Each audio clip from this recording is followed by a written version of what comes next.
Right, we start with questions to the Secretary of State for International Trade. Number 1, Kevin Hollinray. Okay. We'll go to the Minister. Can we now go to the Minister to reply to a question that's not been asked? Minister. Mr. Speaker, employing 17 million people and generating £2.3 trillion in turnover, SMEs are vital to increasing UK trade. This is why we are continuing to seek SME chapters and SME-friendly provisions throughout all our free trade agreements. Outside of the SME chapter, the wider benefits of these agreements, for example, reducing customs costs, supporting IP rights, facilitating mutual recognition of professional qualifications, and increasing regulatory transparency, will help level the field between SMEs and large businesses. To the Shadow Secretary of State, Emily Thornbury. Thank you very much, Mr. Speaker. Small and medium-sized farms across the country are rightly worried that this weekend's agreement with Australia and the precedent it will set for future trade deals will not just undermine their business, but destroy them. Last November, the Minister of State promised these farmers that the new Trade and Agriculture Commission would mean, I quote, that all the national farmers' unions will play an active role in assessing trade agreements going forward, and that as a consequence, the farming industry's interests would be, I quote, advanced and protected by the TAC. Does he stand by those statements today? Thank you, Mr. Speaker, and I thank the Honourable Lady for those questions. I absolutely stand by that. We are involving NFUs from all 4 nations. I've met with NFU Scotland, Martin Webster, twice in recent weeks. We are confident that the new Trade and Agriculture Commission will be up and running in good time for it to conduct its statutory review into the Australia Free Trade Agreement. Emily Thornbury. I thank you for that answer, Mr. Speaker, but the British farming industry knows the truth. The Trade and Agricultural Commission that they were promised to defend the interests of British farmers is not the one advertised by the government this week. And my question to the Minister of State is simply this. Why? Why? What is the government so scared of? If they're confident that their deal with Australia will benefit British farmers, not undermine them, then why do they not have the courage of their convictions, establish the Trade and Agriculture Commission on the basis farmers were promised last November, and let the voice of British farming deliver its verdict on the deal? Minister. Mr. Speaker, we listen very carefully, of course, to the voices of British farmers. Myself, the Secretary of State, the whole of the DIT team. The Secretary of State opened expressions of interest to become members of the Trade and Agriculture Commission just this week. It's very important to understand that the role of the Commission, and never has been, to advise on negotiations, but the Trade and Agricultural Commission, its role will be as debated and approved during the passage of the Trade Act and the Agriculture Act, and we're looking forward to seeing its scrutiny later this year. We now come to SNP spokesperson Drew Hendry. Thank you, Mr. Speaker, and many happy returns to you today too. Mr. Speaker, SMEs make up the backbone of the Scotch whisky industry, so let's talk about the reality, because the Minister likes to talk about whisky. Let's talk about the reality for that industry resulting from this government's trade policy. Speyside Distillery, winner of the best whisky at the World Whisky Awards, tell me that sales are dramatically down since Brexit, and this government's awful Brexit deal has led to their cost of goods going up by a fifth, up 12% on glass, up 7% on cardboard. They're facing increased shipping costs and delays. And Mr. Speaker, extra paperwork alone is costing them 33 pence per case. They tell me that a deal with Australia will not even scratch the sides of their substantial losses from Brexit. So what additional support and compensation will the government pay to distilleries such as Speyside over these losses? Minister. Well, Mr. Speaker, I'm delighted to hear the SNP raise whisky, because they didn't in the urgent question 2 weeks ago on the Australia trade deal. I would remind them that Scotch whisky currently faces tariffs going into Australia. It's one of Scotch whisky's most important markets and a growing market, even during the pandemic. In terms of trade volumes with the European Union, we are continuing to see a recovery in the data.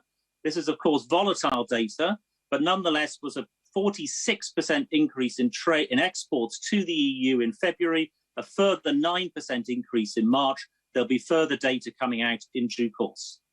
Drew Hendry.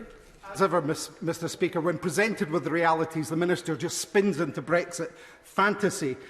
They just don't care about Scottish businesses. There's a good reason why the SNP has never supported Westminster's trade policy, and that's because Scotland's needs are always ignored. The UK government said fishing was expendable during the EU negotiations in the 70s. Their Brexit obsession dragged us out of the world's largest single market, and now they're betraying our farmers and crofters, all whilst capitulating on standards and animal welfare. They don't listen to Scotland, they don't care about Scotland, but is the Minister aware that they're being found out in Scotland? Minister. Well, Mr Speaker, I thank you for that question. I'm not sure he's been listening carefully enough to what I've been saying to him about the SNP and trade deals. It's not just any Westminster trade deals that he and his colleagues have rejected. It's even the trade deals negotiated previously by the European Union. He has pledged to rejoin the European Union. He would become immediately subject to those trade deals. In terms of, he also wishes to rejoin the common fisheries policy, which I think would be completely against the interests of fishers right the way across Scotland. But when it comes to these trade deals, Mr Speaker, the SNP has never supported any trade deal ever. They've been against the Canada deal, against the South Africa deal, against the not supporting the Japan or the Singapore deals. The SNP is simply an anti-business, anti-trade, anti the interests of the Scotch whisky industry and anti the interests of Scottish fishers. Right, 6 is withdrawn, so we'll go to Philip Oliver. Stay. Mr Speaker, we're making significant progress with our FTA negotiations. We've just launched a consultation on a new improved trade agreement with Canada. We're in the final stages of our FTA with New Zealand, and we're in the midst of resolving the Airbus-Boeing dispute with the US. Does my right honourable friend think it's right that the EU should have greater access to the UK market than our friends in New Zealand? Well, Mr Speaker, next week we have the New Zealand Trade Minister, Damien O'Connor, coming to the UK, and we are working on a gold standard agreement which will give us more access to Pacific markets at the same time as increasing our deep economic relationship with the long-standing and trusted partner. Let's go to the Chair of the Committee, Angus Brendan McNeill. Angus. Hi, happy birthday as well, Mr Speaker, from the Hilling in the Year. Mr Speaker, the point of trade deals is economic growth, but the trade deal or trade deals with the US, Canada and New Zealand will only make up about 4% of the Brexit damage, as the Secretary of State well knows. However, by signing a Swiss-style SPS agreement, greater economic growth could be achieved. It wouldn't threaten farming, as the Australian trade deal does. It would sort out the Northern Ireland sausage protocol situation. And it would also prevent the Prime Minister getting a row like a naughty schoolboy from the President of the United States.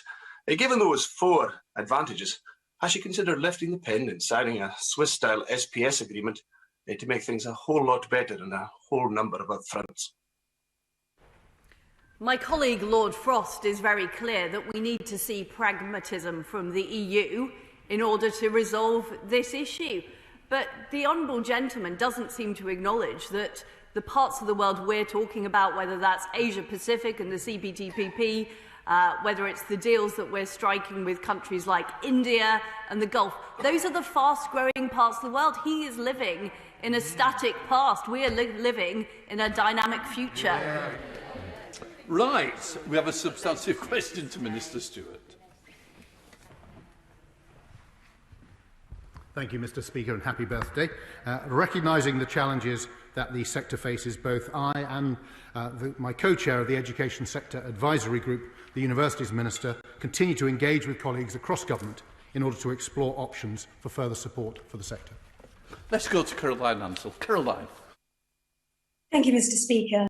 The English language is arguably this country's most successful export. COVID has, of course, devastated the sector, and with a still international scene which is very challenging, even as other sectors recover, the impact goes on, it's deep and wide. Can I ask my right honourable friend whether he would meet with me and a delegation of MPs and officials from BEIS and MHCLG so that we can work together to overcome the challenges faced by the sector and safeguard the future of this vital export, which is so important to Eastbourne and to the UK. Thank you, Mr. Speaker. I would, of course, be delighted to meet with my honourable friend, and I congratulate her on the continued leadership she shows in Parliament on this matter on behalf of her constituents as well as for the country as a whole. Right, we now have a substantive question to the Secretary of State.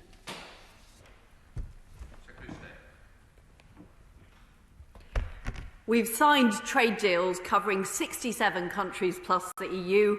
We're making good progress with like-minded friends and allies like New Zealand and Australia, and we're shortly about to launch negotiations to join the Trans-Pacific Partnership, worth £9 trillion of GDP. Let's go to Tonya Antoniazzi. Tonya. Thank you, Mr. Speaker, and Pembroke Hapis. Mr. Speaker, the Secretary of State told the National Farmers Union of Wales on the 6th of November, "We have no intention of ever striking a deal that doesn't benefit farmers, but we have provided checks and balances in the form of the Trade and Agriculture Commission." Now, can I ask her if the Commission will have the power to tell Parliament whether her Australia deal benefits Welsh farmers, or is she breaking the promise she only made 7 months ago? Well, I can assure the Honourable Lady that the Trade and Agriculture Commission will be up and running to fully scrutinise the Australia trade deal. And as set out in the Agriculture Act, the TAC will look at whether FDAs are consistent with the maintenance of UK levels of statutory protection for animal or plant life or health, animal welfare and the environment. And that is what Parliament supported in the Agriculture Act and the Trade Act. Shadow Secretary of State. Thank you very much, Mr. Speaker. On the 6th of October, the Secretary of State said, and I quote, "A lot of farmers would consider it unfair if practices that are banned in the UK because of animal welfare reasons are allowed elsewhere, and those products are allowed to come in and undercut the standards that our farmers are asked to follow. I agree with that, and I think that's an important principle." That's what she said. So can I simply ask the Secretary of State whether she still stands by that principle in the context of her proposed deal with Australia? Well, I have always been clear that we will not allow our farmers with their high animal welfare standards to be undermined by unfair competition from elsewhere. And the Honourable Lady will be well aware that Australian beef and lamb is already able to come into the United Kingdom under our current import rules. Emily Ford. I thank her for that answer, Mr. Speaker, but if I may, I will give her a specific example. The practice of mulesing is illegal in Britain, but it is in common use in Australia, not just in the wool industry, but also in meat. Lambs at 6 weeks old are held down without pain relief and have the skin from their buttocks gouged out to prevent the scar tissue that grows back bearing wool. So my simple question to the Secretary of State is this. Under her proposed trade deal with Australia, will tariffs be reduced on meat produced on sheep farms that use the practice of mulesing?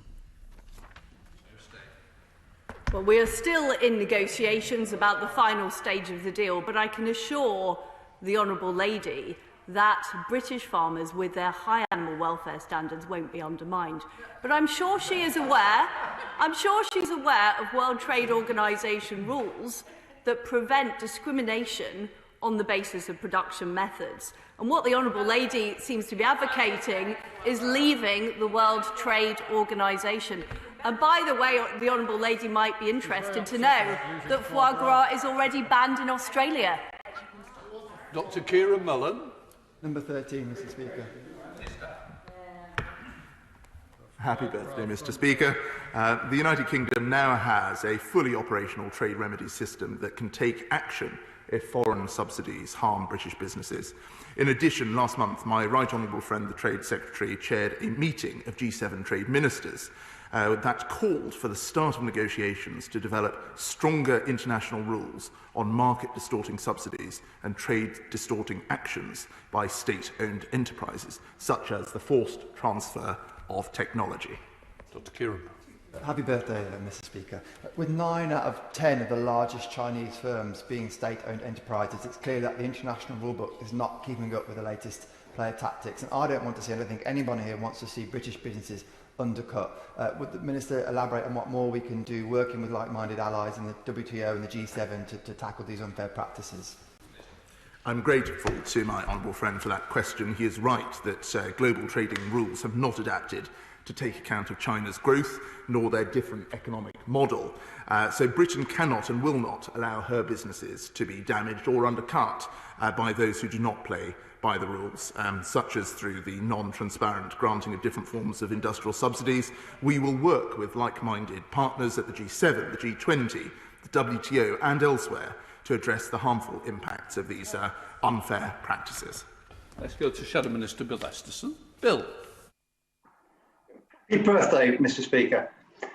The Trade Remedies Authority have made a deeply flawed recommendation to withdraw half of all safeguards on steel.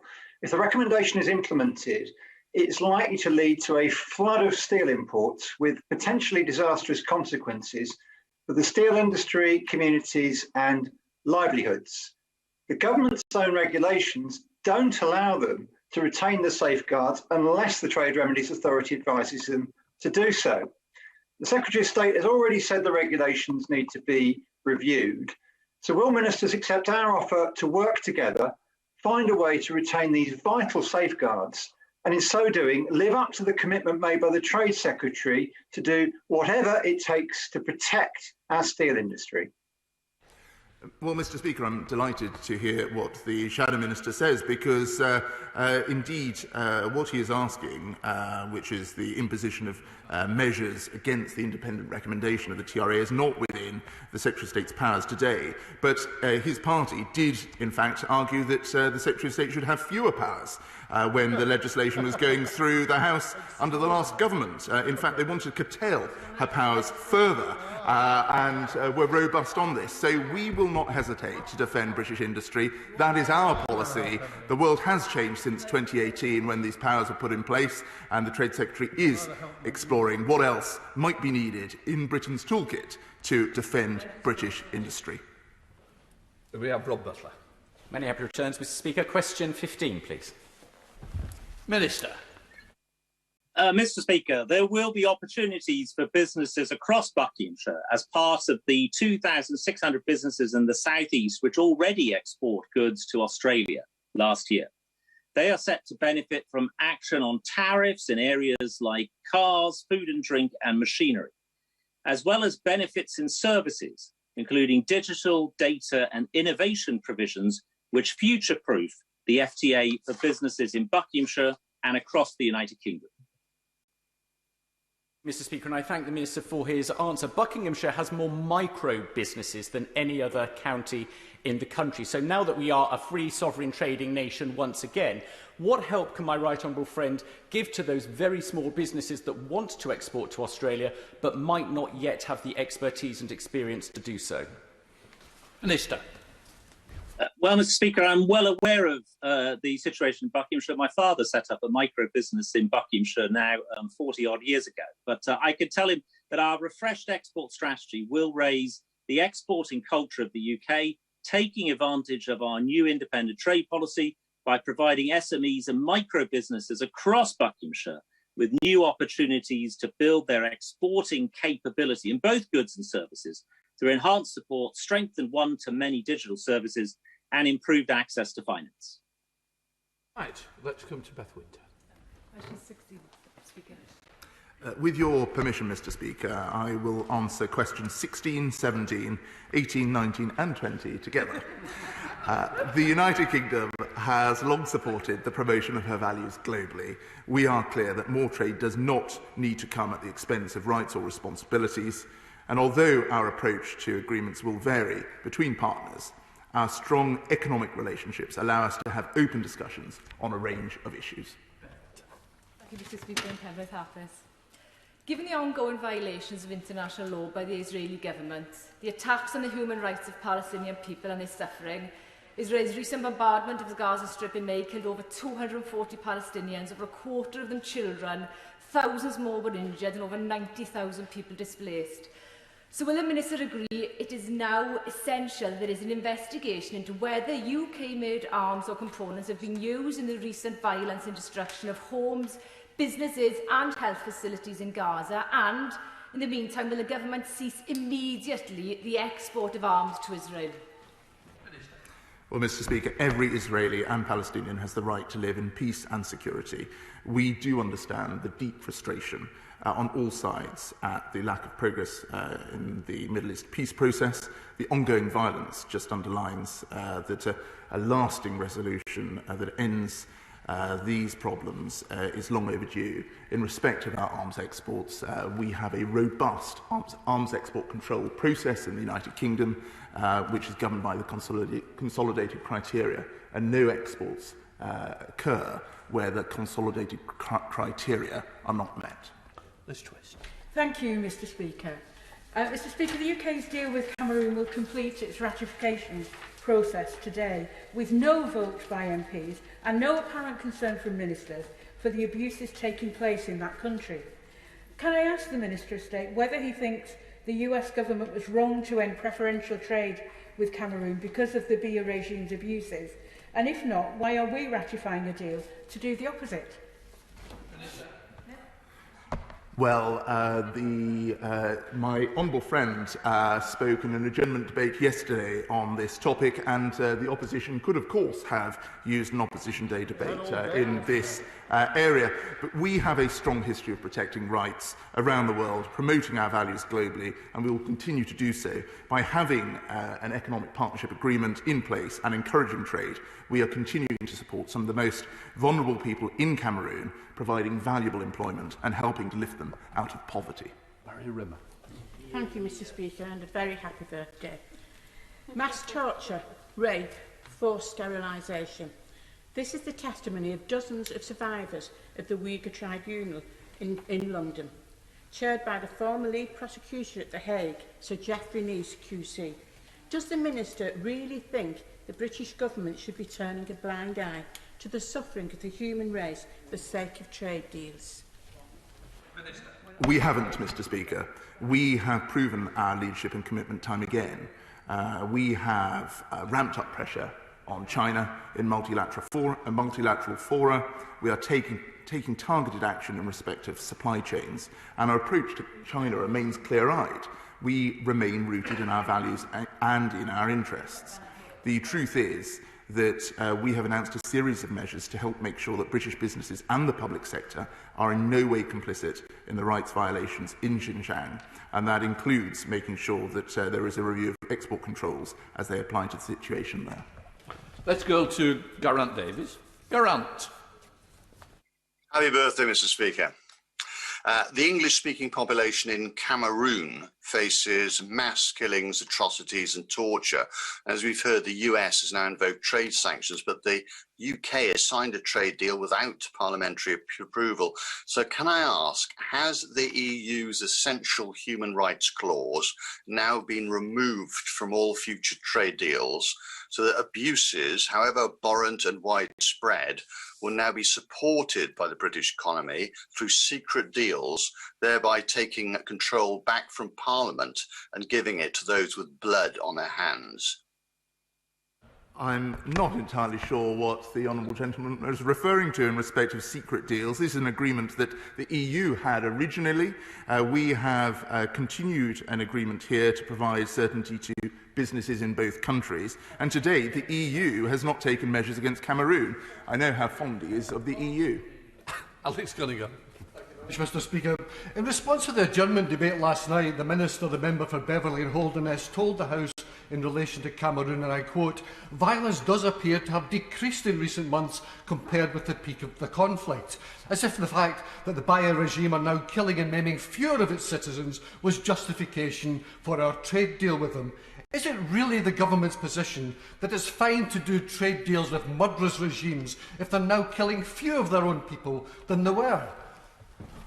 Well, Mr. Speaker, the British people will have noticed that I've now answered 5 questions by Labour MPs on future trade agreements. And instead of seeking to secure benefits for their constituents on those deals, they are clutching at straws to stop them. The Labour Party are hopelessly out of touch This Conservative government is focused on delivering for the British people, and unlike Labour, we have a plan for jobs and growth.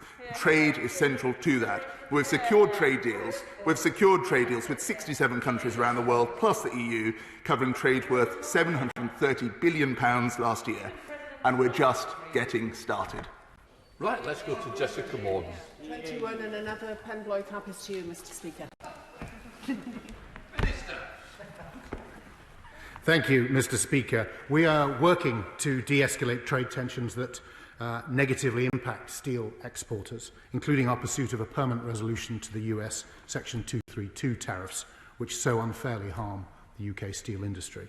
I'm pleased to say that in terms of the EU, we have agreed tariff rate quota allocations for UK steel exports, without which the industry could have been hit by a 25% tariff and an estimated cost of £80 million in the first half of this year alone. Thank you very much, Mr. Speaker. The greatest step that ministers can take to protect our exports or to protect our steel industry as a whole. So can I ask again, as the Honourable Member for Sefton Central did earlier, will ministers commit to working with Labour on a cross-party basis, as was promised in the Westminster Hall debate yesterday, to fix deficiencies in our trade remedies legislation, to reverse the recommendations from TRID that UK Steel have called a hammer blow to our industry? Thank you, Mr. Speaker. The TRA has conducted a full review of the steel safeguard measure, so it applies to the UK in a proportionate and WTO-compliant manner. It is an independent body, as the Honourable Lady knows, providing unbiased evidence-based assessments on the need for remedies. The Secretary of State, just for clarity, and it would be great to get through one answer without chuntering from the Honourable Lady opposite, but it seems to be impossible. Can only accept or reject the TR recommendation as a whole. She cannot modify or partially accept it. She cannot extend the measure if the TRA does not recommend it. However, it's crucial that government has the correct tools available to allow it to tackle unfair trade, and the Secretary of State will be giving careful consideration to the trade remedies framework and the powers that it affords her. Question 22 and Pembroke Happis, Mr. Speaker.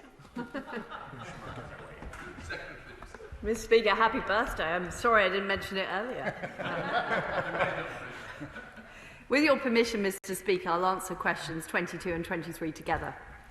The UK has inaugurated the first ever G7 trade track to take forward the issue of free and fair trade. We need to make sure the WTO is reformed to stop unfair trading practices and to modernise the global trading system. Thank you. Ahead of the G7, the Prime Minister has said that climate is his top priority. Yet the Department for Trade is still funneling billions into fossil fuel projects overseas, including £3.5 billion from UK export finance, and dirty projects are still being considered, despite the promise to end them. The Prime Minister himself flies into Cornwall on a private jet to talk climate. So how can this government be expected to be taken seriously as a climate leader on the biggest threat facing us when it clearly doesn't take this issue seriously itself? I would refute what the Honourable Lady has just said. We have changed the rules governing UK export finance to make sure it is solely focused on financing clean energy projects alongside other measures that support our zero carbon objectives. We're also working very hard at the World Trade Organization and through the G7 to make trade greener and to make sure that zero carbon is part of the way the global trading system works. Stephen. Thank you, Mr. Speaker. Labour has backed an intellectual property waiver on vaccines to help the pandemic in the poorest countries. The US agrees, as do the majority of world leaders, but the UK remains steadfastly against the plan. With the G7 giving us the opportunity for breakthrough this weekend, can the Secretary of State simply tell us why she will not support this life-saving initiative? Well, I'm very proud that the UK government funded research into the Oxford AstraZeneca vaccine, which is now producing 98% of the 49 million COVID vaccines delivered right across the world, and we have played a leading role in that. And what I'm interested in is practical measures that have real effect, such as voluntary licensing agreements. Now, if there is any evidence that these intellectual property waivers could help, I'm all ears and interested to hear it. But what we can't have is a regime that destroys intellectual property rights and ends up stopping innovation in the future. Shadow Minister Gareth Thomas. But with all due respect to the Secretary of State, boosting the overall global supply of vaccines is key to getting global trade going, to secure British jobs, and to help our allies in the Commonwealth and the developing world. So why did Britain, at the World Trade Organization yesterday, presumably on her instruction, in these exceptional times, refuse to support, as my honourable friend said, America, India, South Africa, allies of ours, and many other countries too, and back a temporary waiver of patents on COVID vaccines? Secretary of State. As I've said, the UK is always willing to listen to pragmatic suggestions about how we make the regime work better. We have supported, for example, the abolition of export restrictions, which many other countries haven't, so that we can see the flow of goods around the world. But the fact is, the real changes are being made by voluntary licensing, as we have enabled at the Serum Institute in India, and we are part of the third way work to roll out practical answers. There is no IP waiver proposal on the table that is actually going to deliver more vaccines to the poorest people in the world, which is what we want to achieve. Right, let's try the next challenge. So we have a substantive question to the Minister. Minister. Following 2 days of intensive discussions during the visit of Dan Tehan, the Australian Minister of Trade, on the 22nd to 23rd of April, both sides reached consensus on most elements of a comprehensive free trade agreement. The UK and Australia are now working to agree the outstanding elements with the aim of reaching agreement in principle this month. Let's go across to Sir Edward Lee. Sir Edward. Thank you, Mr. Speaker. I'm speaking from Lincolnshire, the breadbasket of England, a prosperous county. But in the era of free trade, world free trade before the Second World War, you could walk on derelict farms from Lincoln to Grimsby. So can the Minister assure me that this free trade deal with Australia, which I welcome, will ensure a bright future for our farmers, and there will be no relaxation of our high quality standards and no imports of mass-produced wheat, which could undercut our farmers? Let's go across to the Minister. Minister.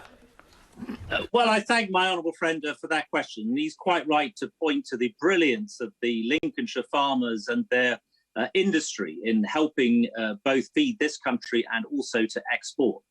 We have been absolutely clear that there will be no compromise on our standards on food safety, animal welfare and the environment when it comes to trade deals.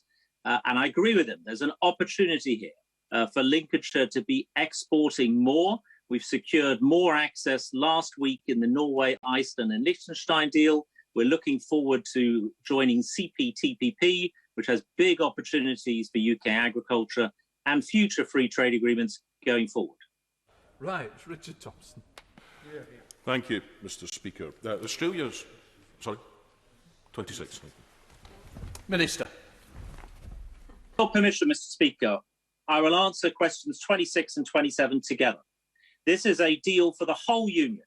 Our scoping assessment found Scotland would benefit in all modelled scenarios, and reducing tariff barriers for our world-class food and drink industry should help bolster exports of iconic Scottish goods to Australia, such as Scotch whisky and apparel, and services such as financial services.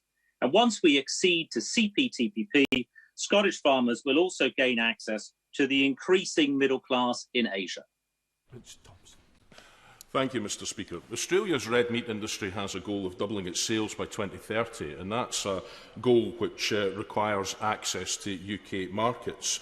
And that's an expansion which can only come, despite what the government says, at the expense of domestic producers and standards. So could I ask the Minister, what absolute minimum SPS biosecurity and welfare standards will the government Buckland insist on in any Australian trade deal to safeguard producers and consumers and to ensure that our farmers aren't simply the next industry to be thrown beneath the wheels of the Brexit bus?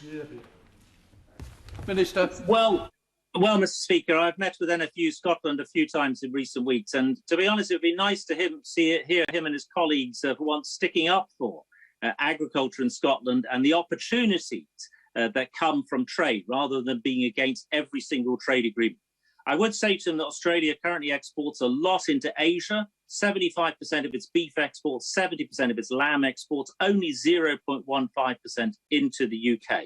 There's strong reasons for that. Production costs for beef in particular are much higher in countries like Japan and Korea than they are in either the UK or in Australia.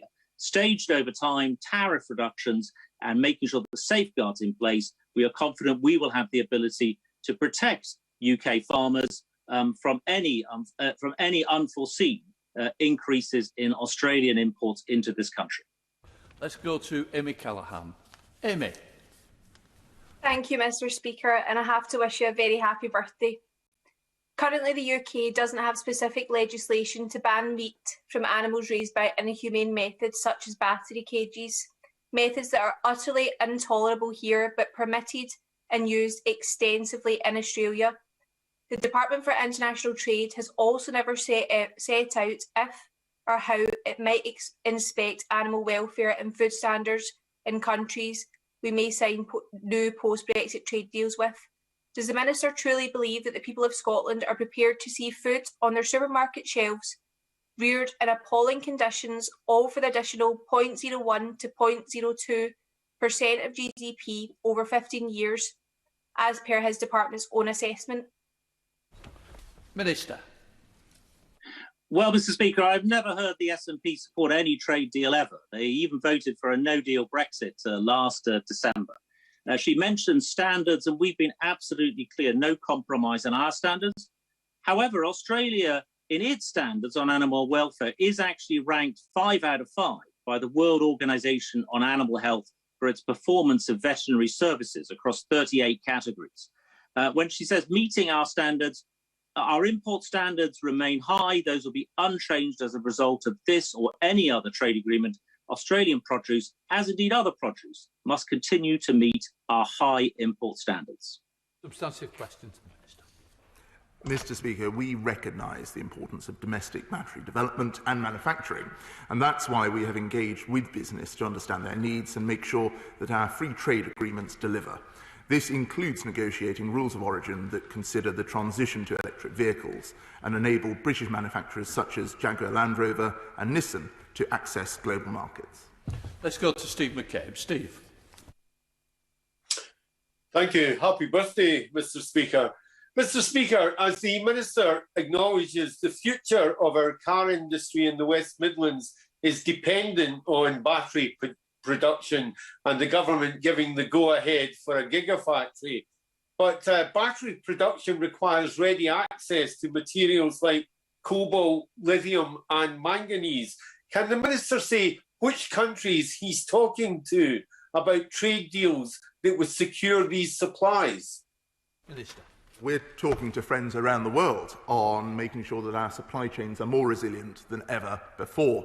That is a clear lesson from our coronavirus situation, where we have seen that we should not be too reliant on any one country in the world. And we have prioritised securing investment in battery cell gigafactories, as he refers to. So I'm delighted he's supporting our agenda, which we believe is key for anchoring the mass manufacture of electric vehicles in Britain, safeguarding jobs and driving emissions to net zero by 2050.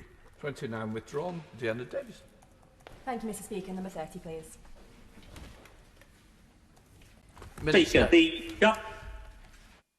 Mr. Speaker, the government is clear that any deal with Australia must work for UK farmers and producers.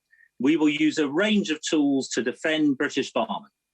As well as improving access to the Australian market, an FTA will also act as a gateway to CPTPP, creating unheralded new export opportunities for British farmers and producers.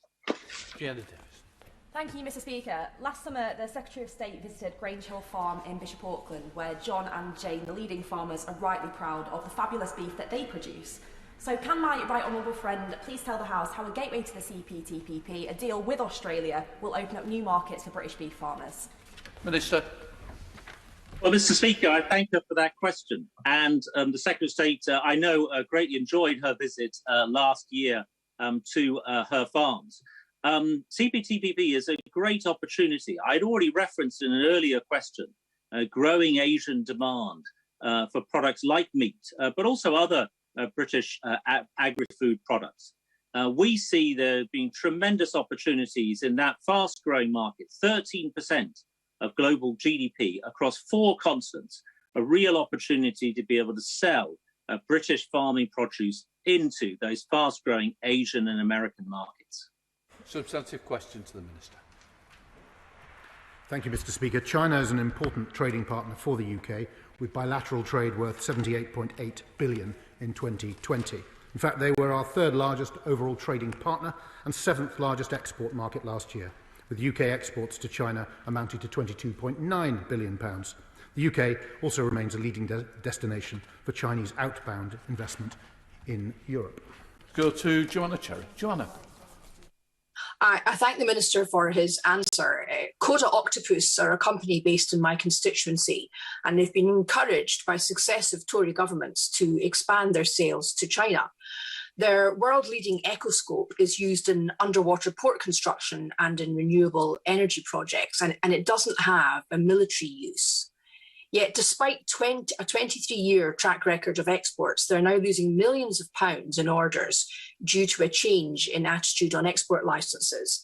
And responses from the Minister's department are taking over 100 days. Will the Minister meet with me so I can sort this situation out for my constituents? Minister. Mr. Speaker, I thank the honourable lady for her question, which is reasonable. It's a delight to have a SNP member in the chamber actually championing business and looking to open up markets. So we do have one of the most rigorous and thorough export licensing regimes in the world. We're proud of it, and every application is looked at on a case-by-case basis against the consolidated criteria. But I will ensure that a meeting is set up for the honourable lady with the appropriate minister to discuss. Let's go to Layla Moran. Layla. Thank you, and happy birthday, Mr. Speaker. 2 weeks ago, we heard that Jimmy Lai, the owner of the largest pro-democracy newspaper in Hong Kong, has not only been sentenced for a 2nd time, but now has had his assets frozen. The step makes it incredibly hard to continue to fund his journalistic enterprises, which in turn has a chilling implication for a free press in Hong Kong. Colleagues across this House have called on the government to implement Magnitsky sanctions, but there's concern that the UK's sluggishness to implement sanctions is because the government seeks a future trade deal with China. So can the Minister clarify, is the prospect of a future deal causing this government to treat China with leniency it does not deserve? Minister. Thank you, Mr. Speaker. Well, it is one of the sort of abiding characteristics of the left in general, that if they can't find a scare story, they invent one. This government is clear. We are not seeking a free trade agreement with China. We have led the world in challenging China on its where we found that necessary to do so. Working with international partners, we seek to maximise impact and any actions they take that run counter to China's international treaty obligations, including detentions without trial, detention of human rights defenders, and persecution of some religious and ethnic minorities. And on the 30th of June, Mr. Speaker, the UK read out a formal statement on behalf of 28 countries. We work with allies. It's the most effective means to challenge them at the 44th session of the UN Human Rights Council, highlighting concerns about the human rights situation in Hong Kong and Xinjiang. And I hope the honourable lady and other members opposite will never again suggest that we would do anything to put trade ahead of our responsibilities in human rights. Come to topicals with the Secretary of State. Mr. Speaker, last week the UK agreed in principle a new trade deal with Norway, Iceland and Liechtenstein worth £22 billion. It brings opportunities for British exporters and services, from farmers to lawyers to musicians. It's the first trade deal ever to include provisions on mobile roaming, and it brings benefits to UK fish processing, supporting 18,000 jobs in Scotland, East Yorkshire and North Lincolnshire. Right, let's go to Layla Brannigan. Layla. Thank you, Mr. Speaker. Last month, members from all sides of the House were horrified by the appalling outbreak of violence between Israel and Gaza. Can the Secretary of State set out whether British arms exports were used in any way against innocent civilians in that conflict? And if she's unable to do so, does she not agree that the inability to know where our arms are being used and what for is hugely concerning, given the potential breaches of international law? Secretary of State. Well, we welcome the announcement of the ceasefire in Israel and Gaza last month. We are committed to a durable ceasefire. And as my colleague already mentioned, we do have one of the most robust export control regimes in the world, and we take these issues very seriously. Rob Butler. Thank you, Mr. Speaker. I know that my right honourable friend is currently working on a possible trade deal with the Gulf, which would be of great benefit to all concerned. Now, for trade to be successful, we obviously need to ensure easy mobility for business people. But currently, Emiratis wanting to visit the UK on the visa waiver scheme are only permitted a single entry in a period of 6 months. So will my honourable friend work with colleagues in the Home Office to allow multiple entries so the UK is never at a disadvantage compared with other European countries? Well, my honourable friend is absolutely right to recognise the importance of the Gulf, given that the 6 countries in the GCC, the Gulf Cooperation Council, are our third largest non-EU export market at over £30 billion last year. I'm very pleased that we have a strong visa offer for our partners there, including the electronic visa waiver programme, and that the introduction of Britain's new points-based immigration system creates a level playing field for the first time in many years. I will indeed continue to work closely with my fellow ministers at the Home Office to make sure that the visa system contributes to Britain rightly being recognised as a world leader with which to trade and invest.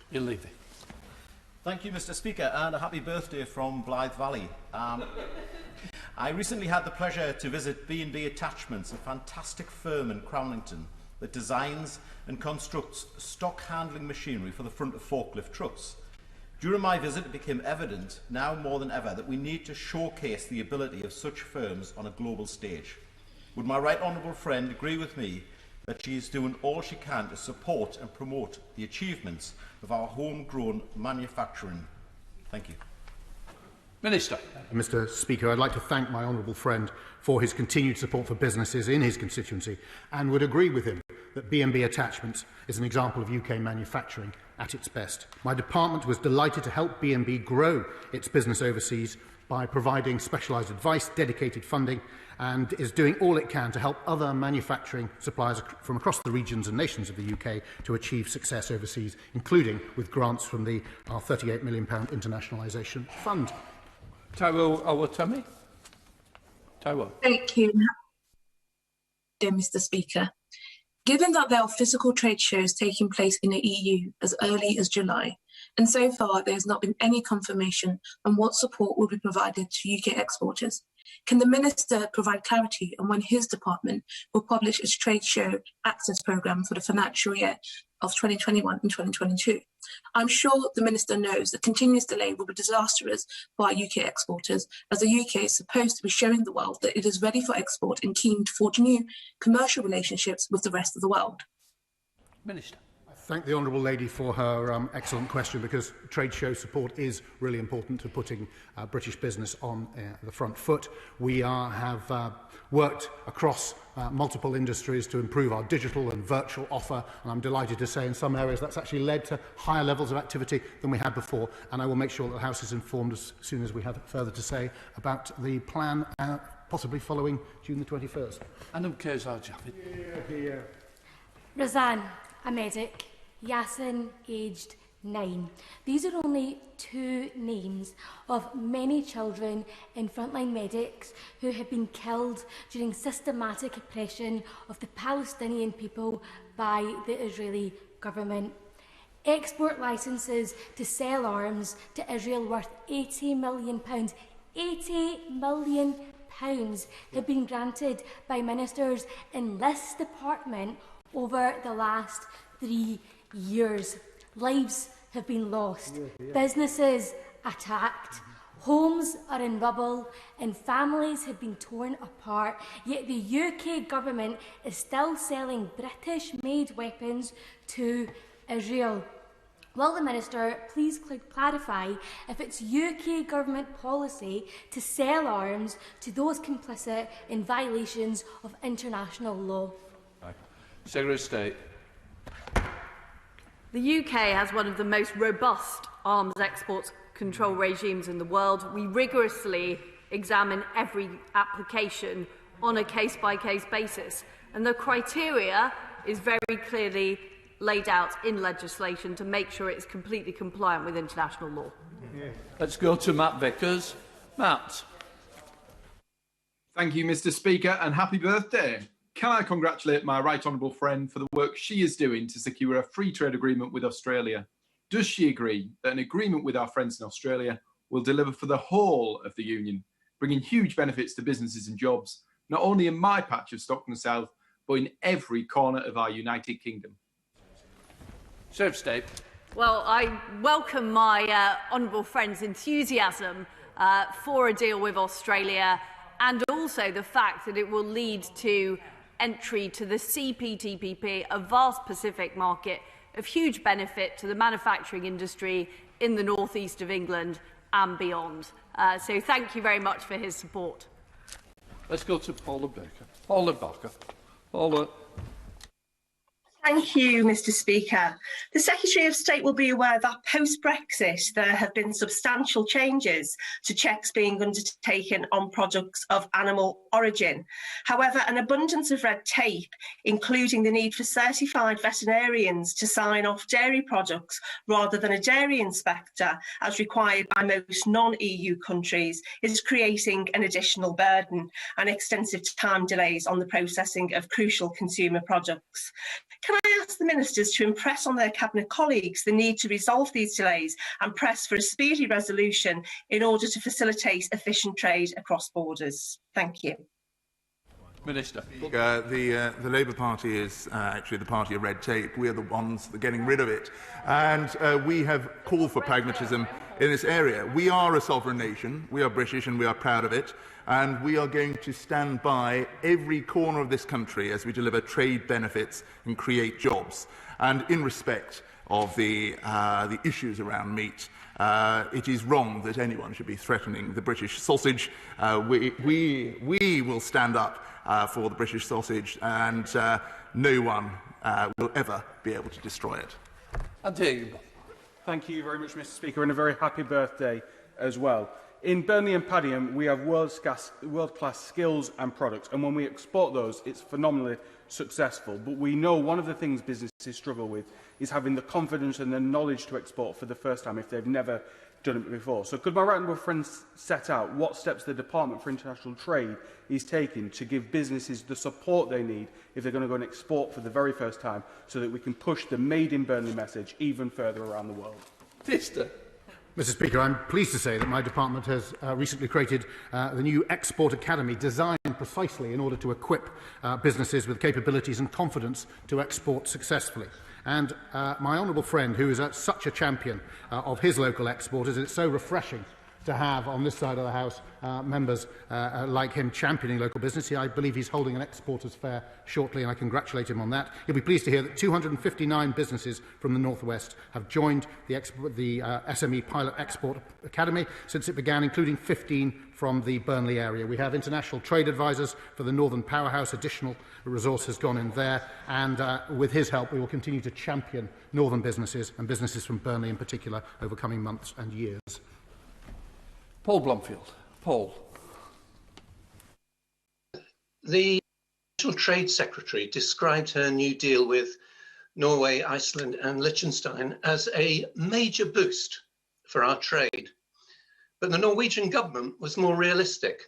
It said the deal is, quote, not as comprehensive as our previous arrangements, that trade would be, quote, more bureaucratic and less dynamic, and that without a veterinary agreement there will be, quote, a number of trade barriers that we did not previously face. Does the Secretary of State recognise that more honest description of the deal? And will she take steps to reduce the barriers to trade that she's created for our exporters and importers? Once again, the Labour Party is obsessed by membership of the European Union. They have not moved on from the referendum where the British people provided a clear signal to us in this place that we should get on with delivering the benefits of Brexit.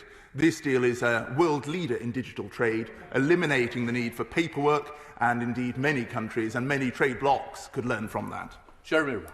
Thank you very much, Mr. Speaker. I feel somewhat inadequate. I can only say this in English, but many happy returns. Can I ask my right honourable friend to confirm that as and when a trade deal with the United States is agreed, the government will not compromise on the principle that underpins the online safety bill, that digital platforms, including American ones, must comply with a duty of care to keep their users as safe as they reasonably can, and that that will hold true whether the online safety bill has completed its legislative passage and is enforced by that point or not? Secretary. Well, the UK is committed to making our regime the safest place in the world to be online.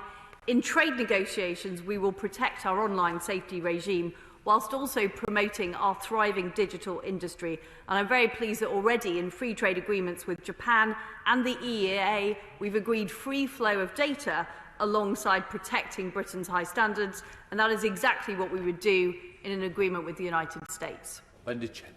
Thank you, Mr. Speaker. Scotch whisky is vitally important in North East Fife. Not just, Mr. Speaker, because we enjoy a wee dram, particularly at birthdays, many happy returns, but because it forms a key part of the local economy. With 4 independent distilleries in my constituency, the success of these businesses matters both for those in directly linked jobs and for those working in tourism and hospitality.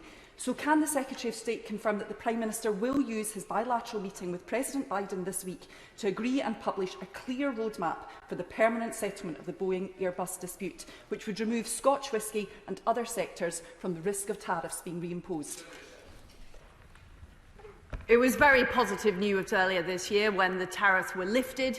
We are now working very closely. I have regular conversations with Catherine Tai, USTR, on a permanent settlement to this arrangement, and we are making good progress. Until it's my birthday, I'm going to give a gift to Jim Shannon. Thank you, Mr. Speaker. Can I, you and I have a similar vintage, Mr. Just lost that question. Come on, Jim. But the difference, Mr. Speaker, is that you and I don't count the years. Instead, we make the years count, and that's important. Yeah. Can I ask a question of the Secretary of State or the Minister, please? The Australian trade deal, which we are really important that we have these trade deals, and I support them. But I wish to express a concern, if I can, Mr. Speaker. I'm a member of the Ulster Farmers Union and declare an interest. The Ulster Farmers Union and my neighbours who are members of the Ulster Farmers Union have expressed concern about the quality of Australian beef and the fact that it may impact adversely upon the Northern Ireland beef sector and industry, because we export most of our beef. So can I ask the Minister, please, can she assure me that this will not impact upon the Northern Ireland beef sector? Thank you. Secretary of State. Well, I thank the honourable gentleman, and I have met, for example, the Foyle Food Group, who were the first beef exporters to export to the United States when we got the ban removed already. And I know there are huge opportunities around the world for high-quality Northern Ireland beef. And part of what we are doing with the Australian trade deal is opening up wider access to the Asia-Pacific markets, which have higher prices than here in the UK and Europe, and will bring more opportunity. And I'm very happy to have a further conversation with the honourable gentleman. I'm now suspending the House for 3 minutes to enable necessary arrangements to be made for the next business. Order.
Order.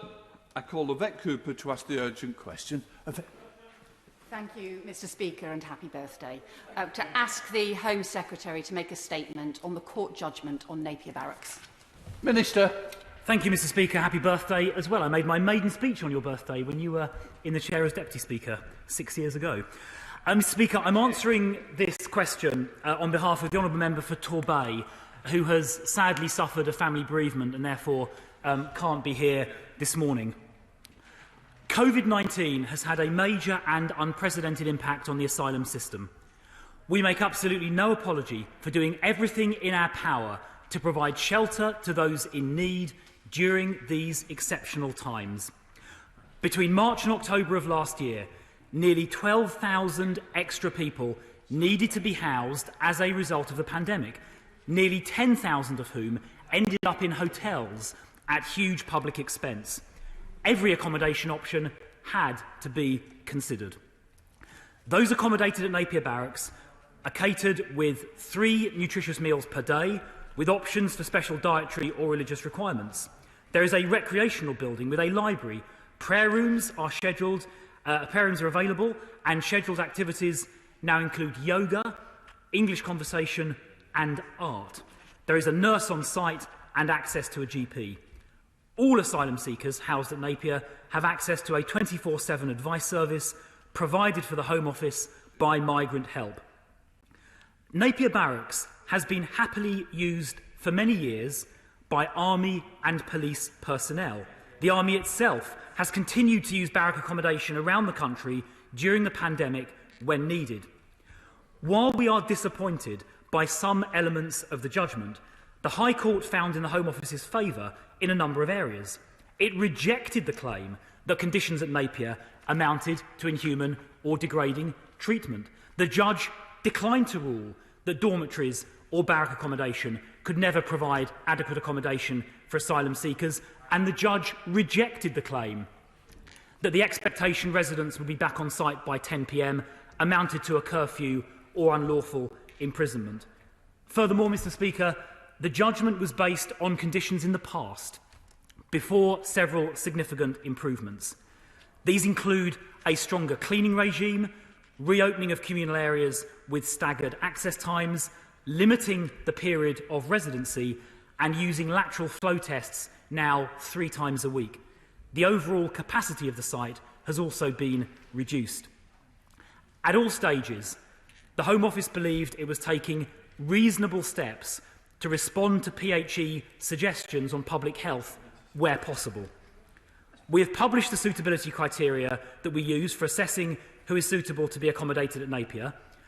If it becomes apparent that someone is resident but unsuitable, a transfer is then arranged. Mr Speaker, through our new plan for immigration and the upcoming Sovereign Borders Bill, this government is taking action to increase the fairness and efficiency of our asylum system, but also fight illegal and unnecessary migration, such as that by small boat across the English Channel. I hope members will support that bill when it comes forward, which is sorely needed to support reform of the system. Thank you, Mr Speaker. In January, there was a major COVID outbreak at the Home Office Centre at Napier Barracks. 200 people got COVID, both residents and staff, impacting on the local community too. Last week's damning court judgment said the bottom line is that the arrangements at the barracks were contrary to the advice of Public Health England. The precautions which were taken were completely inadequate to prevent the spread of COVID, and the outbreak which occurred in mid-January was inevitable. The Home Office had put people in dormitory blocks with shared facilities of up to 28 people at the height of a pandemic. When the committee asked the Home Secretary about this, she said the use of accommodation was all based on Public Health England advice or working in line with public health guidance. We've been following guidance in every single way. The Permanent Secretary told us we were following the guidance at every stage, but the court judgment and the evidence from PHE show the opposite is true. An internal Home Office email from 7th of September records PHE advice as advice is that dormitories are not suitable. Public Health England have told the committee they advised, I don't know how dormitories can be COVID compliant. They told the Home Office to follow youth hostel guidance, single rooms, dormitories closed except for household groups. They and Public Health Wales advised that if the Home Office was going ahead, they should at least limit the number of beds, say, to 6, keep people in bubbles with clear isolation facilities and strong cleaning regimes. None of those things happened at Napier. Instead, the Independent Inspectorate and local health officials found poor ventilation in dormitories, inadequate shared washing facilities, a deficient cleaning regime, no proper arrangements for self-isolation, those testing positive and negative, all kept in the same large dormitories. The Home Office was clearly not following public health advice in every way or at every stage. The Minister has an obligation to correct the record, so will he now admit that the Home Office did not follow public health advice and apologise for the inaccurate information given? And will he tell us what is happening now? Because leading local health professionals have warned that the site still can't be considered safe, and the Home Office's own documents show local health professionals saying another outbreak is inevitable. Charities have told me that there are still today 12 to 14 people in a room, 28 people in shared blocks. Is that true? Even after a damning inspectorate report, a damning court judgment, even after 200 people caught COVID on the site, the Home Office has a responsibility to keep people safe. Why has it been ignoring public health advice in the middle of pandemic and putting public health at risk? Thank you, Mr. Speaker. Well, I think firstly, the Select Committee Chair just should take into account the context that pertained last September. 60,000 people needed to be accommodated in the middle of a pandemic, an increase of 12,000 people in just the space of a few months. And with the best will in the world, it is just operationally extremely difficult to accommodate 60,000 people in a pandemic, an extra 12,000 people at a matter of a few weeks or a few months' notice. It's an operationally very difficult thing to do. And the reality is that in the middle of a pandemic, outbreaks in some places do occur. We've had outbreaks in the hotels that have been used as well. In other parts of government, in prisons and other places, there have been COVID outbreaks. We've had COVID going around Parliament as well. I've caught COVID myself as well. In fact, 5 million people have tested positive for COVID. This virus knows no boundaries, and it is very difficult to manage 60,000 people in these circumstances. She asked about the measures that were taken, and the measures that were taken to combat COVID on site included rigorous cleaning built into the contract, hand sanitisers, social distancing, personal cleaning equipment provided to service users, isolating and cohorting arrangements, and those have now been enhanced further with more cleaning, staggered access to communal areas, and 3 times a week lateral flow testing, and we've also reduced the numbers currently on the site. In relation to Public Health England, wrote to the Select Committee Chairman on the 1st of June, a letter I have in front of me, and in the second paragraph it says this: Public Health England has been in a positive ongoing dialogue and working collaboratively with the Home Office on a range of COVID-19 related issues since spring 2020. Moreover, there was guidance published on .gov.uk, public health guidance, published on the 15th of December 2020 that the Select Committee Chairman will be aware of. And it does say that ideally you would identify single rooms with ensuite bathrooms. I mean, that is just difficult to do for 60,000 people. But it then says if single occupancy accommodation is not available, so it acknowledges if single occupancy accommodation is not available, so it acknowledges that that is not going to be possible in all cases, accommodation where cohorting is possible should be provided. We have maintained a close dialogue with Public Health England. Where possible, we have followed their guidelines, and a number of improvements have been made in recent months. David Collins. Thank you, Mr. Speaker. I said to my honourable friend that whatever people's view on the asylum situation in this country, people in Folkestone are united in their opposition to the use of Napier Barracks in this way. It has been disruptive to the community, not least because the barracks has been the focal point of protests, both people protesting about migrant crossings and people protesting at the barracks, about the use of the barracks, and it has also been a drain on other public services as well. Is he able to say anything today about whether the Home Office intend to seek to renew their lease on Napier Barracks in September when it currently expires? Minister. Well, look, I thank the Honourable Member for Folkestone for his question and for the work he's done on behalf of his constituents, tireless work, liaising with the Home Office, Kent County Council, Folkestone District Council, Folkestone and Hythe District Council and others representing his constituents extremely effectively. Unfortunately, very often the local population is not terribly keen on accommodation centres of this kind for the reasons that the Honourable Member has just outlined. We are obviously working hard to mitigate those impacts. I think Kent Police, for example, have received extra funding, and we're working closely with the local health service.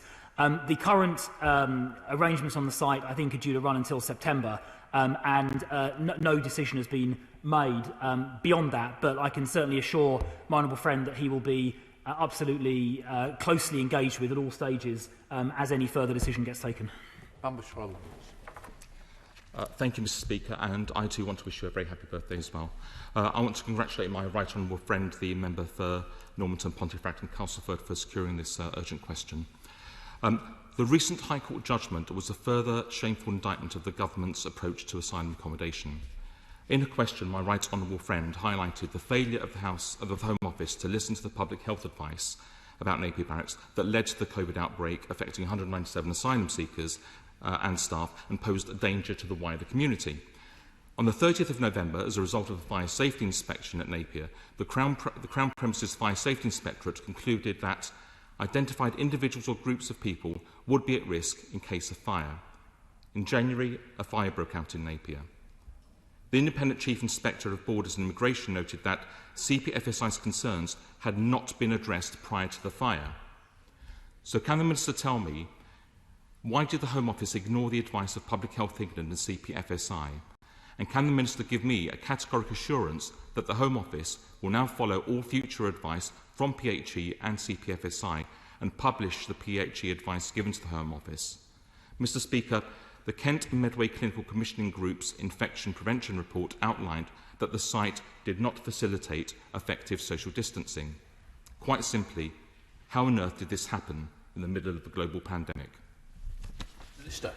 Well, I said already that having to accommodate 60,000 people in the middle of a pandemic and an increase of 12,000 in a few months poses very substantial challenges, and we, where we were able to, followed suggestions that were made, where we were able to. He asked about publishing PHE advice. I've already said in my first answer it was published on .gov.uk on the 15th of December last year. In relation to the fire, he said a fire broke out. A fire didn't break out. There was an act of deliberate arson. A deliberate arson by the people who were accommodated there, which was disgraceful, outrageous, unjustifiable and unconscionable. It didn't break out, it was arson. And in relation to the points about public health, I've already listed in answer to the Select Committee Chairman the measures that have recently been taken to improve conditions at the Napier site. Scott Benson. Thank you, Mr. Speaker. The residents of Blackpool South were absolutely appalled by the recent High Court judgment. Many of them have been questioning why accommodation previously fit for our brave troops is somehow inadequate for those supposedly fleeing persecution around the globe. Indeed, some have asked if the accommodation is so bad, why so many people want to remain in the UK at all. Does the Minister agree that the High Court judgment only highlights the need for urgent reform of our asylum system as a whole? And does he agree that we now need to look at processing asylum seekers outside of the UK as part of this plan? Minister. Yeah, well, the judgment, as I said earlier, did not find the conditions were inhuman or degrading. It did not find that using dormitory or barrack accommodation was inherently unsuitable. So I do agree with the spirit of my honourable friend's question. We certainly do need to reform the system. The people who are coming across the English Channel on small boats are making a journey that is not only dangerous and illegal, it is also unnecessary, because France is a safe country, Germany is a safe country, Belgium is a safe country, Italy is a safe country, and the right thing to do, the safe thing to do, the legal thing to do, is to claim asylum in the first available place. In relation to his last question, yes, all options are being considered. SNP spokesperson Chrstian Wakeford. The utterly damning judgment said expressly that if the MOD had treated soldiers in this way, that too would have been unlawful. But let's just run with that idea that this was 6 soldiers instead of 6 asylum seekers, and they're put in conditions where a COVID outbreak was inevitable, where the Fire Inspectorate highlighted serious or significant risk of harm, where self-harm and attempts at suicide are occurring because of the prison camp conditions, and where failed screening processes mean that that group of soldiers includes those particularly vulnerable to COVID or mental ill health.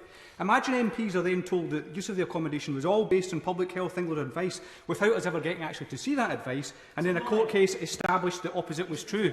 Yes, only thanks to the court case. Mr Speaker, knowingly placing soldiers or anyone else into a COVID trap and a fire trap would lead to outrage, resignations and sackings. Why aren't the consequences exactly the same when it sicks torture and trafficking survivors from Eritrea or Sudan? So will he apologise for telling this House that conditions at Napier were good enough for the armed services? Because it's insulting to the armed services if he thinks that. Will he accept these conditions are not good enough for the government to use for any cohort of people?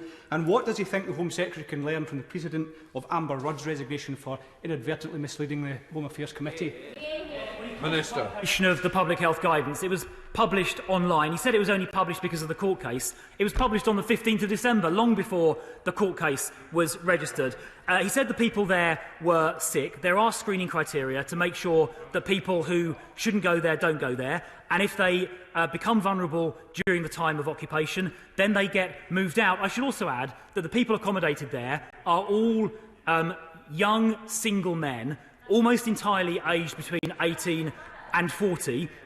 And in terms of the number that got COVID, along with 5 million or more than 5 million other people in this country, not a single person was hospitalised that I'm aware of. But that is why we are taking further steps to make sure the site is COVID secure. I've listed some of them already. 3 times a week lateral flow testing now, numbers being reduced, enhanced cleaning. Those are sensible steps in response to the pandemic and in response to the court judgment.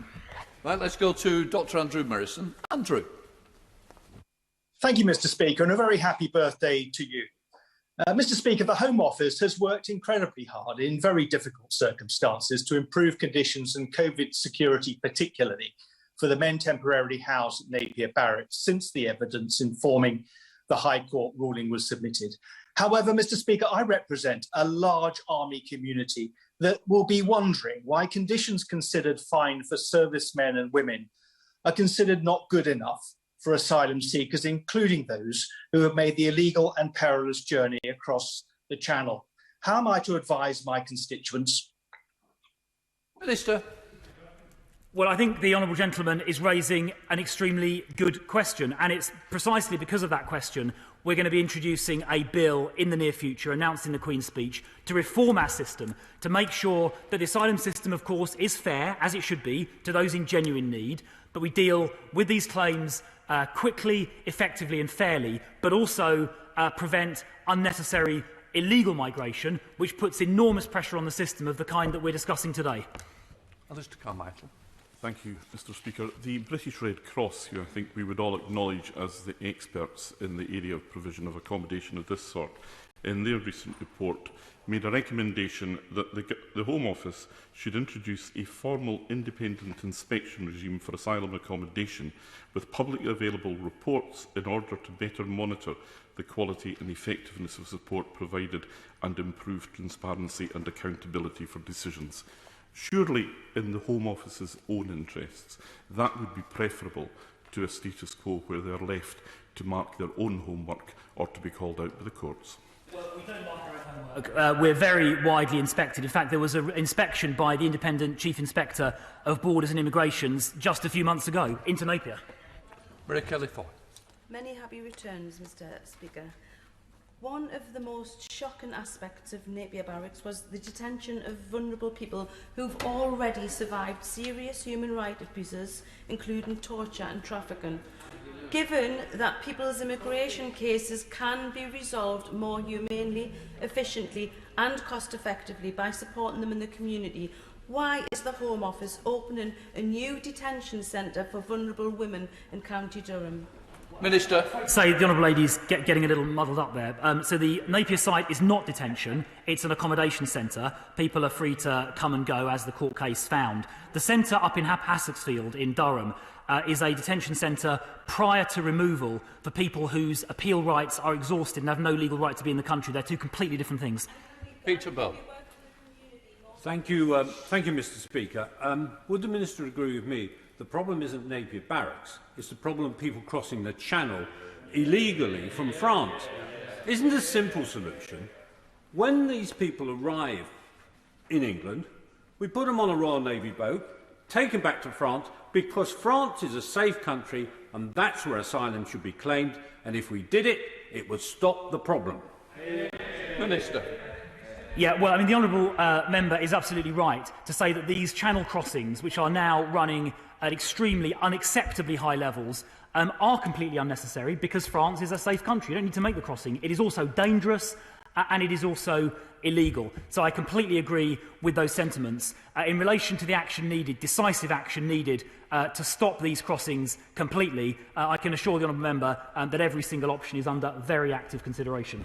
Sorry, Thank you, Mr. Speaker. The Home Secretary told the House in January that Napier Barracks was, and I quote, in line with Public Health England guidelines. She reiterated that earlier this week where she told the House that her department, and again I quote, worked fully with PHE. But it's not true, as the High Court ruled last week, with the Honourable Justice Linden writing, and again I quote, the arrangements at the barracks were contrary to the advice of PHE.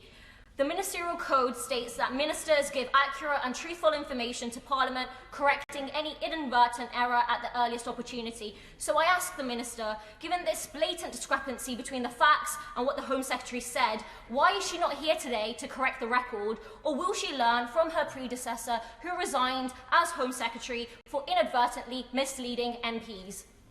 Minister.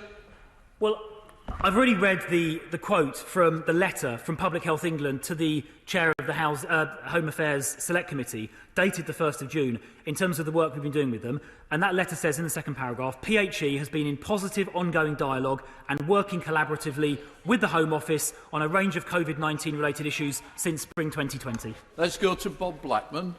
Bob. Thank you very much, Mr. Speaker, and I wish you a long life and happiness on your birthday. My honourable friend has quite rightly said that the problem here is the illegal crossings from France. And can I take the opportunity of thanking him and his colleagues for doing everything they can to reform the asylum system so that it helps those that actually are vulnerable and need it most.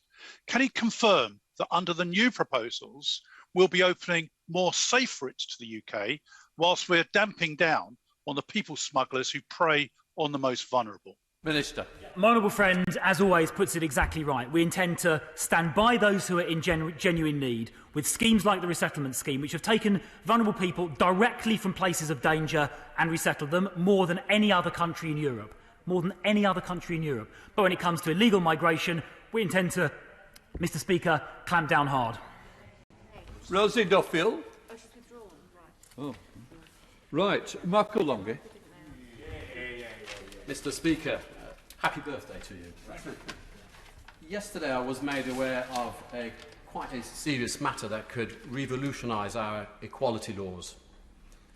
Professors gave evidence at the Women and Equalities Committee and said that buildings, not the people, could be something akin to aggressive or threatening.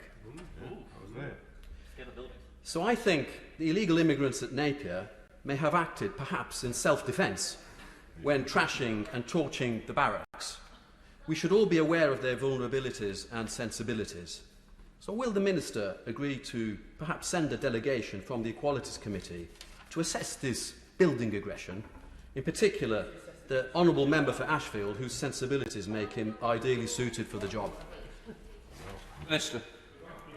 I'm not quite sure where to start. I mean, I think I certainly don't agree with the comments made about building aggression. That seems completely that he quoted. They seem completely absurd, and I think the honourable member's making a very good point. And I would say there is absolutely no excuse whatsoever for things like the terrible act of arson we saw there back in January. Let's go to Kim Johnson. Kim. Thank you, Mr. Speaker, and a very happy birthday to you today. The Minister's description of Napier Barracks sounds like a propaganda film: yoga, 3 meals a day, regular cleaning. However, in reality, refugees and those seeking asylum are living in squalid accommodation, bitten alive by bed bugs and inadequate health support. The government's accommodation policies are entrenched in controversy. So can the Minister explain how the £1 billion contracts are monitored and agree with the High Court ruling that the use of Napier Barracks was unlawful and shameful? Thank you, Mr. Speaker. Minister. Well, I've explained that many aspects of the judgment found in favour of the Home Office, and I've also explained that improvements have been made subsequently. The contracts are monitored on an ongoing basis, but I would repeat again, the challenges of managing 60,000 people in asylum accommodation in the middle of a pandemic are very considerable. Tom Hunt.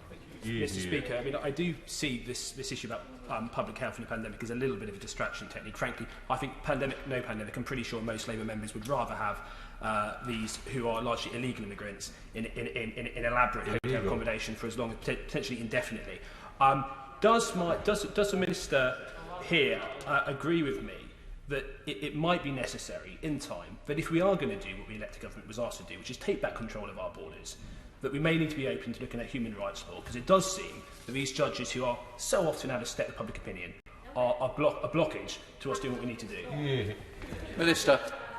Well, I think the public do expect us to reform the system. They do expect us to control our borders, and that is why we're bringing forward a new bill very shortly to do exactly that. And on the question of human rights, which the honourable member quite rightly raises, there is a review going on currently into the operation of the Human Rights Act that we'll be reporting, I think, later this year. Let's go to Joanna Cherry. Joanna. Thank you, Mr. Speaker. My honourable friend, the member for Cumbernauld, Kilsyth and Kirkentulloch East, has reminded the House that quite recently a Home Secretary resigned for inadvertently misleading the Home Affairs Committee. And other honourable members have asked the Minister whether the current Home Secretary misled the Home Affairs Committee in oral evidence on 24th of February this year.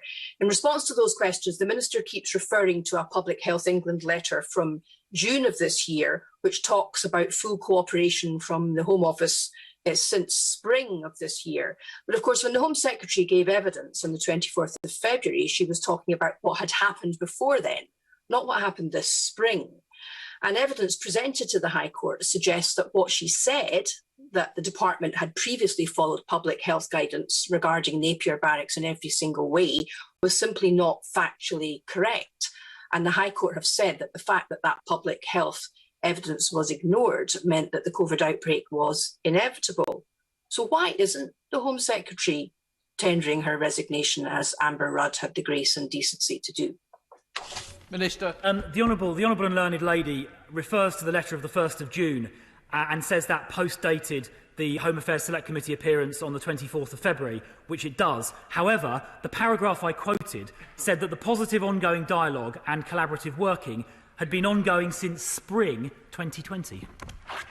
Right, let's just go to Alex Sobel. Thank you, Mr. Speaker, and many happy returns of the day. The High Court judgment was absolutely damning. The judge said, I do not accept the accommodation ensured a standard of living which is adequate for the health of the claimants. The government is housing people 14 to a room. As we heard, over 200 people contracted COVID. What is the Minister going to do about ensuring that people are protected from COVID? How many people have been vaccinated at the barracks? And what is the future plans for housing asylum seekers in accommodation which is fit for human habitation? Minister.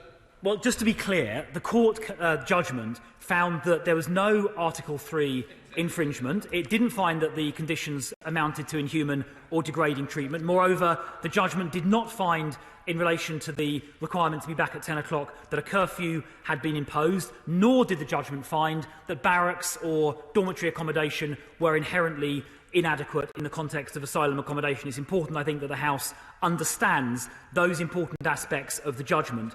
The measures that have been taken I've outlined already, the increased cleaning service, the social distancing, the 3 times a week lateral flow testing, all of those measures are designed to make sure users are safe. The honourable member asked about vaccinations. The government's approach to vaccinations, I think in general, is that outside of things like the NHS, vaccinations are done in the order that people are entitled to them based on age and clinical conditions. So the same rules that apply to the honourable member and to me and to Mr. Speaker will apply to people at Napier as well. Alexander Stafford. Thank you, Mr. Speaker. May I wish you many happy returns as well. After the Second World War, my grandfather, Paul, who fought alongside British forces, was settled in the UK in a refugee camp. A few years later, my mother was born in the same refugee camp. That refugee camp was at an old army base. And yes, conditions weren't great, but they were thankful they were born in that, because had my grandfather returned to the Soviet Union, he would return to a gulag, or perhaps even worse. So I asked the Minister, why were the conditions that were good enough for a hero who fought against the Nazis and for my own mother good enough, but they're not currently good enough for this current wave of migrants? Minister. Well, I think the honourable gentleman is making an extremely powerful point, and I think his mother's experience and his family's experience illustrates the service this country does in providing asylum to those who genuinely need it, and I think it does put today's debate rather in context. Chiamora. Chief. Thank you, Mr. Speaker, and happy birthday. The High Court judgment showed that Napier was unsafe in terms of fire safety, COVID security and mental well-being, whether for armed forces personnel or asylum seekers. But it is representative of a generalised callousness with regard to support for refugees, which leaves many in Newcastle living in inadequate accommodation with inadequate support to keep themselves and their accommodation clean and COVID secure. How is the Minister going to change this? And can he say whether nationwide accommodation services who ran Napier day to day have other contracts with the Home Office? Minister. Would like to sort of raise that particular case in writing. I would be very happy to look into it and find out the details and find out what the particular circumstances are. What I can say is that we are accommodating 60,000 people across the country. The cost of running the asylum system is now amounting to £1 billion a year, which is a staggeringly large sum of money, and I think makes the case for reform for all the reasons that members on this side of the House have been laying out. Thank you, Mr. Speaker, and happy birthday from the people of Ashfield. Now then, after 5 years of living in the back of a lorry fighting for king and country during the Second World War, my granddad Charlie returned to these shores to live in poor housing with no heating, no hot water, and he made do with an outside toilet and no access to free yoga lessons. He then went on to work for 40 years down the pit, and not once did he ever complain about his life. So does the Minister agree with me that if illegal immigrants entering this country do not like the housing, which has much better facilities than in my granddad's day, then one solution would be to return to France, taking the lefty lawyers and the opposition with them? Minister. Well, look, I think the honourable gentleman, as always, makes a powerful point. And, I think there is a serious question to answer about why people who are in safe countries like France and Germany and Belgium and Spain and Italy and all these other European countries are attempting these dangerous and illegal and unnecessary journeys. And what I say to them is that they're in countries that have a fully functioning asylum system and they should claim asylum there. Let's go to Jonathan Gullis. Jonathan. Thank you, Mr. Speaker, and happy birthday as well. The people of Stoke-on-Trent North, Kidsgrove and Torque can't figure out what is wrong with an army barracks which has provided free accommodation, food, sanitation and yoga to people who have entered this country illegally. Lefty lawyers have instead stuck their oar in and ensured hard-earned UK taxpayers' money is going to have to be splashed on expensive accommodation such as hotels or buying properties, as seen in Stoke-on-Trent, adding further strain to local public services. So does the Minister agree with me that people who enter illegally from safe places like France should be returned immediately? And now let's look to Denmark and process asylum seekers outside the UK as part of our plan for immigration. Yeah, well, I do agree with the thrust of the honourable gentleman's point, which he makes very powerfully indeed. And in fact, we've already changed our admissibility rules to enable the sort of thing that he's describing, and we're in discussions at the moment to help make those operational. But he's quite right, people should not be entering the country, the United Kingdom, illegally and dangerously, having come from a safe place where they could reasonably have claimed asylum, and that most certainly includes France. Our final question is from Andy Slaughter. Andy. Thank you very much, Mr. Speaker. The Home Office's treatment of asylum seekers is appalling. Will the Minister address the latest scandal, the failure to provide new prepayment Aspen cards, which has left many individuals and families without any money at all for several weeks? In my constituency, many asylum seekers are reliant on a local charity, West London Welcome, for food and necessities because his department can't or won't do their job. Minister. Well, there have been some delays with the new Aspen cards that are in the process of being rapidly resolved. But in terms of the allegation that the Home Office and the Government and the United Kingdom are not doing their reasonable bit to support asylum seekers. I categorically reject that. As I've said already, the cost of providing asylum support to these 60,000 people now amounts to £1 billion a year. So any suggestion that there is a lack of generosity or there's a meanness of spirit is categorically and completely untrue. I'm now suspending the House for 3 minutes to enable the necessary arrangements to be made for the next business. Order.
I now call Maria Riedel to ask her urgent question. Maria. Thank you, Mr. Speaker.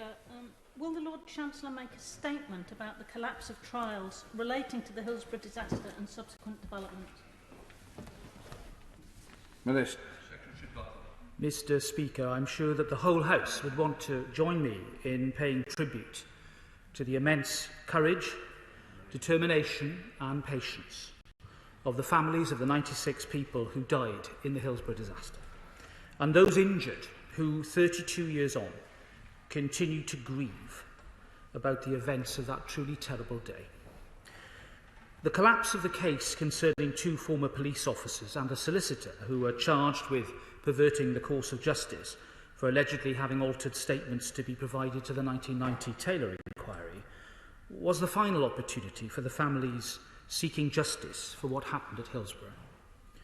As the House will have seen, the trial judge in that case ruled the offence of perverting the course of justice could not have been committed because the inquiry was carrying out an administrative function for the Home Secretary and was not a process of public justice. As such, the prosecution was not able to establish a key element of the offence of perverting the course of justice, and the case was unable to proceed any further. Now, of course, as Lord Chancellor, it is my duty to respect that decision. Now, since the Taylor inquiry, the Inquiries Act of 2005 was introduced, which allows inquiries to take evidence on oath and to compel witnesses to give evidence and to produce documentary evidence. Section 35 of that Act also makes it an offence to commit acts that intend to have the effect of distorting, altering or preventing evidence from being given to a statutory inquiry. It is also an offence to intentionally suppress or to conceal a relevant document or to destroy such a document. Now, members will be rightly concerned as to what, if any, effect this may have on current public inquiries, such as the Grenfell inquiry, the undercover policing inquiry, and the independent inquiry into child sexual abuse. Now, each of those are statutory inquiries, and each of them has been set up under the aegis of the Inquiries Act of 2005. And that means that should someone seek to distort, destroy, conceal or suppress evidence for any of those inquiries, that Act provides that those actions will constitute a specific criminal offence. And indeed, Mr. Speaker, the common law offence of perverting the course of justice may also be an appropriate offence to charge if the elements of that offence are made out. Now, we recognise the need for those in public office to act responsibly and to discharge their duties with both honesty and integrity. And as we continue to consider the judgment in the latest Hillsborough trial and its implications, we will, of course, always consider opportunities to review the law and how it operates. And I want families to know that this will be no exception. We are carefully considering the points made by the former Bishop of Liverpool, James Jones, in his 2017 report on the experiences of the Hillsborough families, including in relation to the proposed duty of candour. And our focus now, after this trial's conclusion, will be on publishing the government's overarching response to the report after having further consulted with all the families. Mr. Speaker, irrespective of the outcome of this case, the government continues to be committed to engaging with the survivors and the bereaved families. It is critical that the lessons of the Hillsborough tragedy, the Hillsborough disaster, are not only learnt, but consistently applied, so that something similar can never be allowed to happen again. And this government is absolutely determined to do just that. Can I just say, and it's a very important UQ, and I wanted to make sure it was debated quite rightly today. What it says, the Minister did go longer than expected. So please, if you feel that you need to go longer, I want to make sure that everyone gets a fair say in this very important matter. Ria Riedel. Mr. Speaker, I'd like to thank the Lord Chancellor for his careful and thoughtful words. It's 32 years since the 96 people were unlawfully killed having gone to watch a football match, primarily through the gross negligence of the South Yorkshire Police, who should have been protecting them.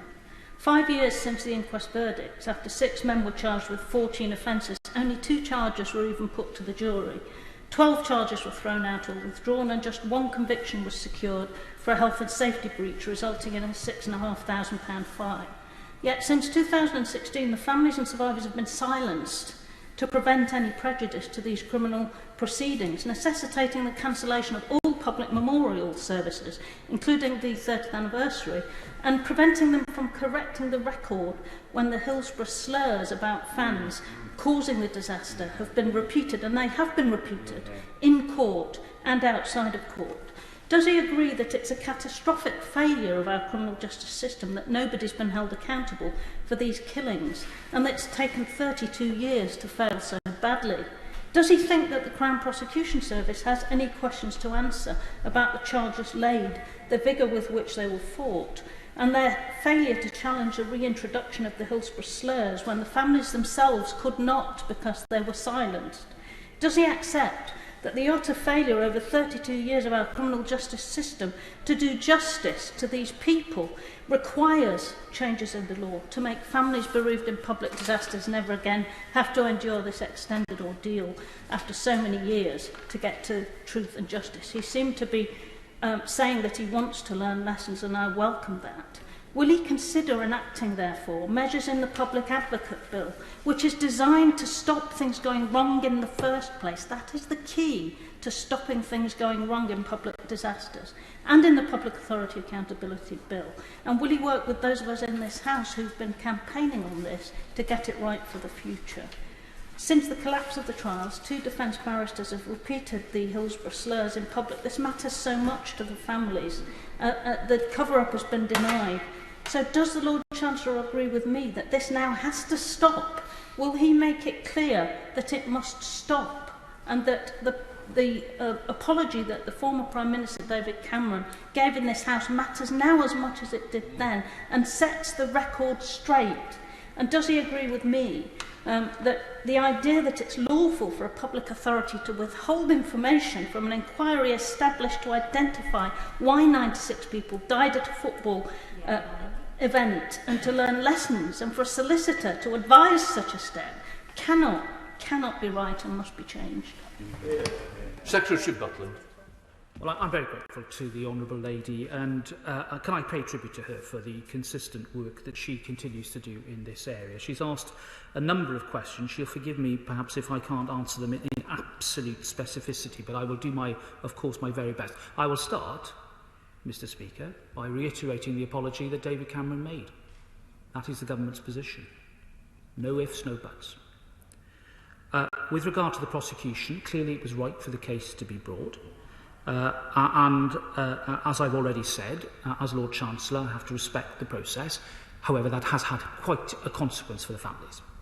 And I think the important work that now needs to be done by colleagues in the Home Office, and I have taken the trouble to speak to Home Office officials this morning, is to focus on Bishop James Jones's 2017 report and work with the families to make sure that those recommendations are carried out. And that focus has to be unrelenting. I want that to take months, not years. Obviously, the families need to be at the heart of it. Nothing about them without them. It clearly has to be the watchword. But I'm confident that in the line of the work done by David Cameron, by the Honourable Lady, the Member for Maidenhead, and indeed by the work of the Home Office now, that approach will be very much taken. Now, with regard to the work that I know she and others, including the Noble Lord Wills, have been doing on the independent public advocate, I just wanted to assure her that we're absolutely committed to making sure that bereaved people are supported and given a proper voice throughout the process. There was a government consultation conducted in 2018. There have been responses to that, which were rather varied. So what I propose to do is to do some more work on that process more swiftly and to absolutely bottom out what the options might be in making sure that any service is independent, has the confidence of those who use it and makes a difference, particularly in those major public inquiries where many lives have been lost. I know that's been the focus, and we've got to make sure, and I will work with the Honourable Lady, we will make sure that in the consultation we will look at things like the threshold, what that might look like, and the overall impact on this. I don't think, Mr. Speaker, we need to create some huge public body, frankly, and I know that's not the intention of the Honourable Lady, but I want to give this now very careful and close attention, and I'm sure she will work with me on that. It's good to note that a lot of work has already been done with regard to legal aid eligibility. We've in effect ended any means test on legal aid for legal help and indeed representation by use of the exceptional cases funding category of legal aid, and I thought that was an important and welcome initiative. And I also must bear in mind as well, Mr. Speaker, we must bear in mind the work done by the Right Honourable Gentleman Mr Nick Hurd, former member of this House, as the Prime Minister's advisor and envoy on the Grenfell inquiry. I just want to make sure that the correlation of that type of role is fully understood in the concept of a potential independent public advocate. I'm sure that the Honourable Lady and I will have further exchanges, and I'm sure she'll forgive me if I haven't answered every specific question that she asks, but I am profoundly grateful to her for an urgent question today.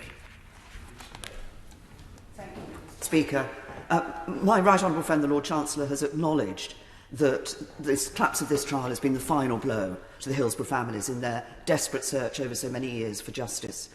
He's referenced the independent public advocate. In 2017, I pledged that to ensure that the pain and suffering of the Hillsborough families is not repeated, we will introduce an independent public advocate who will act for bereaved families after a public disaster and support them at public inquests. We are now 4 years on, so could I urge my right honourable friend to act swiftly in this matter? And can I say to him, having established our former colleague here in this House, Nick Hurd, as ministerial representative working with the Grenfell families after that tragedy, I see that role as quite different from the role of an independent public advocate. And I think the independence of that public advocate is incredibly important. The Lord Chancellor wants to get it right, but please get it right quickly. Secretary Buckland. I'm very grateful to my right honourable friend, and I pay tribute to her for the approach that she took, not only as Prime Minister but also as Home Secretary throughout those years, particularly after the first report of Bishop James Jones in 2012. I well remember, Mr Speaker, being a backbencher in this House raising the issue about potential criminal charges. And now here we are nearly 10 years later, and I take the point about time, but I know that she will appreciate it. She will appreciate that I want to get this absolutely right, and I want to make sure that anything we do chimes with the aspirations and needs of those who might use such independent advocates. Our work will be fruitless if it doesn't achieve those aims. Now come to Shadow Secretary David Lammy. Mr Speaker, I'm very grateful to my right honourable friend who's been at these issues in this House for 24 years on behalf of her constituents and others. The Secretary of State will know that inquests have since found that 96 victims were unlawfully killed by the negligence of others. The authorities who were supposed to protect the 96 that day instead failed them. More than 5 years ago, the South Yorkshire Police Commander in charge of the day of the Hillsborough disaster admitted not only that he had inadequate experience to oversee the safety of the 54,000 people, not only that he accepted responsibility for the deaths, he also admitted that he had lied, telling the then Secretary of the Football Association that Liverpool fans should be blamed for getting entry through a large exit gate when in fact he ordered the gate to be opened himself. These lies, these pernicious, ugly mistruths have caused incredible pain for the families of the 96 who are already put in despair and of obviously experiencing grief. The collapse of the most recent case at the end of last month is yet another kick in the gut for the families of all those who've lost loved ones at Hillsborough. It is nothing less than a national scandal that not one person responsible has been punished, has been held to account for the criminal justice system for these deadly failures. The lack of justice in this case is undermining the very concept of a public inquiry. After a tragedy like this, the system only works where there is good faith. Mr Speaker, there was clearly bad faith in the Hillsborough tragedy, and we must legislate so this can never happen again. The travesty of Hillsborough is not a one-off. You can see parallels in the experience that the Grenfell families are going through at this time. So, does the government now accept that it needs to change the law? Another tragedy, another 32 years of injustice. We clearly need to do something. And this does not have to be a partisan issue. The former Prime Minister, as we've heard yesterday, expressed the need for legislative change after the most recent trial collapse. Because although it was accepted that police evidence had been altered, it did not constitute perversion of the course of justice as it was evidence to a public inquiry. Authorities must be held to account. Victims must be given the support they need. The proposals to ensure that this does exist, the Public Advocate Bill and the Public Authority Accountability Bill are ready to go. We cannot have more cover-ups, more lies, more pain for bereaved families. Truth and justice matter. Will he today commit to working cross-party to change the law, not only to secure justice for the families of the 96, but to ensure that this does not and cannot ever happen again? Well, I'm grateful to the right honourable gentleman, and of course I reiterate the commitment I made to work across this House that I made to the right honourable lady. Those aren't just words, that is actually backed up by the consistent work that this government has taken, both in the incarnation of the previous Prime Minister and indeed when David Cameron was in office. He refers to changes in the law. I've already alluded to my intention with regard to more work to be done on how an independent public advocate service might work. I'm also mindful of work that the Law Commission has done on potential changes to the offences of misconduct in public office, which are clearly tied in with these matters. I think on the matter of perverting the course of justice, I have, Mr. Speaker, made it clear that inquiries under the Inquiries Act of 2005 could indeed be covered by that common law offence, which is a significant difference, of course, from the Taylor inquiry, which was, if you like, an administrative inquiry ordered by the then Home Office, which formed the basis of the trial judge's decision. So I am confident that the current inquiries under the 05 Act, indeed the future COVID inquiry, would be covered, subject to the evidential tests, of course, being met, by the common law offence of perverting the course of justice, as well as the Section 35 offences, which I referred to in my initial statement. I'm grateful. So to Chair of the Select Committee, Sir Robert Neal. Thank you very much, Mr. Speaker. Nothing can take away from the grief and the heartache that the Hillsborough families have suffered, and that the system, for various reasons, has prolonged that suffering, has been rightly brought to our attention by the Right Honourable Lady and the Member for Wallasey. And I know she, as a fellow member of the Justice Committee, and all my committee members would want to extend our deepest condolences to the family in what must be a very trying time. Would the Lord Chancellor recognise that we have to be cautious in moving to legislative change in relation to the specific facts of this case? This was a case where a legal decision, a point of law, was argued by very experienced counsel on both sides in front of a very experienced High Court judge, and that there may be conclusions that have to be done, as he has set out, as to what should come from that. But legislative change may not be appropriate where you're dealing with a very fact-specific set of circumstances and the particular legal status of the Taylor inquiry. Would he also recognise, though, that he has received from the Justice Committee a report which highlights the way in which, in a number of important areas, the coronial inquest system fails, regrettably, to protect and support bereaved families, both in large cases such as this of great public attention, but also in smaller ones too, and in particular make specific recommendations that legal representation should, as a matter of course, be available to families in cases where there has been a disaster which has significant public consequences, or where state agencies such as a police authority are themselves legally represented, so that the families can get their concerns aired and their desire to challenge and scrutinise the evidence heard by their own representatives at the inquest stage earlier on in the proceedings.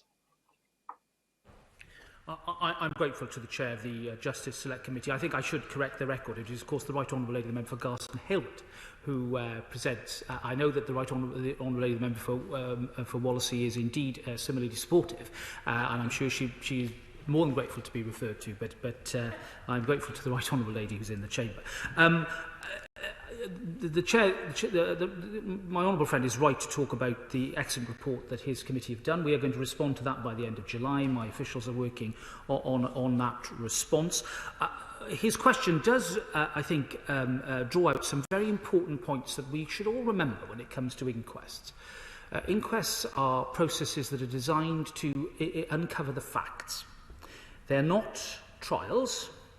They can't be trials. And this is, of course, brings us back to the essential point here for the families, because the families have put their faith in the criminal trial process as a way of responsibility, people being held to account. Now, the inquest process, however comprehensive it was, and of course the inquest that was held and chaired by Sir John Goldring was indeed a very comprehensive and thorough piece of work that I think all of us can reflect upon and understand. But it was never going to be a trial. But the point I seek to make, Mr. Speaker, is that we must make sure that when we talk about equality of arms, which is a very important point that underpins the Right Honourable Lady's campaign, that we don't turn inquests into some sort of adversarial blame game. That would be wrong. It would be a disservice, frankly, to bereaved families, and it would be a misunderstanding of what the coroner's function is. Now, of course, Article 2 widens the provisions of the inquest to allow for a wider consideration to be given, but I think it's important that all of us really focus upon the function of an inquest and that any changes to be made do not detract from its essential quality.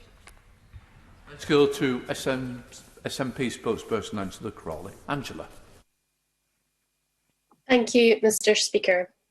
The Hillsborough disaster was a fatal human tragedy. A football match at Hillsborough Stadium in Sheffield on the 15th of April 1989. I wish to pay tribute to those who have lost their lives and to their families who have spent decades in pursuit of justice. In 2016, the inquiry findings concluded that 96 victims were unlawfully killed due to gross negligence. Police errors in planning, defects at the stadium, and delays in the emergency response all contributed to the disaster. The behaviour of fans was not to blame.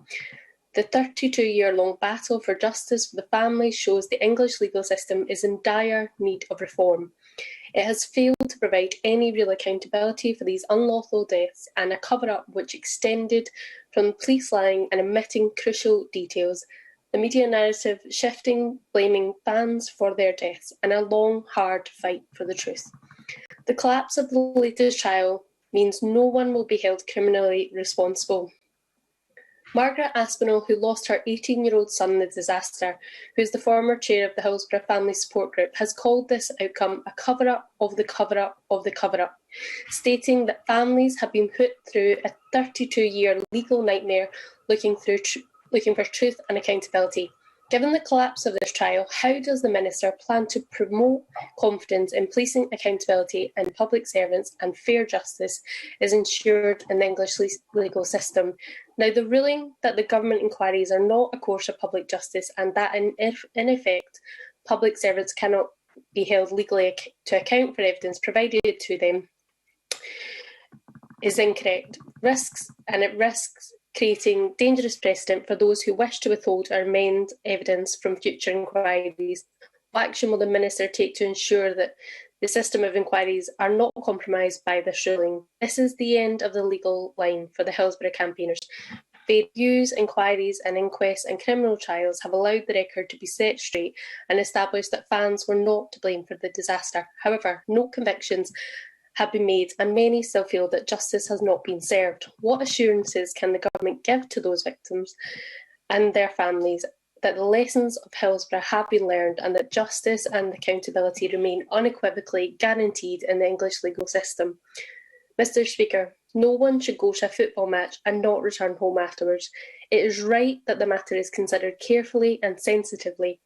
But after 32 years, the campaign for justice for the 96 rightly deserved justice. Well, I'm grateful to the Honourable Lady, and in her sensitive and appropriate invocation of the memories of the 96, it's right to pause to remember that 50 years ago, the Ibrox disaster happened in Glasgow, which was a major disaster costing many, many lives. Well, indeed, and Mr. Speaker, you're quite right to add that to the record, which you now do. I think what brings those two tragedies together, although they're separated by time, is the fundamental approach that was taken then to safety, which it seemed to be that public order trumped safety. That the attitude of the then authorities was really about containment of potential unruly behaviour rather than fundamental issues of safety. That underpins that sort of lazy thinking, frankly, thinking that now in 2021 it seems astounding, underpins many of the ways in which disasters like this happen, or near disasters, which on many, many occasions were averted by mere good luck or circumstance. And I think that that's a very important point to reflect upon, because we cannot go back to those days.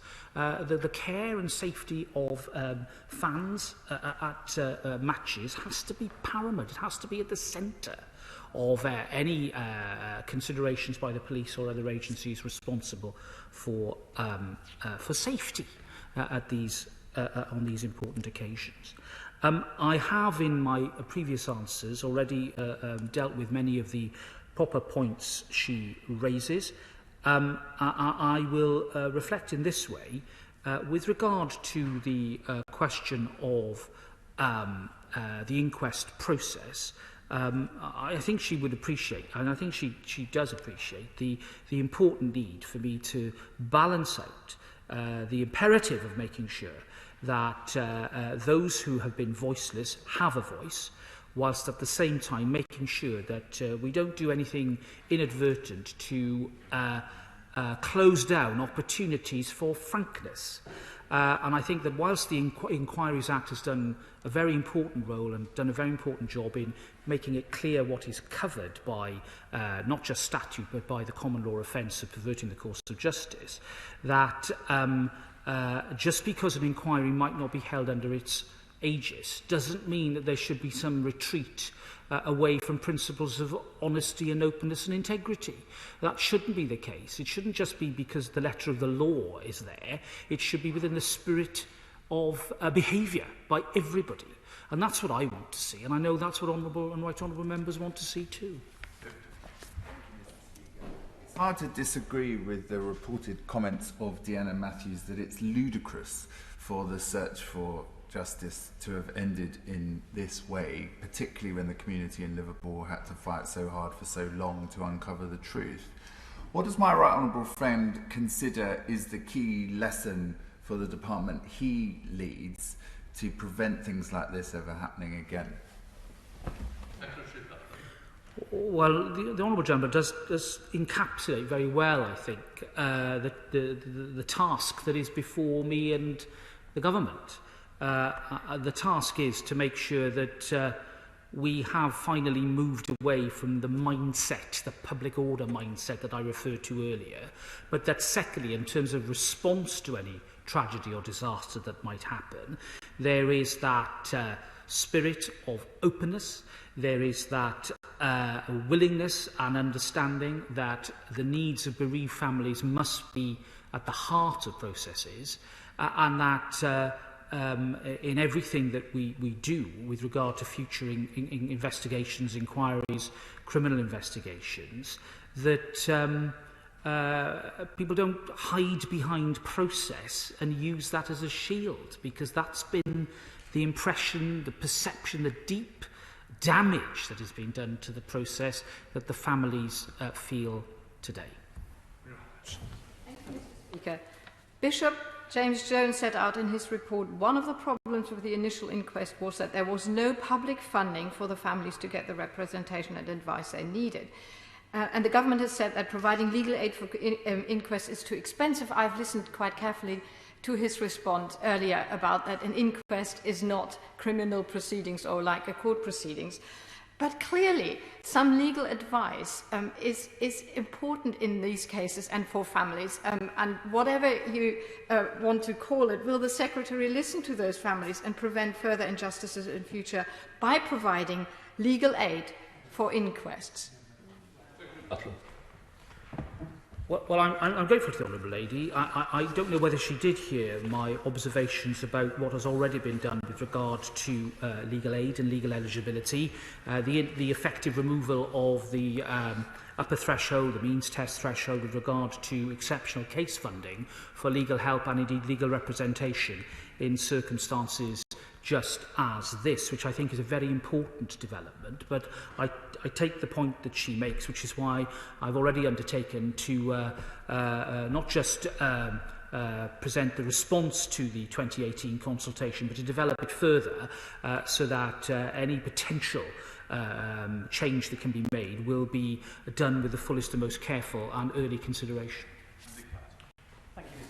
With your permission, as this is the first time I'm speaking on this topic, I hope you'll allow me to just pay tribute to the 4 victims from Warrington who lost their lives at Hillsborough, and in particular to David Benson from Penketh in my constituency, who was just 22 when he died. And having read some of the comments from Brian, David's father, it's clear to me that he feels that the system has failed him at every single level. And I wonder, with that in mind, would the Lord Chancellor clarify what steps he's taking following the collapse of the most recent trial in relation to the offence of perverting the course of justice and other common law offences which touch on those who hold public office? Well, I'm very grateful to my honourable friend, and he puts in very heartfelt and genuine terms the real sense of loss and frustration, to say the least, that his constituents and their families feel.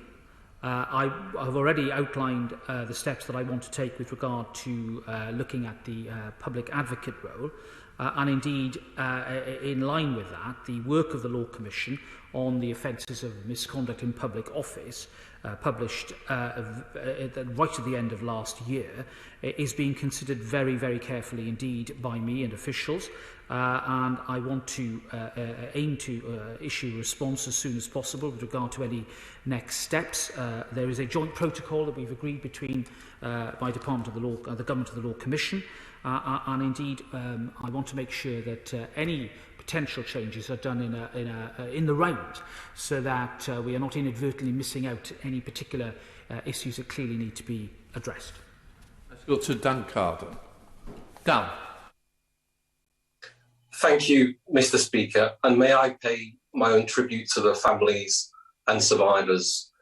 It took 27 years to get to the truth that 96 people were unlawfully killed at Hillsborough, and yet 32 years on, justice remains out of reach. And I think the decades-long fight of the bereaved families and survivors is all the evidence we need that the legal system is broken, and the collapse of the recent trial risks setting a precedent that tips the scales of justice even further away from victims. So could I ask the Lord Chancellor to say how he will engage with the families and survivors about their experiences, and quickly set out a timetable for reviewing and changing the law to learn lessons from the horrific experiences the families and survivors have had of the British legal and judicial system? Well, I thank the honourable gentleman for his question. I can assure him that when it comes to ramifications, we must remember, of course, this was a decision in first instance. I've clearly set out, and it turned on its particular facts, I've clearly set out the position with regard to the existing Inquiries Act and the legislation, the Section 35 offences applying to that, and indeed the common law offence of perverting the course of justice. With regard to the other important points he makes, colleagues at the Home Office are indeed now going to be working closely with the families with regard to the 2017 Bishop James Jones report. They can get on with that work now that the trial has come to a conclusion, and as I said earlier, nothing about them without them. That has to be at the heart of the work that is done with the families, so that what emerges will be a positive set of changes informed by the excellent work of Bishop James Jones. And then secondly, I've already outlined with regard to potential legislative change what my intentions are, and I absolutely get his point about the need, after all this time, for work to be done as speedily as possible. Let's go to Bob Blackman. Bob. Thank you very much, Mr. Speaker. And the Hillsborough tragedy is one of those events that anyone that was alive at the time will remember where they were when these terrible events were unfolding. All of our sympathy has to be with the families of the victims and also those recovering. Will my right honourable friend set out what plans he has not only to review the existing position so that legal support is provided to the families of the victims, not only for the Hillsborough tragedy, but for, sadly, there will be other tragedies as well, and there will need to be legal support for families undergoing this, so that we can learn the lessons and make sure that the failure to provide proper legal support for these families during the entire process is not repeated. Well, I'm very grateful to my honourable friend, and I think it goes further than that. I think it starts right at the beginning of the process, and I think the families would say that they were shut out from day one, and therefore the rot sets in much earlier than the investigative, the inquisitorial, the adversarial process. And that's something that none of us, I think, can accept and want to see happen. What we are left with is the aftermath. And the work that government has been doing and will continue to do in the spirit of cross-party cooperation is designed to try and create a higher degree of accountability and involvement. But I repeat, or perhaps I emphasise something that I haven't yet properly emphasised, Mr. Speaker. The justice system cannot do this alone. It's only as good as the product of the evidence and information and intelligence that it receives.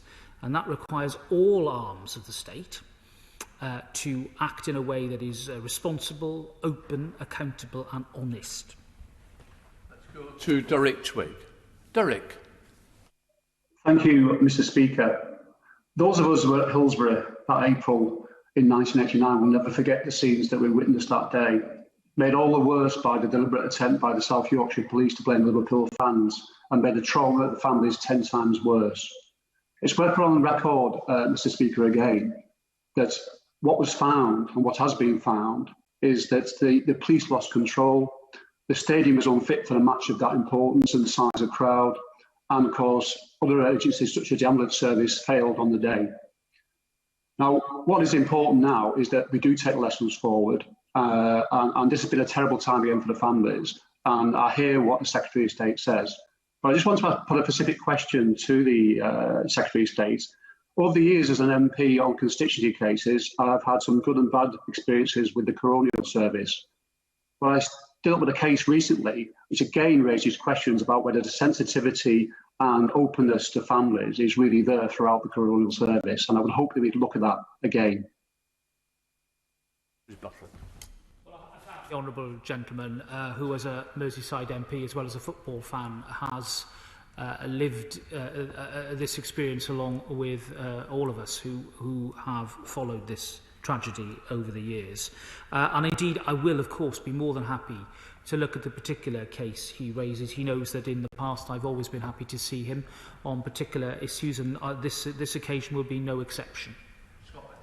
Thank you, Mr. Speaker. I'm sure that the whole House has immense sympathy with the families affected by the tragic events of Hillsborough, and their tireless pursuit of justice is to be praised.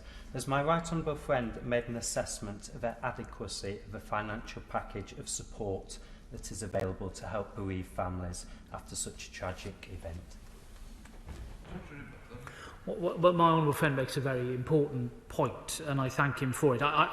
As I've already outlined in previous answers, I think it's important that certainly from my position with regard to the justice process, that we act as swiftly as possible to make legal aid eligibility easier. We've done that, but clearly in light of the responses to the consultation we did and the further work that I want to do, there is more work that I think needs to be done here in order to achieve that level of justice-related support that I think families deserve. Let's go to Mick Whitley. Mick. Thank you, Mr. Speaker. The recent collapse of the Hillsborough trial was a devastating development for many people living in my constituency and across Merseyside who have suffered so much in their decades-long quest for justice. The pain that this has caused for the families of the 96 Liverpool fans who lost their lives, along with the trauma still haunting so many of the survivors, needs to be urgently addressed by this House. Does the government accept that the payments of compensation to 601 people affected by the disaster by the police is inconsistent with the court's failure to find anybody responsible for the tragedy, and that this failure needs to be addressed by legislation to protect victims in the future? Thank you. Secretary Buckland. Well, the honourable gentleman asked a proper question about compensation. Indeed, it echoes the question by my honourable friend, the member of Blackpool South as well. With regard to that aspect, what I will do is undertake to write to the honourable gentleman and indeed to the member for Blackpool South about that particular aspect. I don't want to say anything that would in any way be misconstrued or perhaps misunderstood. Frankly, the matter needs more careful consideration. It's a very sensitive matter. I'm very much alive to the fact that, you know, things are said and done purportedly on behalf of the families, when in fact the families have not been involved. You know, we have to act in a way that is consistent with our words, and that's what I'm doing on this occasion. Let's go to Kim Johnson. Kim. Thank you, Mr. Speaker, and I'd like to begin by paying tribute to the families and the survivors of Hillsborough. Liverpool is a proud and a resilient city, and I'm a proud Scouser, and contrary to the Prime Minister's description, we are not a city that wallows in victim status. We have a long history of fighting social injustice, and Hillsborough is the worst kind of injustice. On the 15th of April 1989, 96 Liverpool fans left to watch a football match. 96 died as a result of corporate failures. So can the Lord Chancellor tell us here today, and the families of the 96, what he intends to do for justice to be served? Thank you, Mr. Speaker. Well, I join the Honourable Lady in paying tribute to the great city of Liverpool. I'm a proud Welshman, but Liverpool is very close to my homeland, and it's very close to my heart. It's a great city, a wonderful place full of amazing people, and I want to put that on the record. But I'm sure she listened very carefully to the points that I made about my intentions and the government's intentions with regard to achieving as high a degree of justice as possible. That word justice sometimes is bandied about a bit too much, and sometimes we're a little perhaps careless with the way we use it. What I want to try and achieve for them now, bearing in mind everything that's happened and the huge setbacks and reversals that they've experienced, is to try and achieve as high a degree of justice as possible in these terribly difficult and deeply sad circumstances. Let's go to Charlotte Nichols. Charlotte. Thank you, Mr. Speaker. 32 years after the Hillsborough tragedy, the families of the 96 football fans unlawfully killed that day have not seen justice done. 3 of my Warrington North constituents, 19-year-old Ian Ronnie Whelan, 19-year-old Colin Ashcroft, and 42-year-old Eric Hughes, were among the 96 innocent victims killed that day. May their memories forever be a blessing. And many more of my constituents have been traumatised by the events of that day. The fact there has been no individual responsible held to account by the justice system is a national scandal, as are the years of smears about fans that the families and survivors have endured, blaming them for the disaster. Will the government therefore consider implementing the former member for Lee's Public Authority Accountability Bill to set a requirement on public institutions, public servants and officials, and on those carrying out functions on their behalf, to act in the public interest and with candour and frankness, so that other families bereaved in public disasters cannot be treated as disgracefully as the Hillsborough families have been? Secretary Buckland. Well, I think the Honourable Lady is right to remind us again from Warrington North about the victims of the disaster, and how, in fact, the diaspora, I suppose is the best word to use, was a wide one, bearing in mind the wide fan base of Liverpool Football Club. And that means that what happened was a national disaster. It wasn't confined to the great city of Liverpool, though the great city of Liverpool felt the brunt of it. This was something I think all of us felt was a national loss and a national disaster, and therefore we have a national responsibility to address it and to rectify wrongs that have been committed. I listened very carefully to her point about the bill that I think fell back prior to the general election of 2017. I am, of course, as I've already indicated, Mr. Speaker, looking carefully at aspects relating to that bill and indeed wider work to make sure that we fully reflect the wrongs that were committed and the culture change that I think is such an important part of rectifying the ills of the past. Thank you, Mr. Speaker. 96 people were unlawfully killed at Hillsborough. Police statements were altered, yet nobody has been held to account. What is the government going to do about it? Well, I'm grateful to the Honourable Lady, and she'll forgive me if I don't go through all the important points that I've made earlier in response to other Honourable members. I'll simply say this to her. She rightly raises the issue. She wants accountability. So do I, and so does the government, and that is why the work will continue in the months ahead, particularly the important work that the Home Office is conducting with the families directly as a result of Bishop James Jones' second report, the 2017 report. Amber. Thank you, Mr. Speaker, and can I thank the Lord Chancellor for these answers so far. On the 15th of April 1989, I witnessed 96 women, men and children unlawfully killed at a football match in Hillsborough, Sheffield. On the 26th of May 2021 in Salford, we shamefully witnessed a trial collapse on a technicality, and after 32 years, not a single person has been held accountable for the deaths, and justice has been denied to families and survivors. Our loved ones went to a football match and were killed. Then they and the survivors were branded hooligans, said Margaret Aspinall. We've been put through a 32-year legal nightmare for looking for truth and accountability. Mary Corrigan, whose 17-year-old son Keith was a great friend of mine, died. Said she was so angry. It's the lies, and they've come out with. She said it's unbelievable. We now have families of the dead, survivors, and indeed the city broken by the events of 32 years, believing our justice system is corrupt and damaged beyond repair. Does the Lord Chancellor accept that there needs to be legislative changes to avoid families of future disasters facing the same mistreatment and injustice as the Hillsborough families and survivors have suffered? And will the Lord Chancellor commit to working with families, survivors and members across this House to implement the Member of Garston Halewood's Public Advocate Bill, which will help to ensure this injustice is never repeated? Well, I'm profoundly grateful to the Honourable Gentleman for his remarks, and I listened very carefully to what he said. He was a witness to what happened, and no doubt he has to live with that, which I think all of us in this House would understand and share with him. That sense of loss that I referred to earlier, that huge sense of loss and that sense of injustice and ongoing injustice.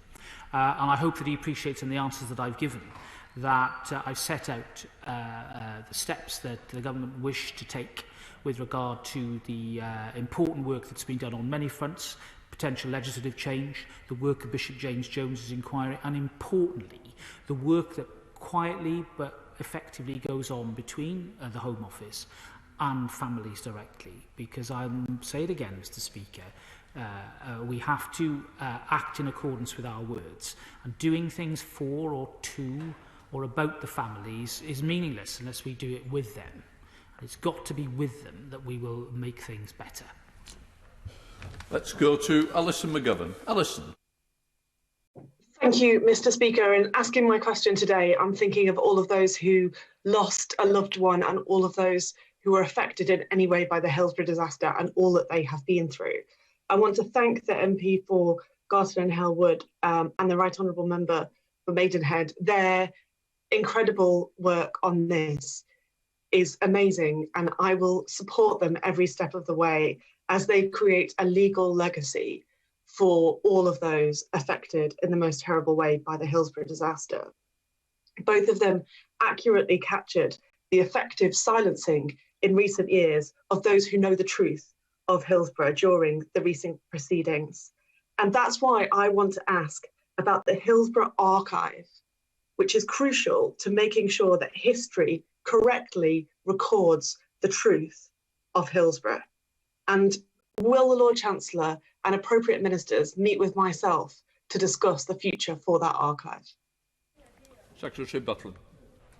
Well, I'm very grateful to the Honourable Lady, and she makes a very important point about the archive. And there's a general point to be made here, which goes back to the initial question about the ongoing criminal procedure meant that a lot of material, for example, material on existing websites, had to be taken down. I obviously want that to change. I want it all to go back. And indeed, there's more work, I think, that needs to be done to ensure that documents and material are in the public domain. So my answer is yes, I absolutely will undertake to work with her, because I think it's important that everybody has access to the truth. and so that the full story is known by generations yet to come. Thank you, Mr. Speaker. It represents a complete failure of the state, doesn't it, that 96 people were unlawfully killed, and then there was a cover-up for which no one has been held to account because of what amounts to a technicality 32 years later on.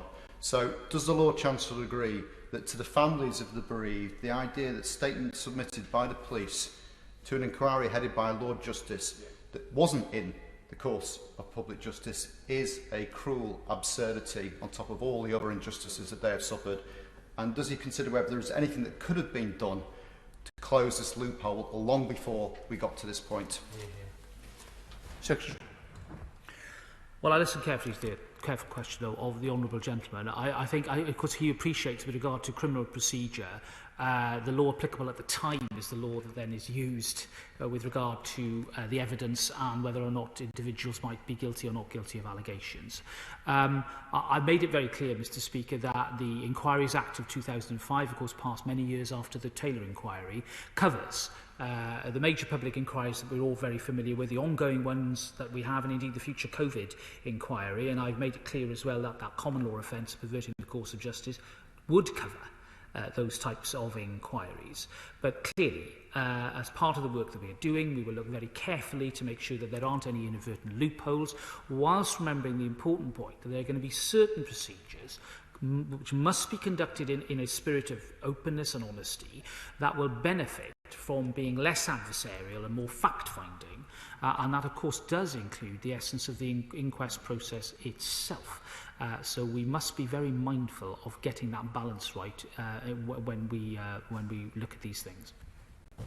Margaret Greenwood, let's go to Margaret. The collapse of the trial last month was devastating for the families who lost loved ones at Hillsborough. In 2016, an inquest jury ruled that the 96 who tragically lost their lives were unlawfully killed. Yet no successful criminal charges have been brought against any individual. The whole House will be in agreement that this is a massive failing of the criminal justice system. I hear the Lord Chancellor's responses today, but as my friend, the member for Tottenham, says, the Public Advocate Bill and the Public Authority Accountability Bill are ready to go. So will the government now commit to introduce legislation without delay so that no families bereaved by public disasters have to go through what the families who lost loved ones at Hillsborough have had to endure? Well, I'm grateful to the Honourable Lady, the member for Wirral West.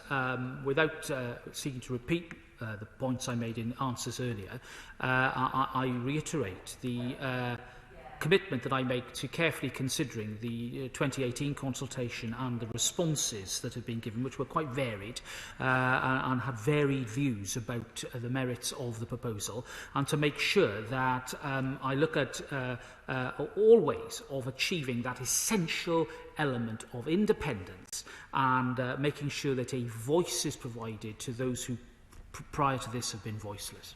Let's go to Bill Esterson. Bill. Thank you, Mr. Speaker. 96 people died at Hillsborough, 18 people from the borough of Sefton.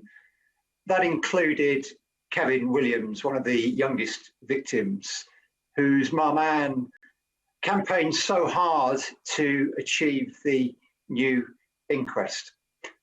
Mr. Speaker, no one was held accountable despite the coroner's verdict at that new inquest of unlawful killing. Instead, the loved ones of the bereaved families continue to be smeared to this day. The Justice Secretary said he was committed to changing the law. So can I ask him, how quickly will he introduce the Hillsborough law? Will it deliver parity of legal funding for bereaved families? Will it include a duty of candour on public officials?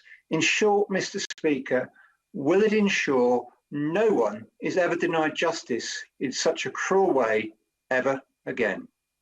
Secretary Bill. Well, can I join the honourable gentleman in paying tribute to all those from the borough of Sefton who lost their lives and their families as well, which he quite rightly refers to. Indeed, the campaigners, in particular, the campaigners in his constituency who worked so hard for the inquest. Indeed, I remember the people he talks about very, very well. I think most of us will do, who follow events very closely, and remember them with gratitude and honour. I won't reiterate the points I've made, Mr. Speaker. I refer him to the answers I gave a moment ago. I'll simply say this. I want to get it right, and I want to make sure that things are done as quickly as possible. But I don't want to rush this and get it wrong in a way that, frankly, families would be once again let down by.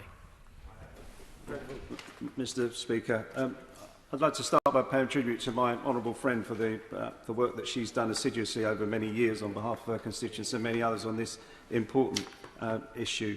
And it's important to remember that at every stage that these families have suffered injustice and they've had to fight to overturn lies and decisions that have gone against them, they've had to relive the tragedy and listen to all the details of what their family members went through on that day. And then to come to the final stage where there is a court case to fall on a technicality that it's not unlawful to give false statements in an inquest. We cannot imagine the pain and anguish that that must cause. So whilst asking the Lord Chancellor to expedite the changes in law that he said he's willing to do, but can he also say, does he think that the Crown Prosecution Service has anything to answer for here, and should they be looking at themselves in the way that they've conducted themselves during this case? Well, I think the honourable gentleman encapsulates the feelings very well indeed, if I may say so. I refer to the answers I gave a moment ago. With regard to CPS, of course, you know, I have to say this, I'm not the accountable Minister. The Attorney-General, of course, is responsible for the superintendence of the Independent Crown Prosecution Service. I think as Lord Chancellor, my clear role is to acknowledge and respect the process.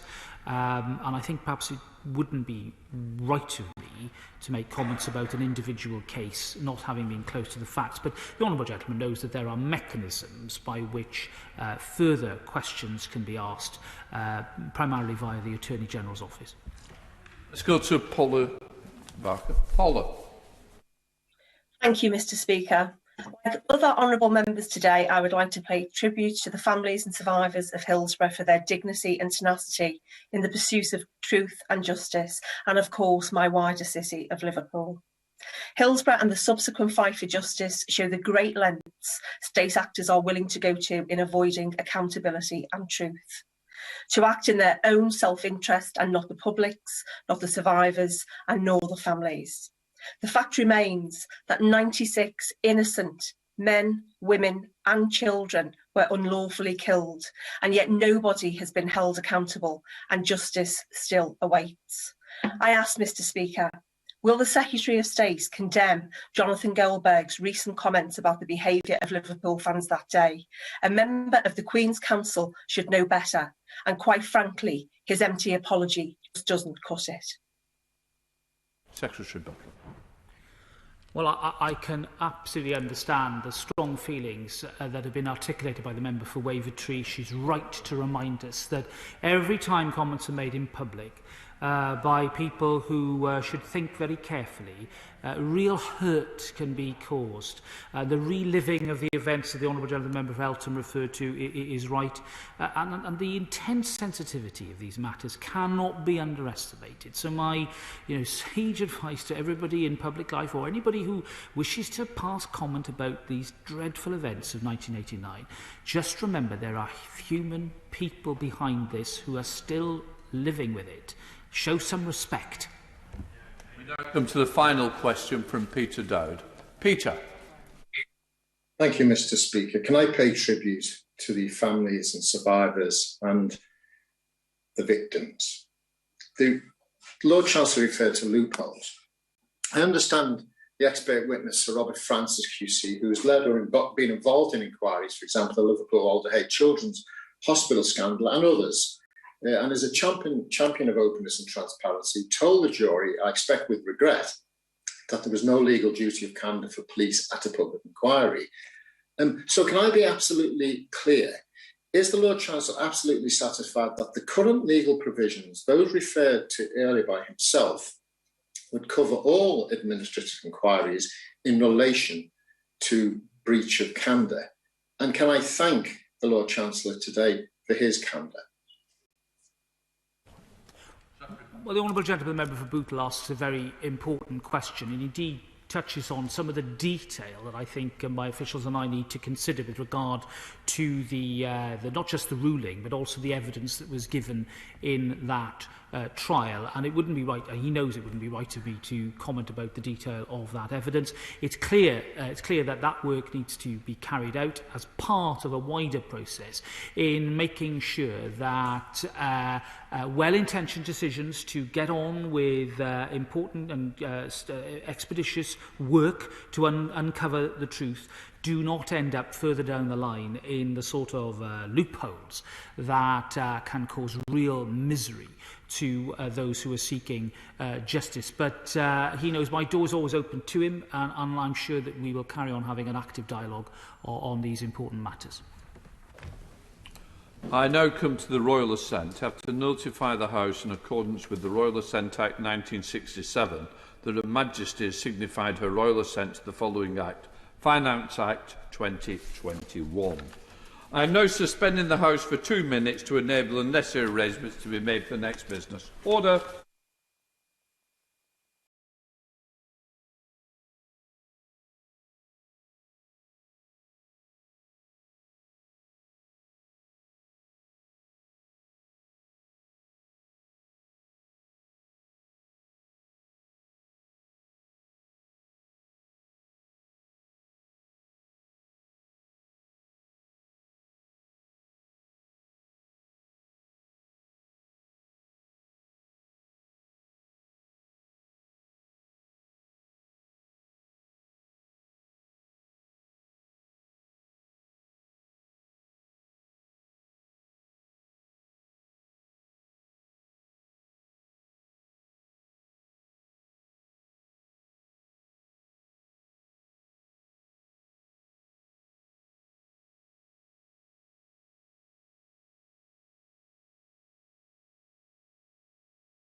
Order. Before I call the shadow leader of the House to ask the business question, I'd like to take the opportunity to put on record the House's thanks to Tony Ray, who retired this week after 43 years of service in this House. Tony worked first in the craft and maintenance team as a carpenter. Since 2001, Tony has worked in the security team, where he was a security officer.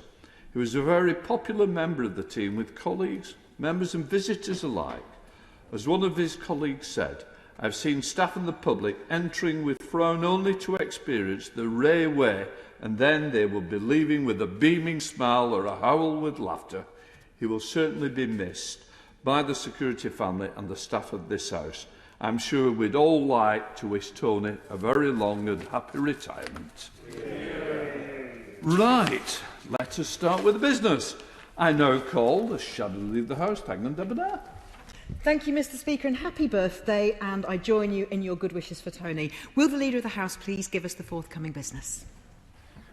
Thank you, Mr. Speaker. The business for the week commencing the 14th of June will include Monday, the 14th of June, second reading of the National Insurance Contributions Bill. Tuesday, the 15th of June. Mr. Speaker's just leaving, so may I wish him a happy birthday too before he departs. But I think we're not going to sing. Tuesday, the 15th of June. Opposition Day, second allotted day. There will be a debate on a motion in the name of the official opposition, subject to be announced. Wednesday, the 16th of June, second reading of the Rating, Coronavirus and Directors' Disqualification Dissolved Companies Bill. Thursday, the 17th of June, a general debate on the Misuse of Drugs Act, followed by a general debate on the UK's Preventing Sexual Violence in Conflict initiative and the G7. The subjects for these debates were determined by the Backbench Business Committee. Friday, the 18th of June, the House will not be sitting. The provisional business for the week commencing the 21st of June will include Monday, the 21st of June, an opposition day, third allotted day. There will be a debate on a motion in the name of the official opposition, the subject to be announced. Tuesday, the 22nd of June, the second reading of the Northern Ireland Ministers, Elections and Petitions of Concern Bill. Wednesday, the 23rd of June, consideration in committee of the Armed Forces Bill. Thursday, the 24th of June, a general debate on the comprehensive and progressive agreement for the Trans-Pacific Partnership, followed by business to be determined by the Backbench Business Committee. Friday, the 25th of June, the House will not be sitting. Leader of the House, Angham Debonair. Thank you, Madam Deputy Speaker, and I thank the Leader for the business. Could he first share with the House the reasons that the business appears to have changed for next week? Madam Deputy Speaker, this is a great country full of amazing, inspiring people, and this week is the Government's opportunity to showcase our great country and its values at the G7 in Cornwall, leading, not just hosting. And yet, instead of leadership, what do we have? The UK teetering on the brink of a trade war with our nearest allies, including some G7 guests, over sausages. This is about the meaning of the Northern Ireland Protocol, an international agreement the Prime Minister literally negotiated. I do wonder if he actually read it, or maybe he got a classmate to do his homework. The UK is the only developed economy and the only G7 participant to be cutting aid for life-saving global programmes. We have a government which doesn't even dare put that to the parliamentary vote. There's no news of when Nazanin and others trapped in foreign jails for crimes they didn't commit will be reunited with families. We've got a call to get the world vaccinated, but not till the end of next year. The virus is still mutating, and none of us is safe till everyone is safe. So I urge the Prime Minister, put party politics aside and take Labour's plan for global vaccination to the G7. And to demonstrate the extent of his commitment to tackling climate emergency, the Prime Minister flies to Cornwall by private jet. My friend, the member for Plymouth, Sutton and Devonport, stands ready to advise the Prime Minister on train times for his return. And while he's on it, maybe the Prime Minister could sort out his failed Green Homes scheme. He should be leading, Madam Deputy Speaker, the G7 by example and inspiration, not just putting out the place cards for dinner. So will the Leader ask the Prime Minister to showcase what this country has to offer, instead of his own lack of leadership? Madam Deputy Speaker, I am disappointed that the Government has not taken responsibility for the loophole which means that a member can be subject to parliamentary recall petition by their constituents for an expenses charge, but not for serious sexual harassment. A member who has been sexually harassing staff will return to Parliament within weeks and shows no signs of resigning. Staff are worried. Constituents have every right to be concerned. So can the Leader confirm that the public could use the parliamentary petitions process to trigger a debate about this? Can he tell us why that member is still apparently a member of the Conservative Party? And could he bring forward motions needed so that the people of Delyn can decide if they want to ditch their MP? And on the domestic agenda, again, failure.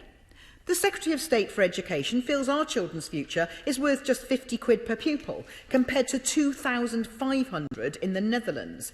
Meanwhile, Labour has an actual catch-up plan, one which Parliament voted in favour of yesterday. So if the Government won't do the right thing and adopt Labour's plan, could the Secretary of State explain to this House what it is about breakfast clubs, mental health support and small group tutoring that he objects to? It's Carers Week, Madam Deputy Speaker, and carers and people needing care in Bristol West want me to ask the Prime Minister where's his plan to fix social care, announced 687 days ago. How many more years will they have to wait?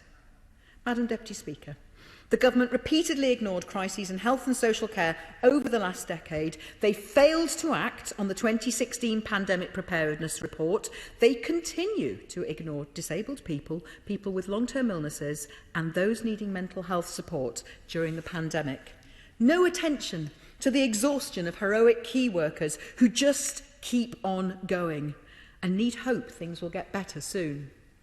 The government continues to use the pandemic as their personal cash machine. The least they could do is announce the public inquiry. And the Leader of the House said last time that we shouldn't have the inquiry whilst the virus is still raging. Now, he can't have it both ways. It's either raging or it's not. If it is, they need to learn the lessons now about what's going wrong. There is no excuse for delaying this inquiry.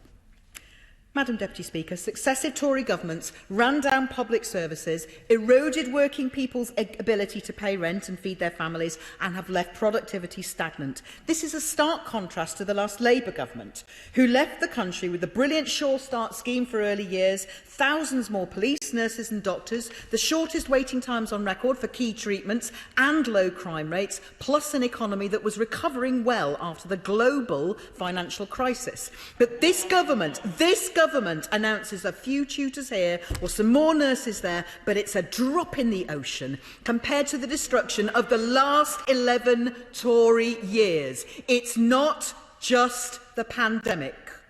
Children need tutors because Tories cut education. Crime rates soar because Tories cut police numbers. Rape victims wait years for justice because Tories cut the justice system. And now they expect people to be grateful with the thin gruel they are offering. No wonder the people of North East Somerset are voting Labour. Thank you, Madam Deputy Speaker. Leader of the House. Thank you, Madam Deputy Speaker. The Honourable Lady may fall into a nostalgic trap, one I am sometimes accused of falling into myself, of looking back at a golden age past, but forgetting the reality of the misery of the last socialist government, a socialist government that left us with a debt of an annual deficit, not a debt, of £150 billion a year, the worst financial crisis that we had seen in decade after decade, and a situation where there was simply, as one of her own side said, no money left. So much though I think we should admire and like and revel in our past history, we have to remember the failures of socialism, and that every socialist government this country has ever had, at the end of its complete term, has left unemployment higher than when it came into office. As regards police, we now have over 8,000 more police, meeting our promise to recruit more than 20,000 police. We are ensuring that the police are on the streets to ensure that we are kept safe. We have reformed education with the advent of more academy schools that are raising standards. And the Honourable Lady blamed the need for tutoring on the Conservative Party, whereas actually the need for extra tutoring and the fact that a package of £3 billion has been provided in total to help children is because of the pandemic, Madam Deputy Speaker.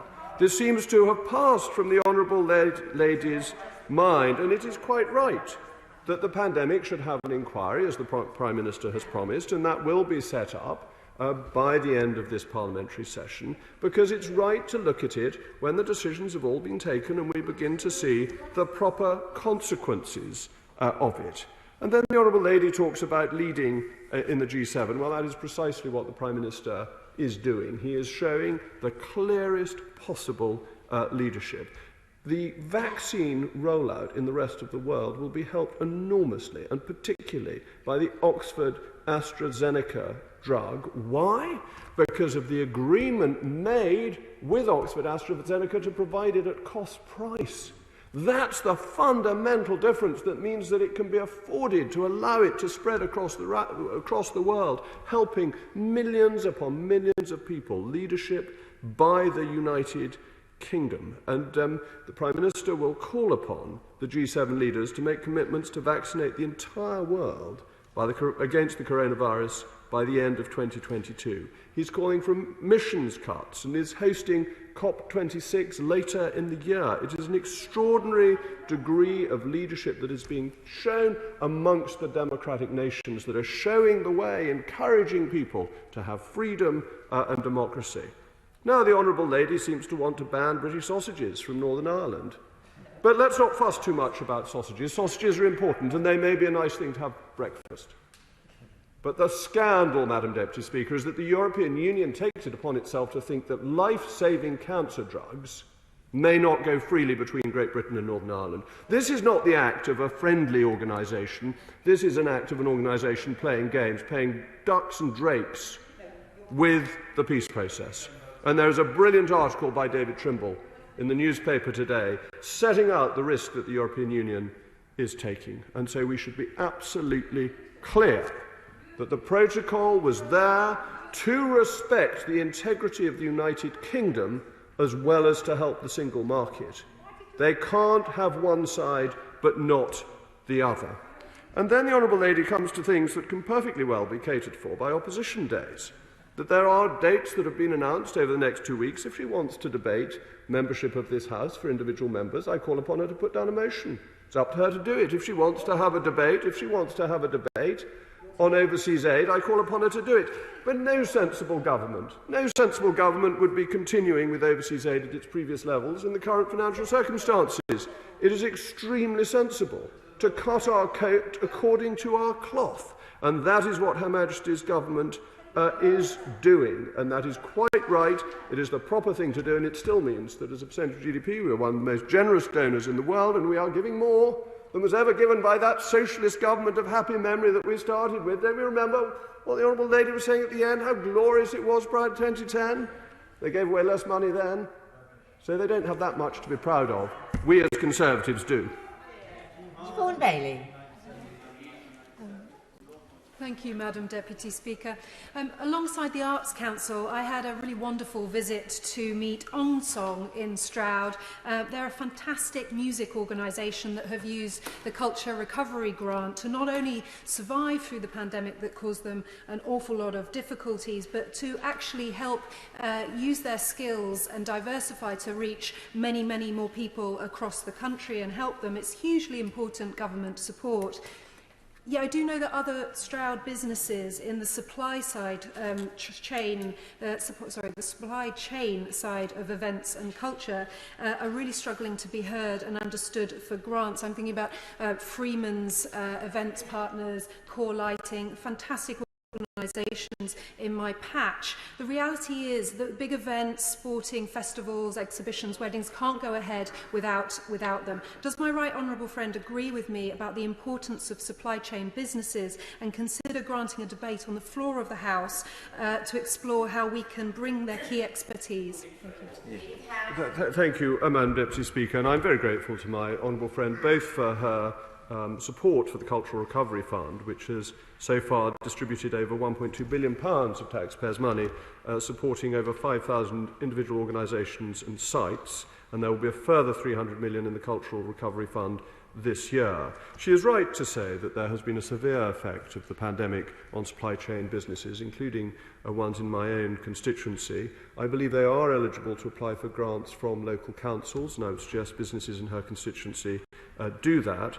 I can't promise her a debate, though the chairman of the Backbench Business Committee may be about to raise a question, and I'm sure he would like to hear about this as an item to debate, because I think it affects many honourable members and right honourable members, and I will obviously raise her concerns with the department. Owen Thompson. Thank you, Madam Deputy Speaker. I would also send my best wishes to the Speaker on his birthday and to Tony Ray on his impending retirement. It's always sad when you see somebody passing on, but moving on to other opportunities, but a great opportunity for them all the same.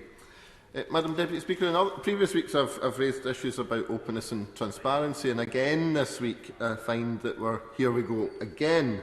This week it's the Cabinet Office who have been found guilty of acting unlawfully in handing out lucrative contracts to an ex-colleague. It goes on and on and on. So could I ask the Leader, when could we have a debate in government time to consider the government processes of openness and transparency, so that we can shine a light to get a very clear way forward, now that my Ministerial Interests Emergency Powers Bill is no more, as it fell at the end of the last parliamentary session. This week we've also had a great deal of debate around the cuts to foreign aid, so I suppose on this I would simply say to the Leader, when will this House have a chance to have a substantive vote on that subject? Madam Deputy Speaker, we are very quickly approaching the 21st of June, at which point the hybrid virtual COVID procedures come to an end. Obviously I've always said that this House would look to be in step with the public, and as we are still at this stage unclear what that's going to mean for the public, can I ask the Leader if he can add anything to that to give a bit more clarity? And beyond that, even when things do change, what consideration can be given to the particularly unique medical circumstances that some members will find themselves facing that result in them not being able to attend Parliament, and what we can do to support them to make sure that they are not disenfranchised in representing their communities. This could happen to a number of members at any time, as we saw a member of this place who's also a member of the Scottish Parliament last week only being track and traced and having to isolate at very short notice. And finally, Madam Deputy Speaker, we've seen protected time for the opposition days and the government's approach to scheduling of statements. But over the last few weeks, I've noticed backbench business time has been quite severely constrained by the number of statements that have been put in. So could we consider where that might be done going forward to make sure that the most time possible is available to these important debates? Thank you, Madam Deputy Speaker. May I join the honourable gentleman, indeed Mr Speaker, in paying tribute to Tony Ray. Over 40 years' service in this House is truly terrific. It is a real model of public service, and I know that everyone who has worked with him has found pleasure in doing so.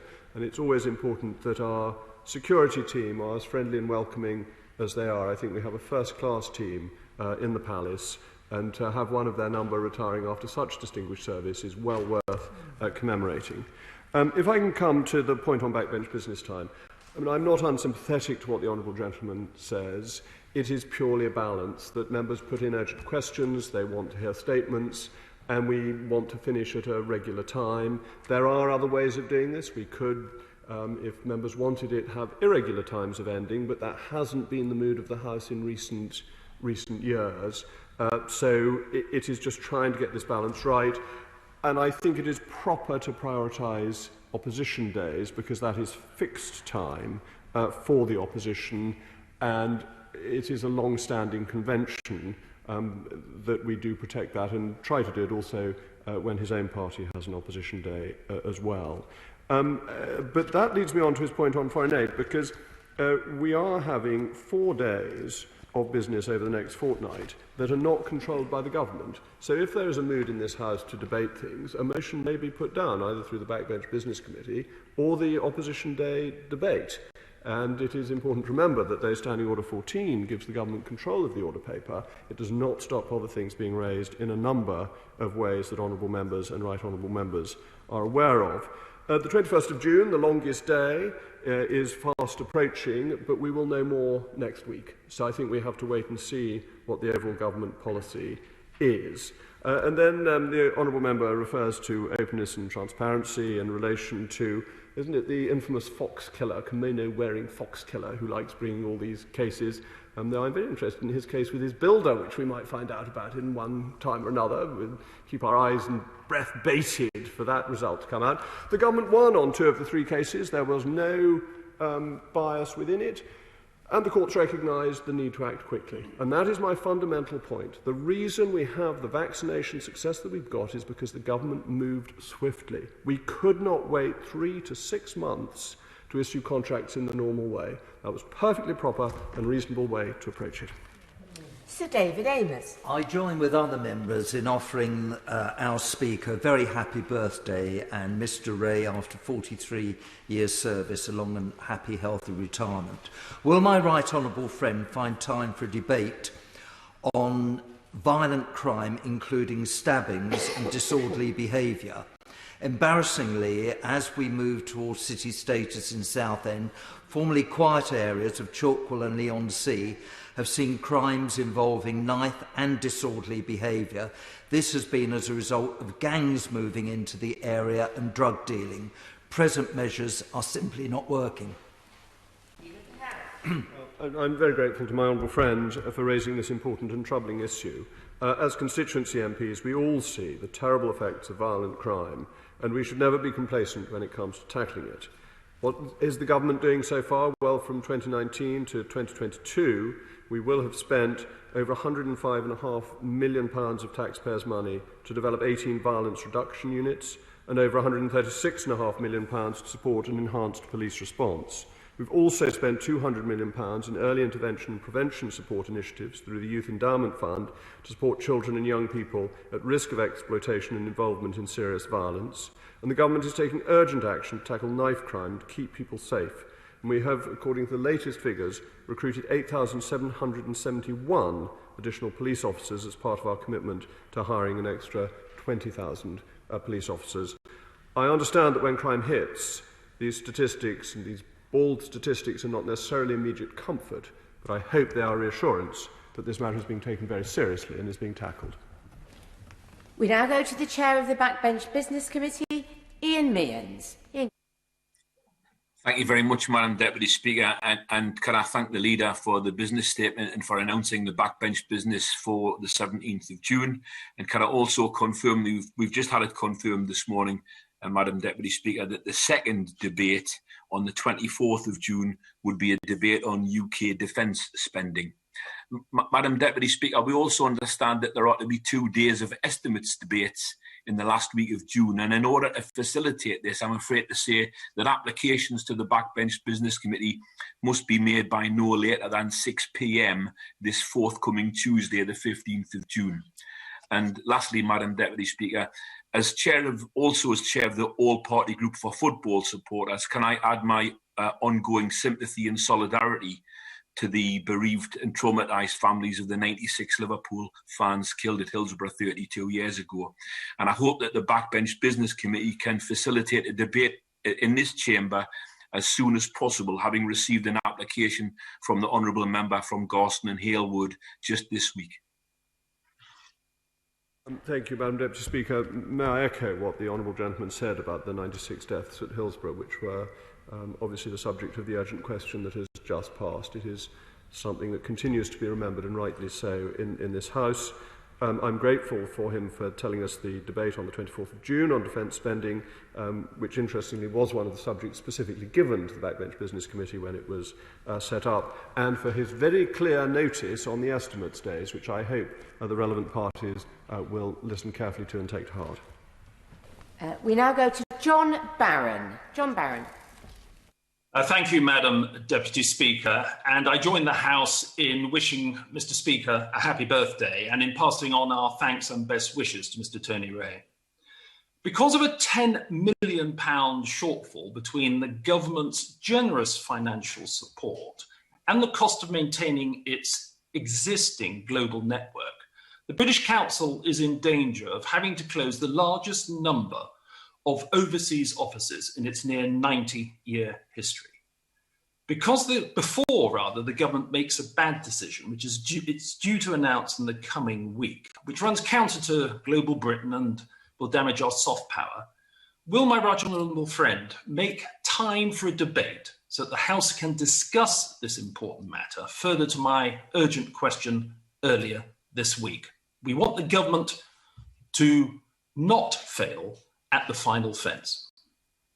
Leader of the House. Thank you, Madam Deputy Speaker. The British Council is undoubtedly a crucial part of the UK's presence overseas and a key soft power asset. As my honourable friend, the Minister of State, said during the urgent question on Tuesday, the government values the influence of the British Council, and we agreed a 2021-22 spending review settlement totalling £189 million, which is a 26% increase in funding from 2020-21. I'm grateful to my honourable friend for raising this matter again, and will pass on his concerns or reiterate his concerns to the Minister. But in terms of a further debate, I think the Backbench Business Committee is undoubtedly the right place to apply to. We now go to Khalid Mahmood. Khalid Mahmood. Thank you, Madam Deputy Speaker. I'm sure the whole House will join me in offering condolence to Dijon Reed's mother, Joan Morris, and the whole family who was tragically murdered on 31st of May. My honourable friends from Birmingham Erdington, Birmingham Edgbaston and I are working with the family, the black churches and the authorities to ensure unity. Will the Leader of the House provide time for the Home Secretary to come to this chamber and debate this issue, as well as provide funding to reduce knife crime? It is not sufficient for the Speaker to quote figures that haven't worked.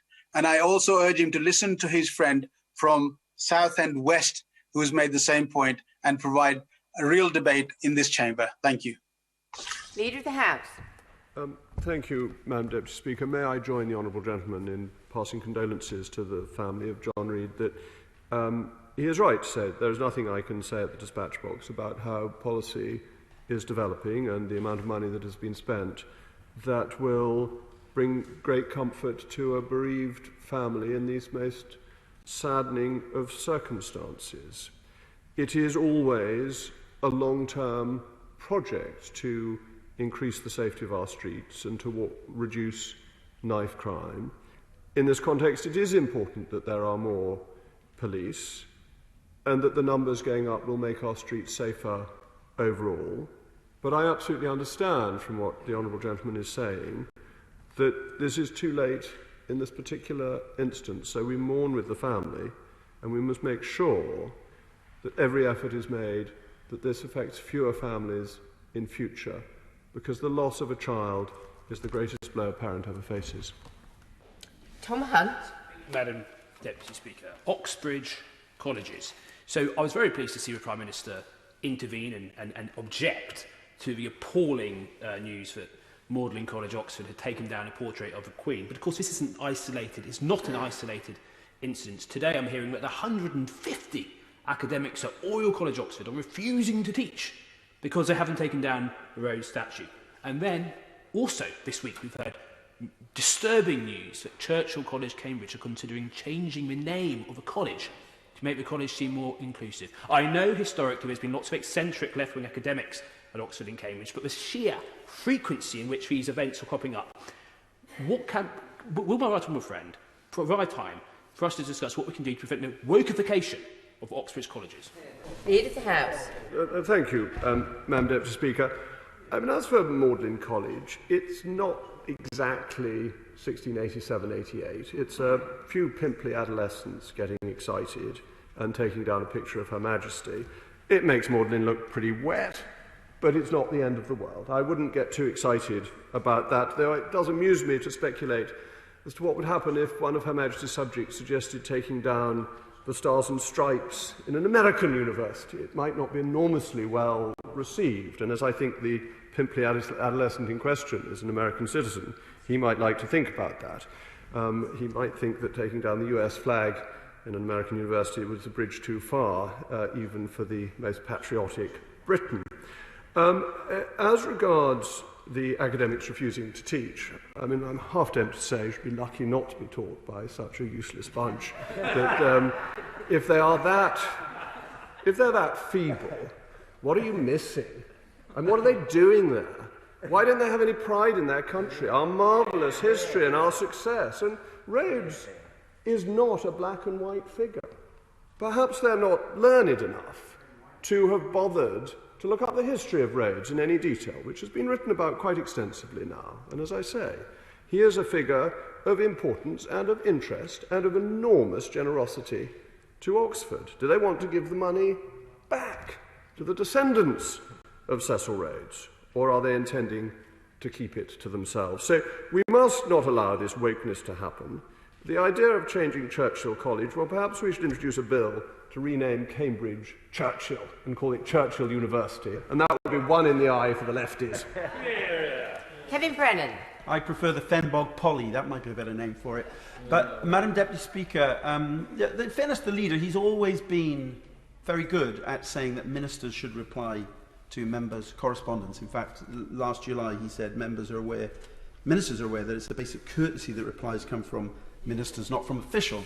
Now, my latest letter to the Chancellor of the Exchequer in May was replied to by an M. Millgate. I don't know who that is, of the Correspondence and Inquiry Unit at Her Majesty's Treasury. I've got some sympathy, because I do know there's been a huge increase in the amount of correspondence. But when I asked in a parliamentary question the Treasury to tell us how many of the letters were answered by ministers from members and how many were answered by officials, the answer I got from the Exchequer Secretary was, it is not possible to provide the breakdown the member has requested. So not only are they not answering our letters, some of our letters, I don't know if they're picking on me in particular, but they're not answering my letters. I don't know if they're answering letters from the Honourable Gentleman in his constituency capacity. But they can't even tell us, as members of this House, how many of the letters from members of Parliament are being answered by officials and how many be answered by ministers. Is that acceptable? And why is the Leader of the House impotent in persuading his ministers that they have to answer our letters? Leader of the House. Well, they do have to answer your letters. It is a basic courtesy. I have received letters from officials rather than ministers. I'm afraid I send them back and say this isn't good enough and that I expect a response from a minister. I would remind honourable members and right honourable members that the letters ought to come from them. Some honourable members get their members of staff to send letters, and I'm afraid they then receive from my office. I understand the honourable gentleman's not in this category. It's just a reminder to the House that the courtesy works both ways. Is it indiscreet of me to say that I've received the most charming handwritten letters from the Deputy Speaker asking me to follow up with individual departments, which I've done so, and those seem to get responses quite quickly when we intervene in that way, but it really shouldn't happen like that. I make this offer to all honourable and right honourable members. If they are having problems of this kind, please contact my office. I will follow it up. It is our fundamental right to receive redress of grievance for our constituents from individual named ministers. When I was at school, if a piece of work was not good enough, you got a little tear at the top of the page and was given back to you. I would suggest that is what you do to letters you get from officials. Dr. Ben Spencer. Thank you, Madam Deputy Speaker. Next week, we've got the reporting back of the reviews into social distancing and others and the plans and guidance for life beyond the 21st of June. In answer to my question on the 12th of May, the Prime Minister confirmed very kindly that we'd get the opportunity to debate this hugely important guidance arising from the reviews and the plans before it's implemented. And I was wondering if my right honourable friend could update the House as to when this may be. House. Thank you, Madam Deputy Speaker, and I'm grateful to my honourable friend. No decisions have yet been made, and the Government will be setting out the conclusions of the review ahead of Step 4 shortly, at which point I'm sure the House will have the opportunity to consider the next steps. The Government has been assiduous in updating the House throughout the pandemic, and my right honourable friend, the Secretary of State for Health and Social Care, has been particularly good at coming to this chamber in person, and that will continue to be the case. Any decision on guidance following these reviews will be based on the latest data, and we must allow appropriate time for these to be assessed. We have, of course, committed, and I would reiterate this commitment, where possible, to making time for votes on regulations of national significance, if necessary, which apply to England or UK-wide, before they come into force, and that commitment remains. House. Thank you, Madam Deputy Speaker. The UK is a leading English language teaching destination, bringing students from over 150 countries to Britain to study English, and there are several excellent schools in Bath. While these students are there, they become part of our local community, and they will be playing an important part to the economic recovery of our city. The sector alone is worth £1.4 billion to the overall economy and plays a vital role building our relationships with countries across the world. But in 2020, ELT schools lost over 80% of their business. It will be one of the last sectors to recover. Can we therefore have a debate about the measures needed to support this industry before many of these valuable and viable schools close for good? Leader of the House. Thank you, Madam Deputy Speaker. The overall support given to the economy, as the Honourable Lady will know, is over £400 billion, and businesses in all areas have been able to access either specific grants or there have been discretionary grants from councils to help them. There is inevitably a limit to the support that can be provided, and it isn't unending either, but I think the overall package has been as generous as was conceivably affordable and has therefore helped maintain many businesses. We now go to Fiona Bruce. Fiona Bruce. Thank you, Madam Deputy Speaker. Can we have a statement on the rollout of family hubs, given that there are now well over 150 family hubs across England and Northern Ireland, offering a range of services such as reducing parental conflict, walk-in help for young people with mental health concerns, one-stop shops for families with children with special needs, post-separation support, and help to tackle money worries? And does the leader agree that as we build back better after the pandemic, supporting families is vital? Leader of the House. I completely agree with my honourable friend that as we build back better, and indeed as we level up, support for families will be absolutely crucial. They are the building block of our society. And throughout a year of lockdowns and periodic homeschooling, families have been under immense strain, and the government is determined to champion the family hub model. The government is establishing a national centre for family hubs, which will provide expert advice, guidance and advocacy. My right honourable friend, the Secretary of State for Education, recently announced that the Anna Freud Centre has been awarded the contract to run the national centre. But may I join my honourable friend in commending the work of Dr Samantha Callan, who has worked tirelessly nationwide to promote family hubs over many years. We now go to Alison Thewlis. Alison Thewlis. Thank you, Madam Deputy Speaker. It's 100 years since Glasgow's world-famous Barras Market was founded by Maggie McIver, a market where it said you could buy anything from a needle to an anchor, and home of the Barrowland Ballroom. So could we have a debate on the future of our markets and the contribution that they make to our culture, society, and given the number of second-hand goods you can buy, to our net zero ambitions? Leader of the House. Well, Madam Deputy Speaker, may I particularly commend the market on its 100th anniversary and its ability to provide everything that you could possibly need to buy, either a needle or an anchor. Probably more popular demand for needles than anchors, but nonetheless useful to be able to get an anchor. And I think I would encourage the Honourable Lady to seek an adjournment debate so that she could actually specifically praise this admirable market. I think that would inform the House and would be beneficial to members more widely. Philip Hollowbone. Madam Deputy Speaker, protecting the glorious English countryside from unsuitable, unplanned and unwelcome development in the wrong places is one of the key functions of our planning system. Yet it would appear that under the Planning Inspectorate's interpretation of the Human Rights Act, one group of people, gypsies and travellers, seem to be exempt from the rules and regulations that apply to everyone else, and they can effectively build whatever they want, wherever they like. Can we have action from the local government department to allow local planning authorities to effectively enforce against intentional, unauthorised development in the open countryside by gypsies and travellers without being overruled by a warped interpretation of the Human Rights Act? Leader of the House. Thank you, Madam Deputy Speaker, and I am grateful to my honourable friend for raising this issue. Local planning authorities already have a wide range of enforcement powers with strong penalties for non-compliance to tackle such situations. However, as set out in our recent planning white paper, we intend to strengthen these powers and sanctions, including around intentional, unauthorised development. Under planning law, national planning policies and local planning policies to guard against unsuitable development apply equally to all applicants who wish to develop. Planners may also take into account the specific needs of individual groups when making decisions on the development, and every case needs to be treated on its merit. On the subject at hand, I hope my honourable friend is assured by the progress of the policing bill, which will give the police additional powers to remove unauthorised traveller encampments.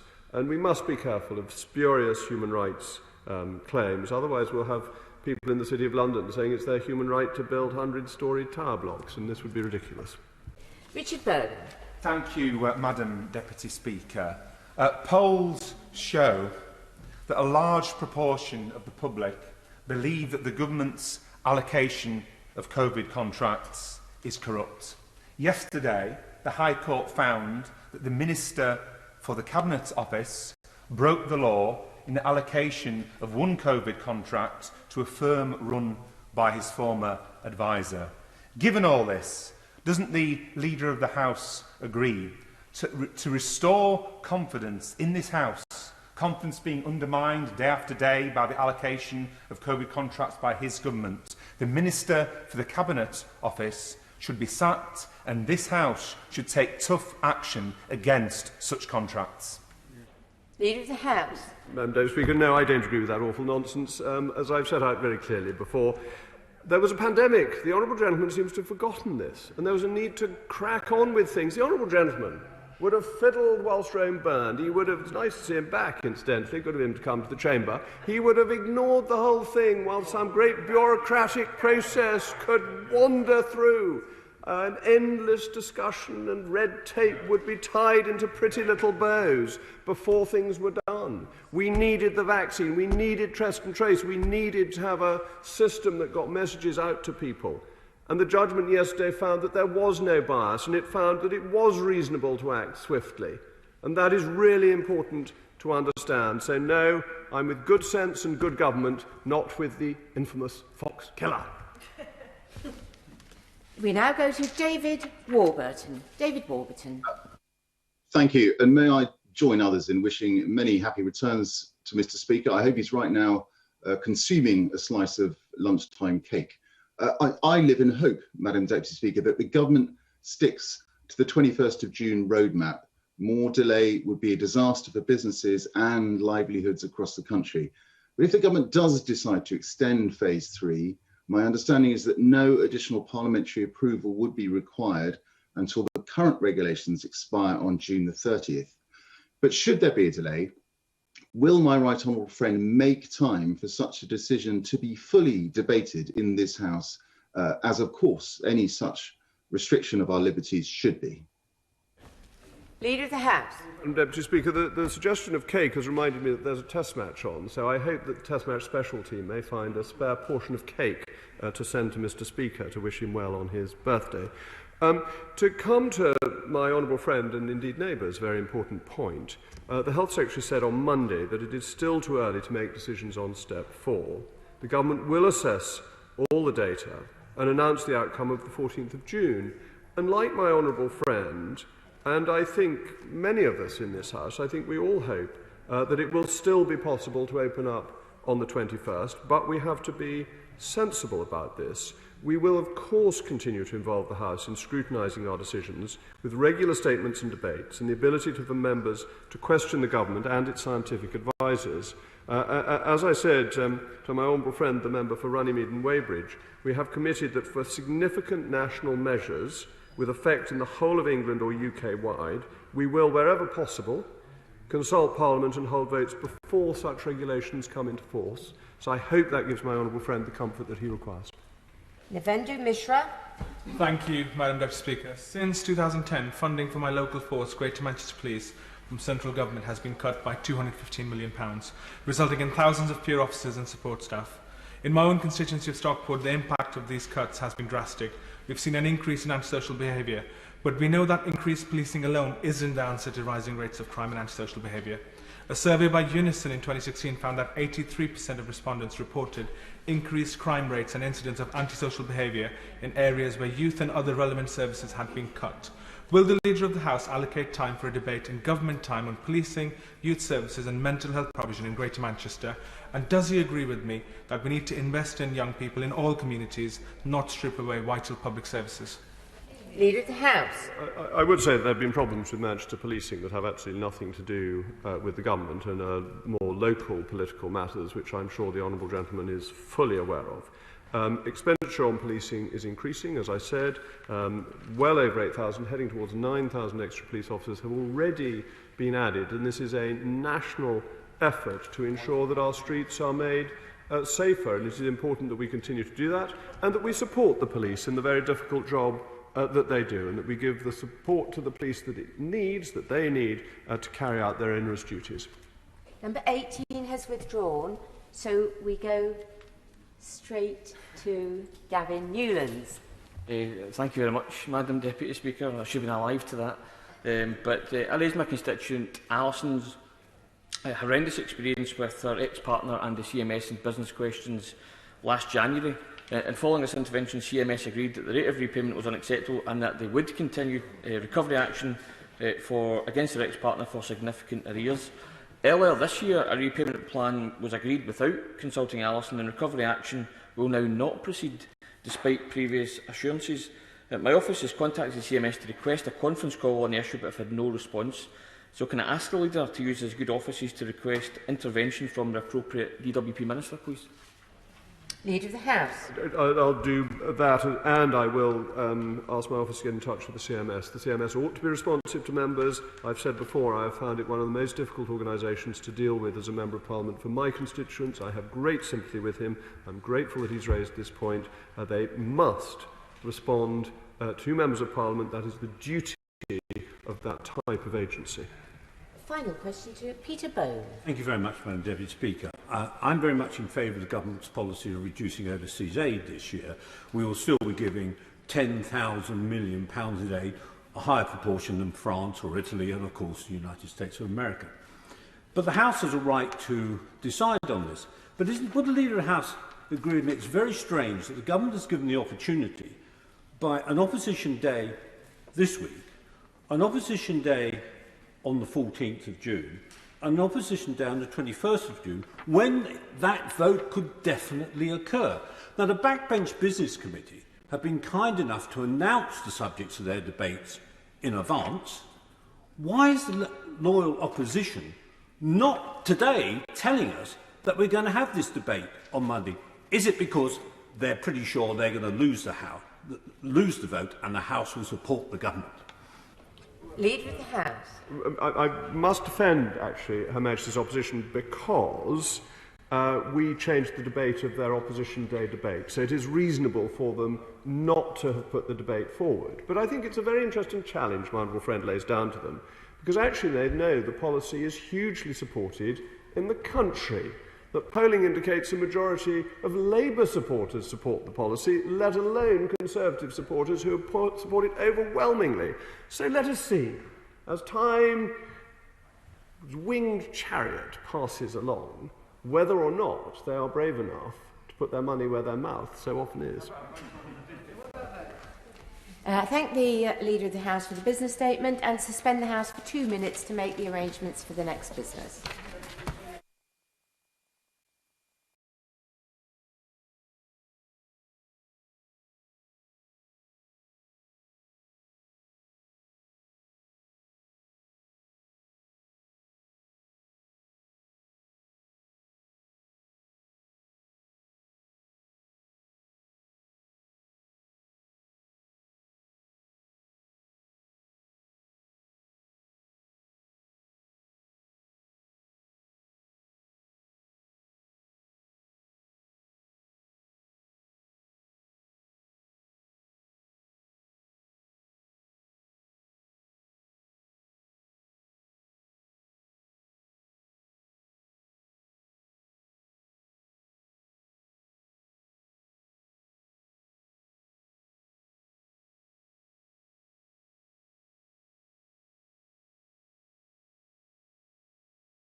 Order.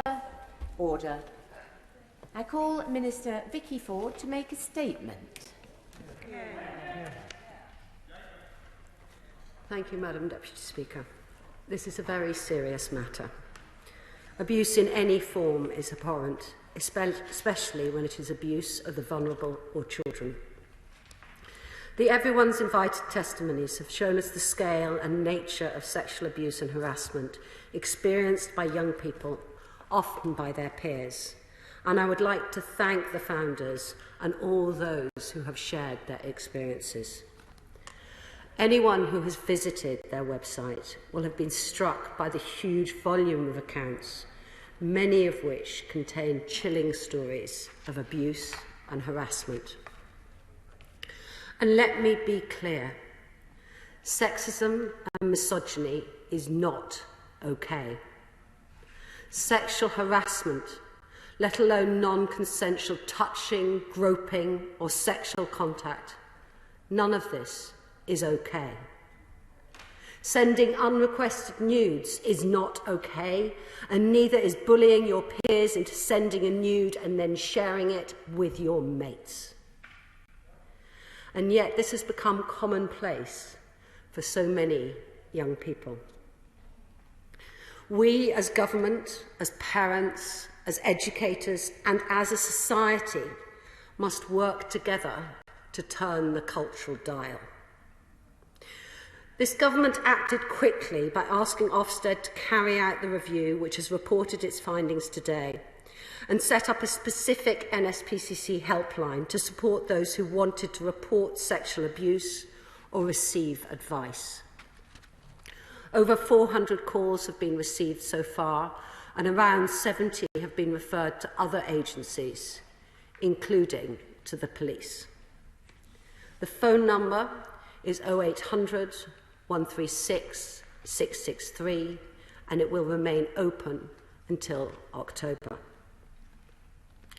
Today, I'd like to thank Ofsted for working at pace to ensure we have a fresh insight into the scale of the issues young people are facing. Thank you to all who contributed, especially victims' representatives and the schools and colleges. Thank you to the 900 young people who gave their views, and to the reference group with representatives from a wide range of organisations, including social care, police, education leaders and the Independent Schools Council. Their input has been invaluable. Sometimes sexual abuse happens within school or college, but sometimes it happens outside the school gates. In both cases, it is important to support our teachers to deal with the issues quickly and sensitively, so that our children and young people get the right assistance.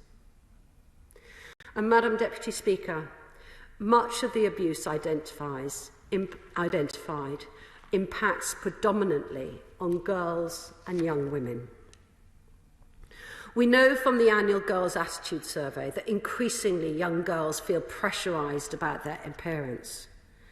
But the Ofsted review is the first time we have evidence of the scale of activity in education settings that at best can be referred to as sexism, and at worst is repeated, sustained abuse. And this is why we are working across government, prioritising the child sexual abuse strategy and the violence against women and girls strategy, as well as the online safety bill, to make sure that they can be delivered in a coordinated and holistic way.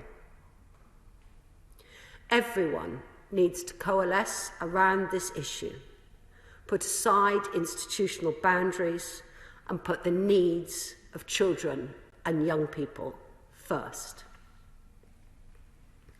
Madam Deputy Speaker, we fully accept the findings of the review, and we believe that schools and colleges, safeguarding partners, government and inspectorates can collectively make the difference. On the recommendations that Ofsted has identified for the government, we will go further. And much of this work is already underway. We are already updating statutory guidance for keeping children safe in education for this September, ensuring schools have even clearer guidance on how to deal with reports of sexual abuse. And we will also update the Working Together to Safeguard Children statutory guidance in line. We have already introduced the new compulsory relationship, sex and health education curriculum. In both primary and secondary schools, the curriculum's focus on healthy relationships helps children to know where to seek help and report abuse and address inappropriate behaviour, such as harassment, exploitation, sexism and misogyny. It is the first time the curriculum has been updated since 2000, and from next term we expect the RSHE curriculum to be implemented in full. But there is more that we are doing. We know our teachers do not always feel comfortable in teaching about sex and relationships, but it is vital that we get this right. And therefore we want to support and work with school leaders and other agencies to help teachers and school staff to deliver the RSHE curriculum as effectively as possible. And I am asking schools to dedicate time from an inset day from this purpose. Children have said it's important to teach the RSHE curriculum from a young age, and young people supporting their peers is a powerful way to bring about change, and we're considering how we can get older students to support the delivery of the RSHE curriculum.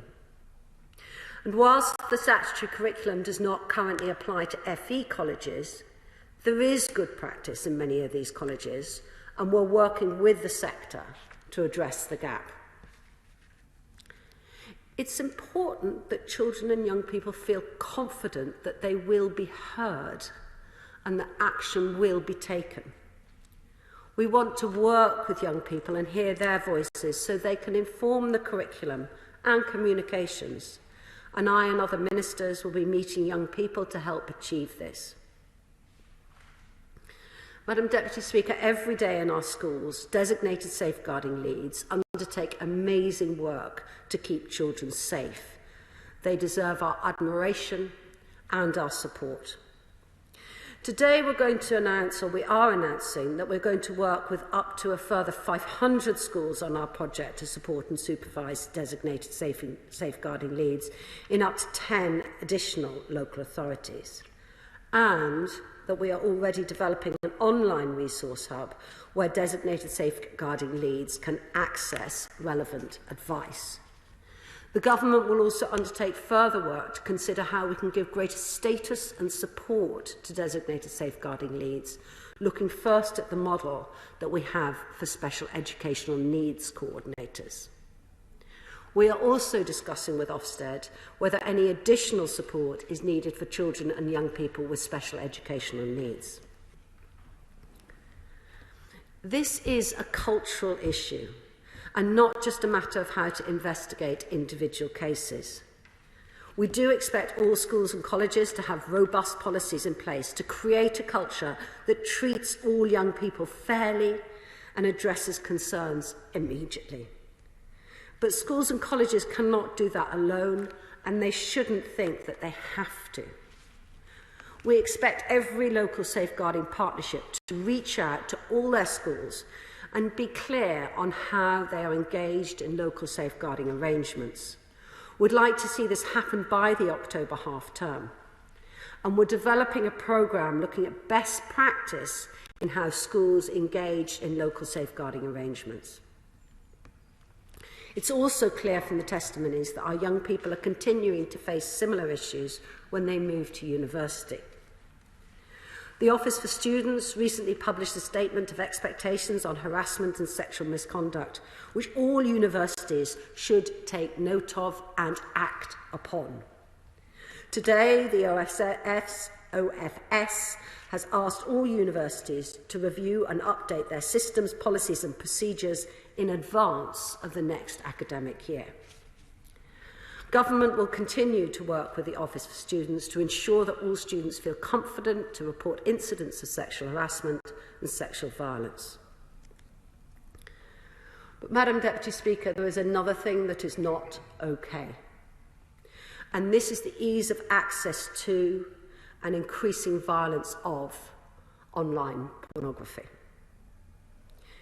The increasingly accessible online content, often portraying extremely violent sex, can give young people warped views of sex and deeply disturbing views on consent. This government has already taken many actions to protect victims of sexual abuse and sexual violence, including outlawing coercive control. The Domestic Abuse Act has outlawed non-fatal strangulation and removed the rough sex defence to murder. We criminalised upskirting and both the sending of revenge pornography and the threat of sending it. The Online Safety Bill will deliver a groundbreaking system of accountability and oversight of tech companies and make them accountable to an independent regulator. The strongest protections in the new regulatory framework will be for children, and companies will need to take steps to ensure that children are not able to access services that pose the highest risk of harm, such as online pornography. In addition, the Secretary of State for Education and Culture Secretary have asked the Children's Commissioner to immediately start looking at how we can reduce children and young people's access to pornography and other harmful content. This will identify if there are actions that can be taken more quickly to protect children before the Online Safety Bill comes into effect. Finally, there is an important role for parents here. And as a mum, I know the difficulty in discussing these issues with our children, but parents need to be aware of what their children are doing and how to support them when things go wrong. So parents, please do look at the support available from the Safer Internet Centre, the NSPCC and the Internet Watch Foundation. They each have detailed resources to help upskill us all on what can sometimes feel like a daunting world.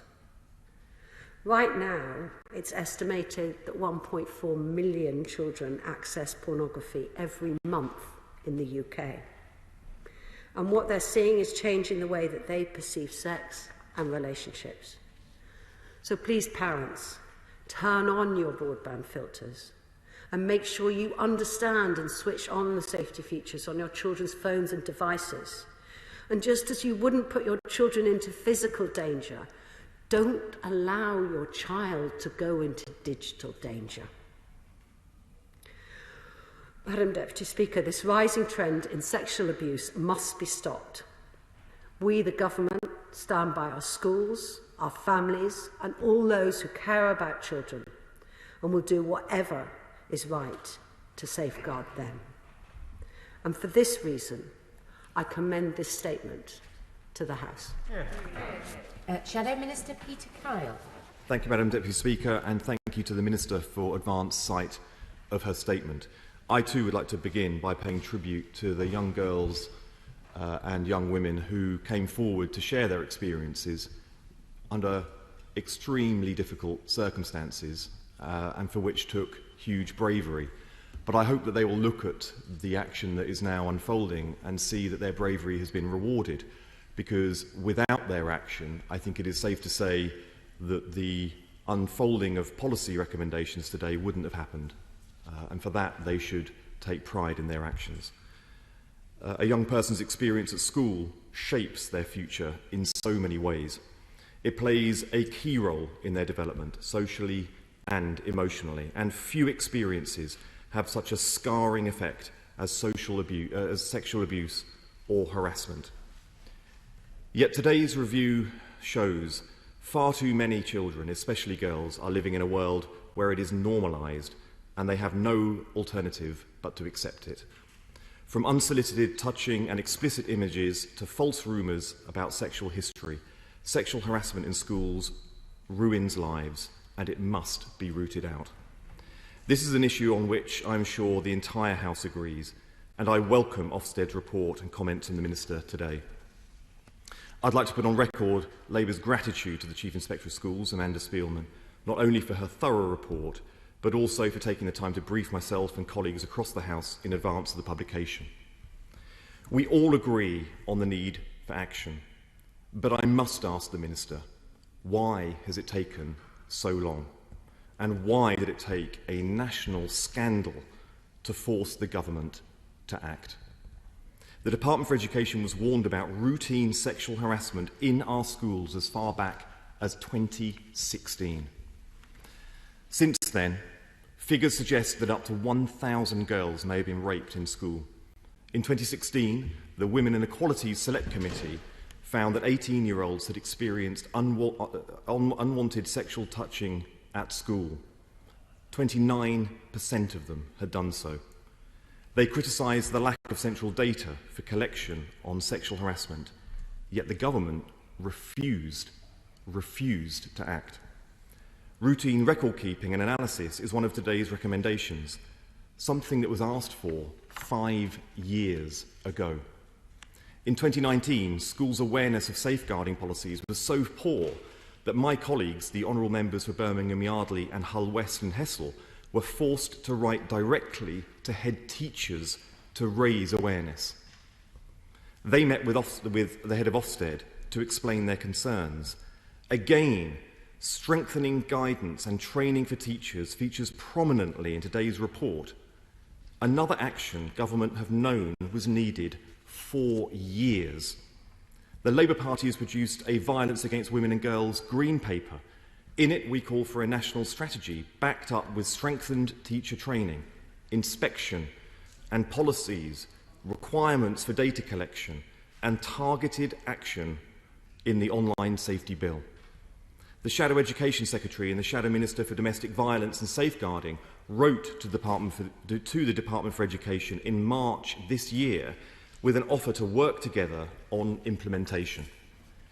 We have been calling for action and making constructive, implementable policy recommendations for years. We now need a clear plan to tackle sexual abuse and harassment in school, backed up by clear dates for delivery. We need tough action in the online safety bill to tackle the forced and unwanted sharing of nude photos and other online harassment. And finally, considering how many young people are living with the consequences of past sexual abuse and harassment, I think it would be appropriate for the Minister to offer a heartfelt apology to each and every one of them for the failure to create a system that keeps them safe from harm, but instead has normalised it. Thank you. Minister. Thank you, and I'd like to thank the member opposite for thanking the young women especially who came forward with their testimonials, and we agree on this matter. We also agree that keeping children and young people safe is a complete priority. I do have to, however, refute the suggestions that the government has not taken action on this over recent years, because we absolutely have. We first introduced the statutory safeguarding guidance back in 2015. We update it every year. It contains a section specifically addressing peer-on-peer sexual violence and harassment. Last year, through the UK Safer Internet Centre, which the government helps to fund, we also provided schools with guidance on actions to take when they're aware of the sharing of nude images. We also introduced the new compulsory relationships and sex and health education curriculum, which was largely as a result of the Women and Equality Select Committee's report. It, of course, took some time to make sure that curriculum was right, because this is a highly sensitive issue. It was due to roll out compulsorily last September, but due to the pandemic, it needed to be delayed into this September. But we have provided schools already with a huge amount of training and teaching on how to roll out that curriculum. Indeed, this time last year, we were running many seminars which schools attended on rolling out their mental health and wellbeing aspects of that curriculum. And we will now be working, as I said, very closely with schools to make sure that they have the support as it becomes more compulsory next term. There are many schools, including the excellent school from Solihull that spoke on the radio this morning, who are already delivering this curriculum in a really constructive and excellent way. Then, of course, there is the Violence Against Women and Girls strategy, which the member opposite will know that we've had, I believe, one of the largest ever consultations on. I do think it was right of the government to reopen that consultation after the tragic death and murder of Sarah Everard in order to enable girls and women to come forward with their own suggestions. The online safety bill will be a complete benchmark and reset, putting children's safety at the very forefront of it. And incidentally, Madam Deputy Speaker, I do believe the Home Secretary is completely correct in her concerns about the end-to-end encryption and the potential impact of that on children's safety too.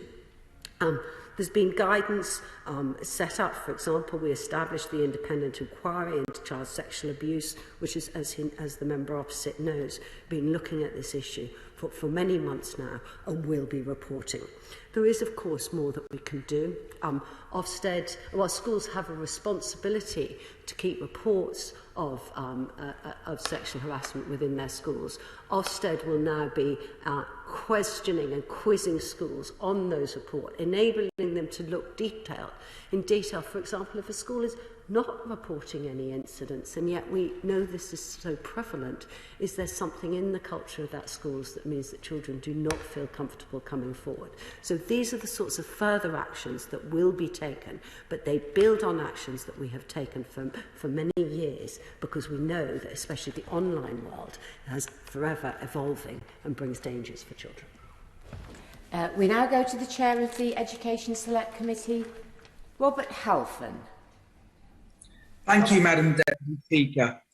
I thank the Minister for all she is doing. The report greatly focuses on safeguarding failings within schools, but the question must be raised as to why such failings were not previously identified by Ofsted or the Independent Schools Inspectorate in the first instance. Peer-on-peer abuse is one aspect of the wider systemic safeguarding failings and cannot be seen in isolation. Why is there not a consistent approach to safeguarding through the school inspections regime? And does a lack of consistency not perpetuate the problem further? And will she consider a review into the advice provided to schools by the local authorities and inspectors to ensure there is consistent and joined up approach in safeguarding? And finally, can the government identify how it will raise parental awareness of safeguarding issues, such as peer-on-peer abuse? Will parental safeguarding induction and engagement programmes be provided to parents and carers? Minister. Thank you. As ever, the Chair of Select Committee makes some very helpful suggestions and points. Can I reassure him that all schools must comply with the statutory safeguarding guidance, and we are already updating it as we do each year. The report we're discussing today does make a number of suggestions about how to strengthen the inspection regime. For example, going forward, inspectors will hold discussions with students in single-sex groups, which they have found through this report has enabled those groups of children to be more confident in coming forward with their own experience. And that has helped to give a better understanding of the schools or colleges' approach to tackling sexual harassment and violence, including the online. Ofsted will now, going forward, request that all college leaders supply those records and analysis of what is happening within their organisation. And Ofsted will work together with the ISI to improve training for the inspectors, especially on this issue. He raises an important point about parental advice. And there are some schools who are incredibly good at doing this. I met a head teacher of a school in Liverpool that works really closely with their parents, informing them about the online safety risks. I mean, we do remember that it is often the parents who buy the phone, own the phone contract, etc. And I would like to see more schools working with parents and making sure that they can help bring parents as well as children aware of this. And I hope that schools will not only use an inset day and dedicate that towards discussing how to improve the RSHE curriculum, but also use part of that day to think about how they can better involve parents. As I said, there's a huge amount of advice there, much of it from in organisations that the government funds, that is there for parents, often through things like Safer Internet Day, that is widely distributed. But we do need to up that game and make sure that parents not only know that the advice is there, but also access it. We now go by videoing to Daisy Cooper. Daisy Cooper. Thank you, Madam Deputy Speaker. I welcome this statement, but it is crystal clear from student and teacher feedback that there is simply not enough being done to educate either group on the vital subject of consent. So will the government make a cast iron guarantee that consent will be put at the heart of relationship, sex and health education, and that every member of school staff who students could approach for advice and help can access the training on consent, so that students get that advice and support irrespective of whether they raise issues with staff inside or outside the classroom? Minister. Thank you, and she's absolutely right to raise the issue of consent. I mean, I think it's important that when you look at the testimonials on everyone's invited, not all of them were illegal or criminal acts, but some were, okay? And when there is a criminal act, it should be reported, it should be acted on, and the victim should have the confidence that it will be safe to report it and will be acted on. On the issue of consent within the RSHE curriculum, it is very much part of the curriculum. The curriculum starts at a primary school age where we teach about issues such as healthy relationships and such as what is an unhealthy relationship and how to report it. Issues such as consent are built in as you get older through the period, but it is built into the curriculum, as is issues to do with what is not acceptable behaviour, what is harassment, what is misogyny, what is sexism, and this is all part of the curriculum. And I agree with her; it should be taught, and it is being taught. Number 4 has withdrawn, so we go straight to Helen Hayes. Thank you, Madam Deputy Speaker.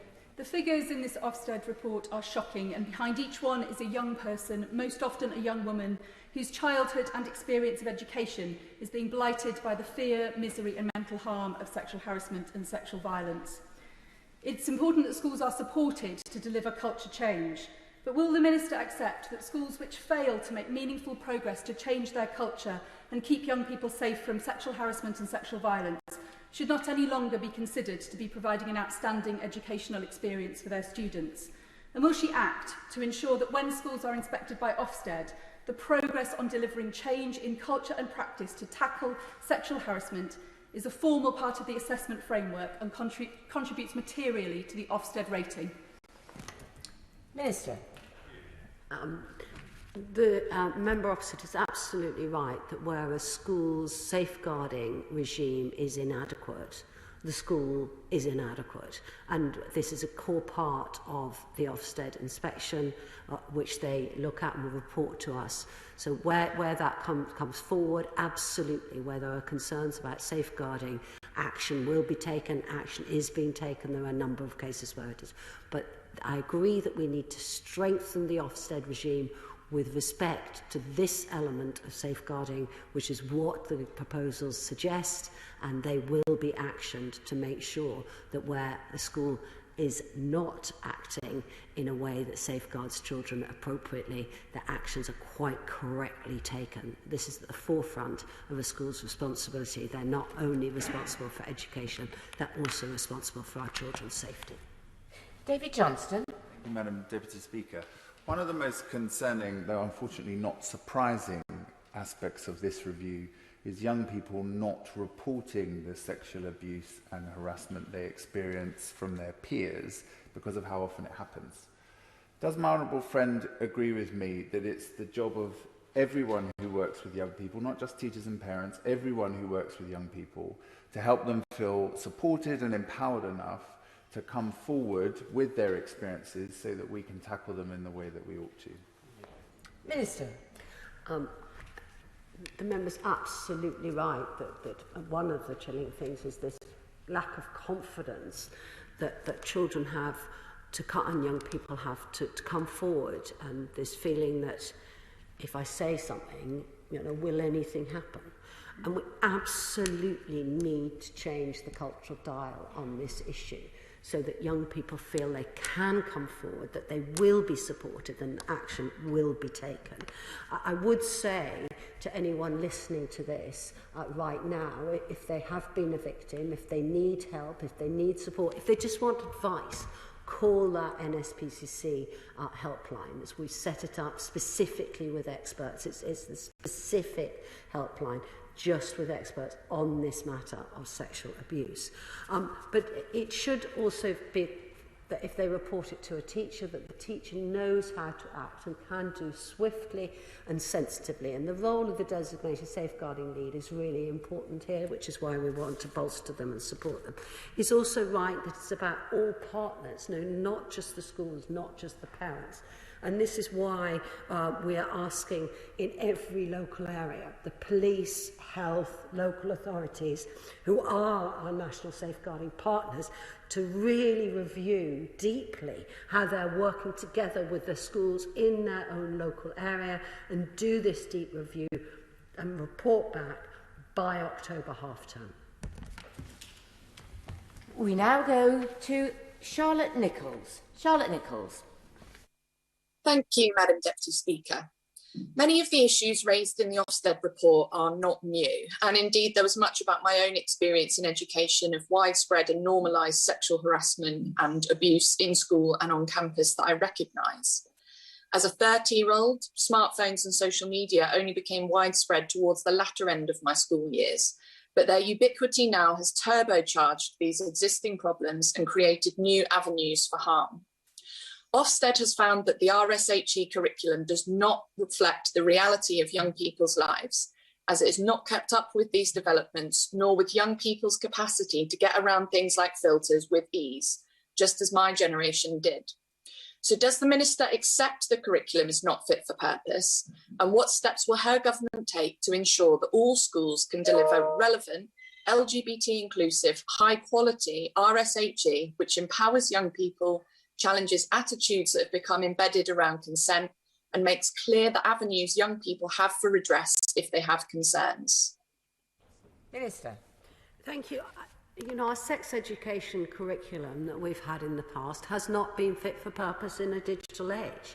And that is precisely why we've gone through this exercise over the past few years with deep consultation and many, many experts working on it to bring the new RSHE curriculum into place, okay? This is going to become compulsory from this September. There are already many excellent examples of schools who are teaching it well. We do hear, and what we've heard through this Ofsted report, is that teachers would like more support and advice on how to deliver it, which is what we've promised today that we will be setting out, and why we are also asking all schools, or encouraging all schools, to please take an inset day, dedicate time to this. They have the curriculum, there are a wide range of different tools out there to help them deliver it, and it's absolutely key for our children that they get supported by this curriculum, because it will help teach them about what is safe and what is not safe. But, Madam Deputy Speaker, we are in a digital revolution, and we have been for many years. And for a lot of children, especially during this pandemic, you know, being able to be with friends online has been absolutely key. But it also does bring harms. And what we have seen, sadly, through the pandemic is the acceleration of some of these harms, particularly in the areas such as online pornography. So that is, I think, also another reason why it's absolutely right that we are acting now. Vaughan Bailey. Thank you, Madam Deputy Speaker. I want to give credit to Stroud High School girls who took the initiative to gather evidence of harassment of their peers and get me in to talk about it. It makes my blood boil to even think now about what they are enduring, sometimes on a daily basis, wearing their school uniforms in the street. And we know that the online abuse is fueling poor real-life behaviour. These are hidden horrors. A lot of the abuse is often anonymous, and parents are frankly terrified. We've heard many of the questions today to the Minister have been about the online world.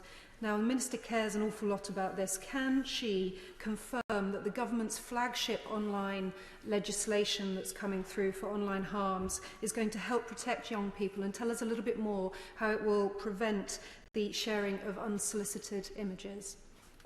Minister. Can I start by also thanking the girls from Stroud High School? It takes great bravery and courage to do that, and yet it is actions like that by young girls and women across the country who are helping to, you know, make the world a better place for future children. I can confirm, as I said earlier, that the strongest protections in the online safety bill are for children. It's particularly important that companies will be required to protect children from illegal and harmful content, including self-generated content when it's on their platforms.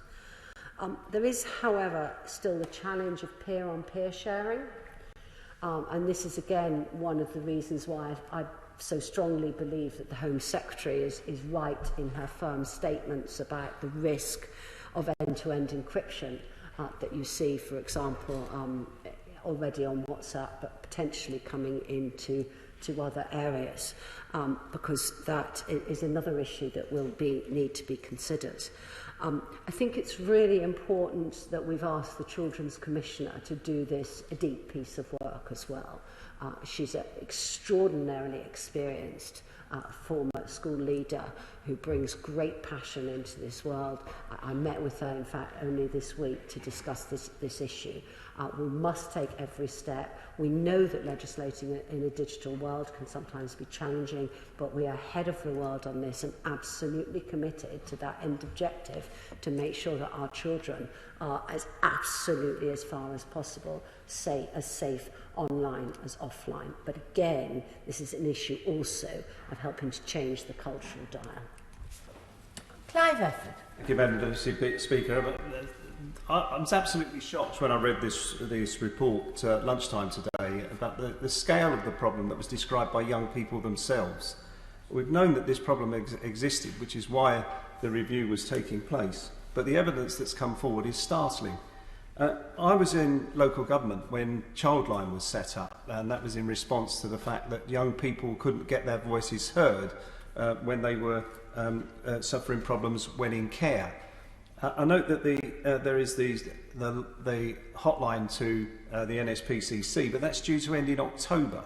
So I wonder if the Minister would consider whether that should be not only continued beyond October, but there should be a programme to advertise that number and encourage young people to use it going forwards in perpetuity. And this seems to be, well, it certainly is a problem specifically that where boys are the offenders. And under the RSHE curriculum, does the Minister think that there should be a specific part of that curriculum that deals with boys' behaviour and boys' attitudes to make them aware of the problems that their behaviour causes? Minister. Can I thank the member for his question? First of all, with the specific helpline that we've set up, we obviously fund many other helplines through the NSPCC, including the Childline number at the moment. As I said, since we set it up, we've had 400 calls.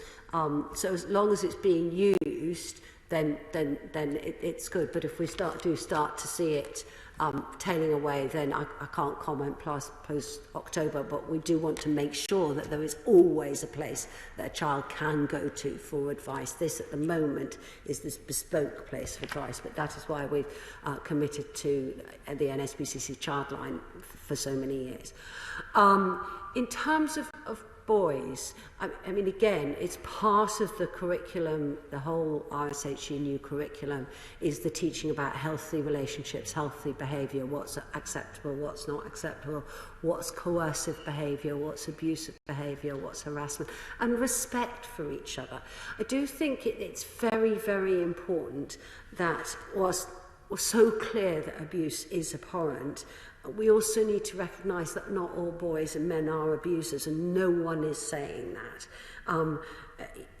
But so we need to make sure that we put in those protections and are there to act and help a girl who has been abused, but not make that suggestion that all boys are inherently abusers. So that's the level that the teachers, when they're teaching this, will be working to make sure that they get the balance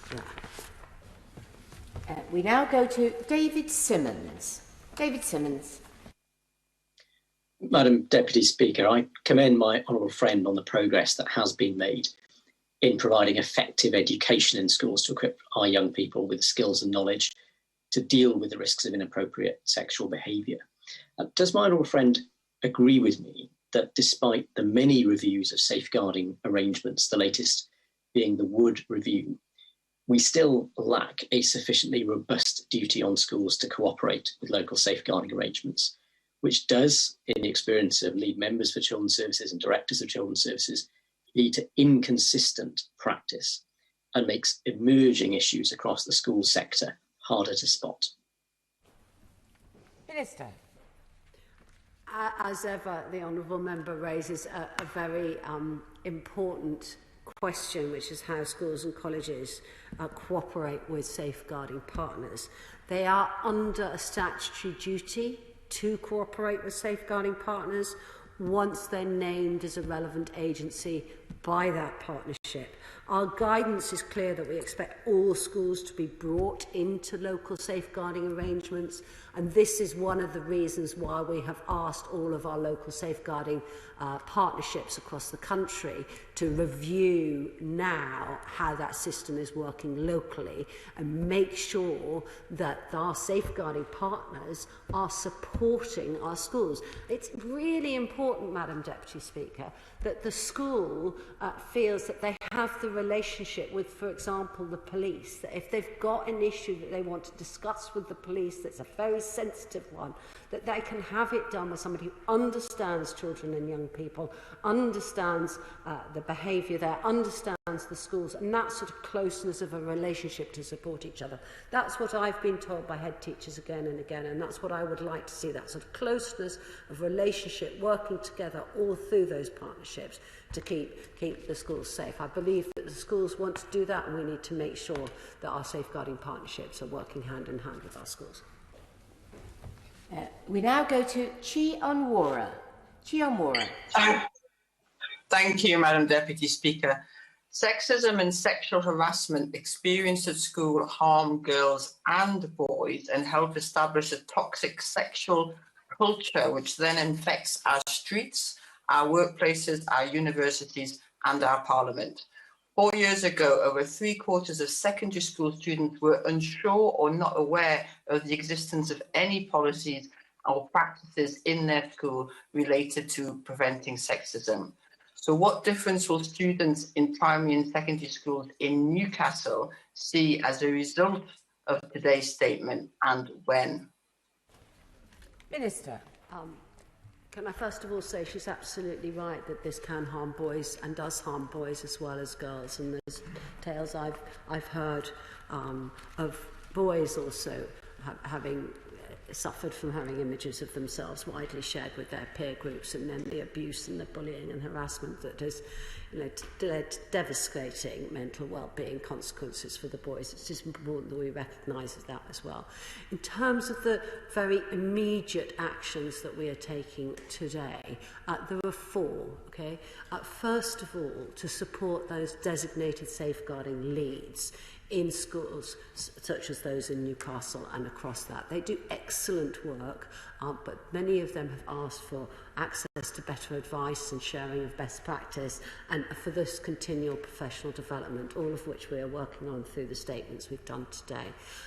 We'll be, as I said, increasing the funding for that bespoke NSPCC helpline so that children in Newcastle and elsewhere, if they have suffered abuse, they can pick up the phone and call that line. In fact, they can type in as well, which many kids would rather send a text message to those hotlines as well rather than actually ring them. So that advice is there. Our teachers will get this extra support that we want to put in and how they can deliver that RSHE curriculum. As I said, we're looking, for example, on better ways that we can help older children support younger children in this as well.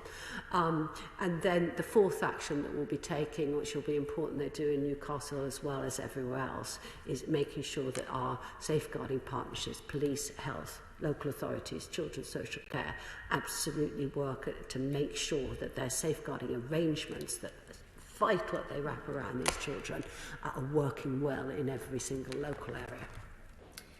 Because 13 and 14 have withdrawn, the final question is from Chrstian Wakeford. Thank you, Madam Deputy Speaker, and can I start by thanking the Minister for her statement. The review has revealed that different parts of the state are not always working together as well as they should be to ensure that these cases of sexual abuse are properly dealt with. Can my honourable friend, the Minister, confirm that she will be working with the Home Office, local government and other bodies to ensure cases are dealt with swiftly and consistently? Minister. Absolutely. It's really, really important that we continue to work in this across-government way. Indeed, just as we have local safeguarding partnerships that bring together health, police and local authorities, children's services, we have 3 ministers who also are responsible representing each of those 3 areas. So I am the safeguarding partner for Children within Children's Social Services that sits with me and the DfE, and Minister Atkins within in Safeguarding Partnership within the police, and Minister Dorries within the Department for Health and Social Care. And the strategies that we are bringing together, such as, for example, the violence against women and girls, is a matter that I discuss regularly with the others, but also the strategy that the Department for Health is working on the women's health strategy is absolutely key. And one of the things we've been doing is to encourage more young women and girls to feed into that as well. We need to continue to work across government, and we bring in haul in sometimes there are the ministers. No, they all come willingly to come and help us on these issues too. It is a teamwork. It needs to be led by government, but it also needs to be led by teachers, by parents, and by everyone who is concerned about the safety of our children. And that is the way that we will address it. Thank you, Madam Deputy Speaker. I thank the Minister for her statement. And point of order, Julian Knight. Thank you, Madam Deputy Speaker. I wonder if you could clarify how we better ensure that ministers who sit in the other place face proper scrutiny from parliamentary select committees of this House. DCMS Select Committee has had considerable difficulty scoring any time with the Minister of State at the Cabinet Office. We were told on the 16th of February it was his responsibility to oversee the negotiation of crucial bilateral agreements to ensure that people working in the creative and service sectors in the UK can travel to and work in countries within the EU. Following our subsequent request to see the Minister, we had 2 refusals point blank, and only after the Prime Minister himself stated, under my questioning at a liaison hearing, that he expected the Minister to appear before the committee, that finally, on the April 23rd, we secured a date for the Minister's appearance, that being today. Madam Deputy Speaker, you can imagine my dismay at the said Minister's subsequent cancellation of his appearance this week. We all appreciate that there are many important issues for the Minister to address, particularly in the light of the trade dispute with the EU. However, the Minister citing the G7 as a reason for cancellation can hardly be deemed an unexpected event. So, Madam Deputy Speaker, could you express the House's concern over ministers from the other place not appearing in front of parliamentary select committees to receive due scrutiny, and would you reflect on the democratic deficit that this brings about? Well, I'm grateful to the honourable gentleman for giving notice of his point of order. Select committee scrutiny is an essential aspect of our work in this place, and for committees to be able properly to undertake scrutiny, they need access to key witnesses, including ministers. The government must therefore make every effort to ensure that the appropriate ministers are able to give evidence to committees in a timely way. When the minister concerned is in the House of Lords, it is particularly important that committees in this House are able to hold them to account. I'm very sorry that the Honourable Gentleman's Committee has been experiencing these difficulties. He has now put his concerns on the record. They will have been heard by ministers, and I hope that every effort is now made to ensure that the committee is able to take evidence from the minister without delay. Thank you. Point of order, Richard Thompson. Thank you, Madam Deputy Speaker. In responding to the urgent question on the 27th of May regarding the UK's proposed tariff offer to the Australian Government on agricultural exports, the Minister for Trade Policy claimed in his opening statement that Australia had some of the highest animal welfare standards in the world. The Minister later went on to say in response to the Honourable Member for Lanark and Hamilton East that if she sat down with the RSPCA Australia, it might give her a robust view of how good Australian animal welfare standards are. Now, since then, the Australian RSPCA have described the Minister's reply as being misinformed, with their Chief Executive, Dr Richard Russell, saying in response, "Unfortunately, animal welfare standards in Australia are basic at best," and he continued to say, Standards are rarely audited and, unless implemented into law, which few are, they're only voluntary. Now, I've informed the Minister of my intention to raise this point of order, and I'm sure the Minister would not wish to have inadvertently misled the House in this way. So I wonder, Madam Deputy Speaker, can you advise me how the Minister might be able to correct the record in the House at the earliest opportunity? Well, I thank the honourable member for giving me notice that he wished to raise this matter. I have to say that the content of Minister's answers to parliamentary questions is not a matter for me, but for the Minister concerned. I'm also a little concerned that points of order become a sort of continuation of question time. However, the honourable gentleman has put his views on the record, and I'm sure that the point has been heard on the Treasury benches and will be relayed to the Minister. Thank you. I'm now suspending the House for 2 minutes to make arrangements for the next business.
Order.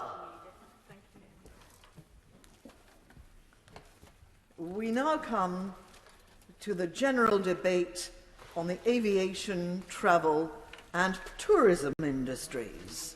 I call Minister Robert Courts. Thank you very much, Madam Deputy Speaker. The aviation, travel and tourism sectors are an essential part of the UK's identity and economy. More, they are a driver in creating a global Britain and in levelling up our country. Madam Deputy Speaker, this is reflected in the history and in the facts. Before COVID-19, the UK had the largest aviation market in Europe and the third largest globally, contributing £22 billion to GDP and directly providing around 230,000 jobs.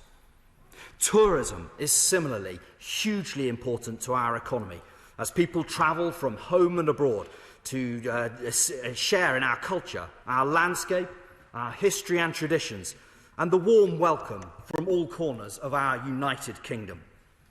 In 2019, 4 million people were working in the tourism industry, with the sector directly contributing £75 billion each year to the nation's economy. The government understands the severe impact that COVID-19 and the necessary restrictions that have been introduced to control it, and the effect that they have had on the UK's aviation, travel and tourism sectors. This House is united in wanting to see international travel reopen as soon as it is safe to do so, enabling both those living here to see the family and friends that they have been separated from for so long, for business to be done, for holidays to be enjoyed, far countries explored, and for our friends from all corners of the wide world to be welcomed once again to the United Kingdom's shining shores. I'd be delighted, yes. Tim, beforehand, the holiday and travel sector in particular has great uncertainty. Can I ask the Minister what help can be given to businesses like Laser Travel and my constituency that offer a tailored top-to-bottom service? Existing furlough, self-employed support for international travel business for a further 6 months, retain business rates relief, and a further tailor a recovery grants regime for travel agents. The Honourable Gentleman can't make a speech just at this point. No, I'm afraid he can't. Not everyone is going to get to speak in this debate who wants to, and interventions simply can't be that long. Minister. Madam Deputy Speaker, thank you. I'm delighted to discuss this matter further with the Honourable Gentleman. Later in my speech, I'll come to some of the factors that have been available to some of the wonderful travel and tourism businesses that we have all over the United Kingdom. And that may give him the answer that he wants. If it doesn't, I'm happy to discuss it further with him, and I know that my honourable friend, the Tourism Minister, would be happy to as well. And so, Madam Deputy Speaker, as I said in my opening remarks, everybody can be reassured that the government recognises the critical national importance of international travel. It connects families that have been kept apart, boosts businesses, brings in investment and underpins the UK economy. It is essential to the way that we see ourselves as a country, open, international and cosmopolitan. And that's why it's essential that any steps that we take now lay the groundwork for a sustainable, safe and robust return to international travel. In February 2021, the Prime Minister asked the Secretary of State for Transport to convene a successor to the Global Travel Task Force, building on the recommendations set out in November 2020. The task force published that report in April 2021. I'd like to offer my sincere thanks to the travel and tourism industry for their enormous contribution and close cooperation with government in the development of this report, and for their continued support in the ongoing efforts to successfully implement the report's recommendations. This report set out a framework for a safe, sustainable, robust return to international travel, seeking input from across the transport industry. The Secretary of State confirmed on the 7th of May that non-essential international travel would resume on the 17th of May, lifting the Stay in the UK regulation and allowing international travel to recommence under the new traffic light system.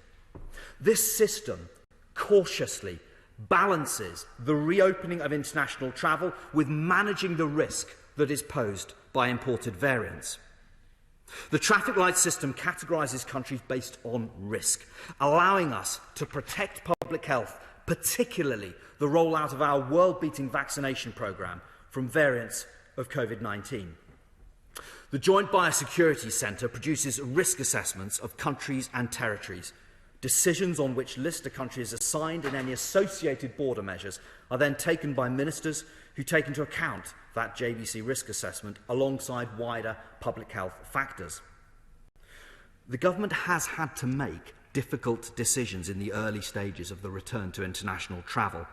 However, we recognise that these decisions are necessary to make sure we don't risk throwing away our hard-won achievements, which have only been possible through the hard work of the British people and people coming forward for their vaccinations when called. However difficult these times are, and I am under no illusions that they are difficult and challenging, we must not risk having to go backwards. Turning to what we have done to address the immediate impact of travel restrictions. We have introduced an unprecedented package of financial support across the economy, totalling approximately £350 billion. By September 2021, the air transport sector alone will have also benefited from around £7 billion of government support, including accessing more than £2 billion through the Bank of England's COVID corporate financing facility, and around £1 to £1.5 billion of support through the furlough scheme. That's the same job retention scheme, Madam Deputy Speaker, which some frontbench members of the party opposite have criticised and called money wasted. I couldn't disagree more, and I'm sure that the people whose jobs it has saved would disagree as well. Now, the extension of the furlough scheme to the end of September this year allows us to continue supporting businesses and protecting as many jobs as possible. As part of our economy-wide support, we have provided over £25 billion to the tourism, leisure and hospitality sectors in the form of grants, loans and tax breaks. We've extended business rates relief and introduced new restart grants of up to £18,000 for many in the sector. We've also extended the cut in VAT for tourism and hospitality activities to 5% until the end of September. The Levelling Up Fund, the City and Growth deals in Scotland and Wales and the Towns Fund all show that the government is investing in tourism infrastructure across our union. Indeed, this week we announced town deals for a further 33 towns as part of the Towns Fund programme. These places, which range from seaside towns like Hastings and Hartlepool to the historic market towns of Bedford and Bishop Auckland, will share over £790 million to boost their local economies, create jobs and help them build back better from the pandemic. To date, we've announced town deals for 86 places across England worth over £2 billion in total. A new £56 million Welcome Back Fund is helping councils boost tourism, improve green spaces and provide more outdoor seating areas. Part of this funding will be specifically allocated to support coastal areas, with funding going to all coastal resorts across England to safely welcome back holidaymakers in the coming months. I'll say a word or two, if I may, about health certification and testing, Madam Deputy Speaker. And the border requirements that international visitors will need to follow depend upon the risk rating of the locations they've been in prior to arrival, as I referred to a moment ago. As variants of concern still pose a significant risk, testing from a UK government-approved provider remains in place. We recognise that the cost of these tests is still too high. Whilst we've seen the price of post-arrival tests decrease from around £210 to around £170, we continue to explore options for lowering the cost of testing further, including cheaper tests being used when holidaymakers return home. Passengers can now use the NHS app to demonstrate their COVID-19 vaccination status, or alternatively can request a letter which outlines proof of vaccination 5 days after they have received their second dose of a COVID-19 vaccine. The ability to prove your vaccination status for outbound travel using the NHS app and an inclusive letter service means that several countries now accept vaccinated visitors from the UK with reduced or removed testing and health measures. Yes. Grateful to him. He says that several countries accept evidence of UK vaccination in order to facilitate travel. Why doesn't the United Kingdom recognise the validity of those vaccines for international travel? I'm very grateful to my right honourable friend for raising that matter. It's one I'll refer to in a moment, but I can tell him that we are considering what role vaccination may be able to play in facilitating international travel. I'll refer to it again in due course. The measures set out in the traffic light system aren't set in stone. It's also an answer to my right honourable friend's question. And we are working towards a future travel system that can coexist with an endemic COVID-19. And indeed recognising, as he's pointed to, that strong strategic rationale and the success of the vaccine programme, we are working to consider the role of vaccinations in shaping a different set of health and testing measures for inbound travel into our country. We'll set out our position on that in due course. I'm grateful to the Minister for allowing me to intervene. I wonder if he could just expand a little further, though. He's talked about the way the traffic light system might work. We were promised there would be a green watch list, which would give travellers more time. That simply wasn't used in the case of Portugal. I wonder if you could say a little more about that. I'm very grateful to my right honourable friend for raising that point. I appreciate it's one that many honourable members will want to know an answer to. We have always been clear that the green watch list would be something we could use where we were able to do so. We've equally always been clear that when the evidence requires us to take swift action, that we'd do that, because the public would expect us to take action to protect public health, which is what we did in that instance. As recommended in the GTT report, the government's approach will be assessed on the 28th of June, the 31st of July and the 1st of October. This is to ensure that the measures and the approach in place are still adequate, that they're relevant and that they're efficient. And of course, the first of those review points comes up at the end of this month. The Global Travel Task Force report included a commitment for the government to produce a tourism recovery plan, and this was reiterated in the 22nd of February roadmap. That tourism recovery plan will set out the transformation and growth of the sector over the next 5 years as part of our economic recovery. The plan will address both the short and medium-term issues affecting the sector, such as bringing back consumer demand and supporting businesses as they reopen.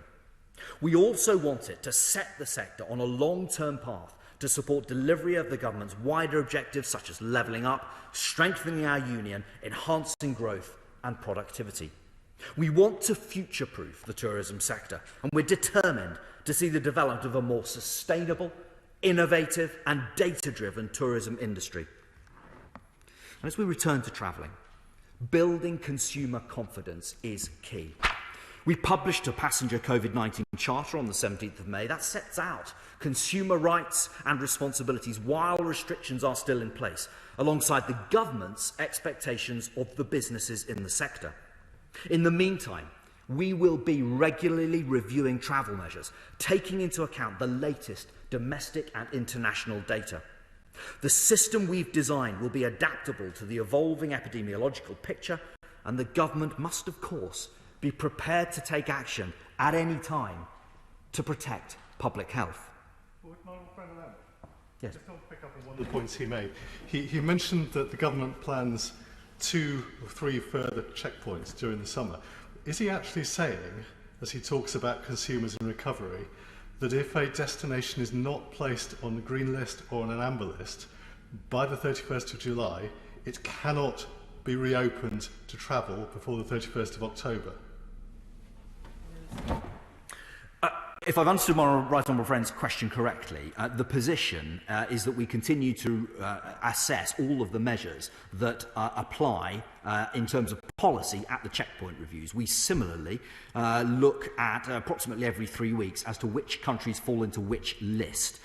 When I refer to consumer confidence and the Charter, that is referring to the rights and responsibilities the rights that consumers have and the responsibilities of those in the industry. I hope I've understood his question correctly. If not, I'll come back to it later. I'd like to say a little bit now about our priorities for the future of aviation in the last couple of minutes, if I may, Madam Deputy Speaker. The UK has a proud history at the forefront of global aviation. It provides hundreds of thousands of jobs, billions of pounds to the UK's GDP and tax revenues, money that's invested back into our vital national services. We are working on a strategic framework which will focus on building back better and ensure a successful UK aviation sector for the future.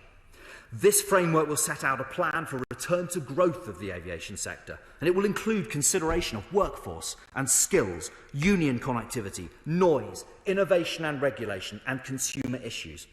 The strategy will complement the government's net zero aviation strategy and consider the critical role that aviation plays in growing the UK's global reach. And we'll be publishing this by the end of the year. The measures I've outlined demonstrate how determined this government is to support this vital industry as we start to rebuild the economy. I am a minister in the Department for Transport. By definition, I want to see people travelling and I want to see people flying. I want a thriving aviation industry. I want to welcome people back to our shores to enjoy the delights our country has to offer. And I want our people to be able to explore the wonders of the world. But we cannot and we will not rush this. And we cannot and we will not undermine our hard-won progress. Madam Deputy Speaker, if we move too quickly, recklessly even, we could throw away our progress and take us all, including the travel, tourism and aviation industries, back to square one. The best way to support our aviation, travel and tourism industries is to resolutely follow the vaccine rollout, return life to normality and allow these industries once again to soar. Thank you. Thank you. The question is that this House has considered the aviation, travel and tourism industries.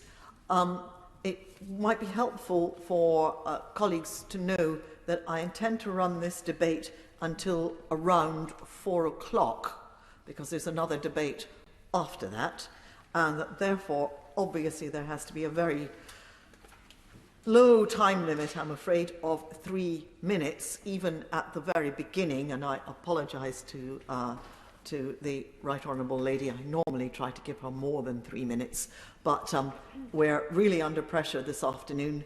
And I should also point out that people who are later on in the list simply won't have a chance to speak today, and they will, however, be able to work it out by the arithmetic as to whether or not they will have a chance to speak, and they don't have to come and ask me. Therefore, it's a pleasure to call the Shadow Minister, Alex Sobel. Thank you, Madam Deputy Speaker. I'll try and be as brief as possible to give members maximum time. This role as Shadow Tourism Minister means I'm lucky enough to visit many of the wonderful and various tourist attractions that Britain has to offer. Just a few weeks ago, I celebrated the reopening of museums and galleries by attending the launch of Grace and Perry's Art Club exhibition at Manchester Art Gallery. More recently, I visited the beautiful kept gardens and buildings at the Chiltern Open Air Museum and enjoyed the gardens at Batsford Arboretum. School holidays for my children have been made more enjoyable for the whole family, thanks in no small part to Legoland Windsor, the Wave Bristol, Whipsnade Zoo, the Wild Place Project, and Roger Tubby and Stuart Robertson's Fairgrounds. I also visited Stratford-upon-Avon, one of our biggest tourist magnets, and was delighted to see it so busy. And I visited Scarborough to welcome back domestic coach tourism. Whilst all of these attractions are still doing what they do best, educating, entertaining and enchanting their many visitors, they all have one thing in common. They've all been let down, in one way or another, by the government's lacklustre and patchy support over the course of the COVID-19 pandemic. Last September, I stood here and impressed the need to protect the hospitality industry. We know hospitality is one of the major forces powering the UK tourism economy. Establishments providing food, drink and accommodation rely heavily on the tourism trade and must be protected for their sake and the sake of tourism. An industry worth £155 billion and responsible for more than 3 million jobs. That's why my party, the party that supports frontline businesses, calling for a flexible repayment scheme to tackle the £6 billion debt burden facing the hospitality industry without harming the recovery of businesses still unable to turn a profit. It's the fair thing to do. We also need to consider that the other huge threat to hospitality recovery, the staff crisis. Venues have been hit with a triple whammy of changes to immigration rules post-Brexit. Many workers decided to return to their own country of origin in Europe, as well as the pandemic and previously furloughed workers retraining and moving on. I heard this time and again from Bristol to Scarborough, and the government must address the shortage of workers. To protect the tourism industry itself, we promised a plan. The Minister referred to it. In April, the Honourable Member for Mid-Worcestershire, who I see is here and can advise the Aviation Minister, assured me the tourism recovery plan was on the way and would be announced by the end of spring. But the sector is starting the season late and there's still no plan. Neither our domestic nor international travel and tourism industry know what support they can count on as the summer season starts. Instead, we wait. Will the Minister tell me, are we having the longest spring on record? When can we expect the plan? I'm sure his colleague will help him with that. The coach industry waits for a package of support that lines them with other areas of leisure and hospitality. Tour guides, event staff and other excluded workers wait to see if they are eligible for government support in the plan.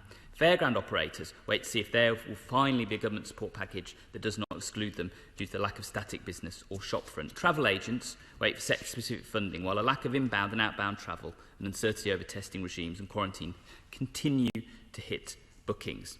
Zoos and aquariums don't wait. They continue with the inadequate zoo animal fund, which many in the sector call the zoo closure fund. and ask what the tourism recovery package will do to help them, their staff and their animals.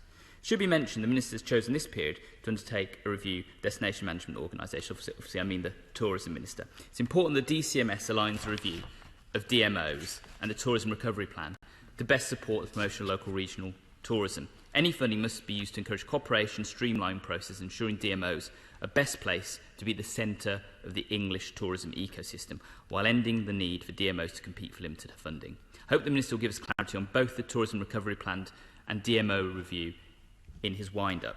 Nowhere is uncertainty felt as keenly as by the outbound travel industry, with so many yearning a holiday abroad. We've been told that we absolutely shouldn't travel to amber countries, that only essential travel is okay. Then we're told perhaps holidays could be essential. Then, actually, it's dangerous to travel abroad this year and you shouldn't do it. But just be careful if you do. Go to Portugal. Come back from Portugal. Why did you even go to Portugal? Why were there so many mixed messages for outbound travel? It's key to the UK economy, and right now, clarity on holidays is critical to the UK's collective psyche. The government must step in to bring reassurance. I think it's also worth remembering that planes aren't the only way of getting abroad. The pandemic has hit Eurostar and other train operators hard, and yet the government hasn't supported them at all. We need to see a comprehensive strategy for our regional, national and international railways, which goes beyond the current franchise support programme to address the impact of COVID-19 operations like Eurostar. We all want to go back to normal. As a country, have endured so much. We are tough. We do not need to be infantilised by the government. We just want clear, truthful messaging. We know that uncertainty hurts our economy. We know that financial support promote recovery and level the playing field with competitors in Europe who are taking advantage of our lack of support for our sector, many of whom have received the sort of support that we should be providing our tourism industry. Now is the time for the government to step up and deliver a package that will give businesses certainty, the ability to plan for the future and a chance to rebuild.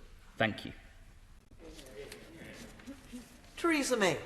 Thank you, Madam Deputy Speaker, and I refer the House to my entry in the Members' Register. This is a disappointing debate.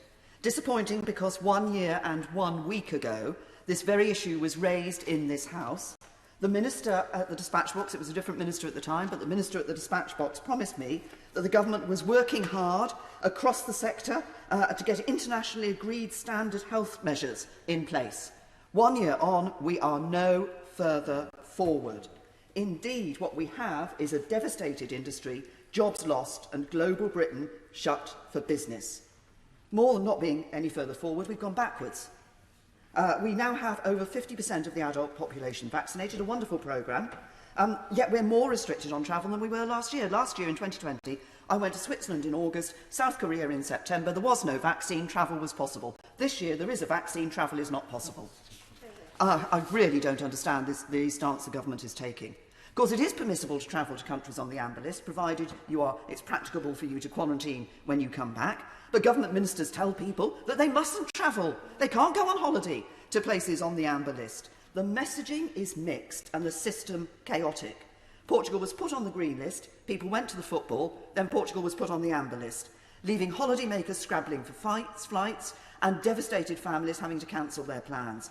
Not to mention the impact on the airlines, on travel agents here, and on the travel industry, the tourist industry, in our longest-standing trading partner in Europe. Business travel is practically impossible. Global Britain has shut its doors to business and investors. In the normal year pre-pandemic, passengers through Heathrow spent £16 billion across our country, including at places like Legoland Windsor, which is partly in my constituency. That has been lost.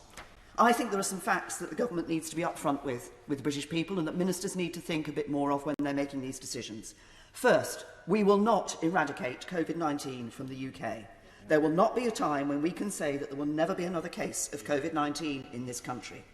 Secondly, variants will keep on coming. There will be new variants every year. If the government's position is that we cannot open up travel until there are no new variants elsewhere in the world, then we will never be able to travel abroad ever again. And the third fact that the government needs to state much more clearly is that sadly people will die from COVID here in the UK in the future, as 10 to 20,000 people do every year from flu. And we are falling behind the rest of Europe in our decisions to open up, as my right honourable friend, the member for Altrincham and Sale West, has indicated. The government may say all it has, as the Minister has, about the importance of the aviation industry, but it needs to decide whether it wants an airline industry and aviation sector in the UK or not, because at the rates it's going, it won't have one certainly not as a key sector in the economy as it was pre-pandemic. It's incomprehensible, I think, that one of the most heavily vaccinated countries in the world is one that is most reluctant to give its citizens the freedoms those vaccinations should support. Gavin Newlands.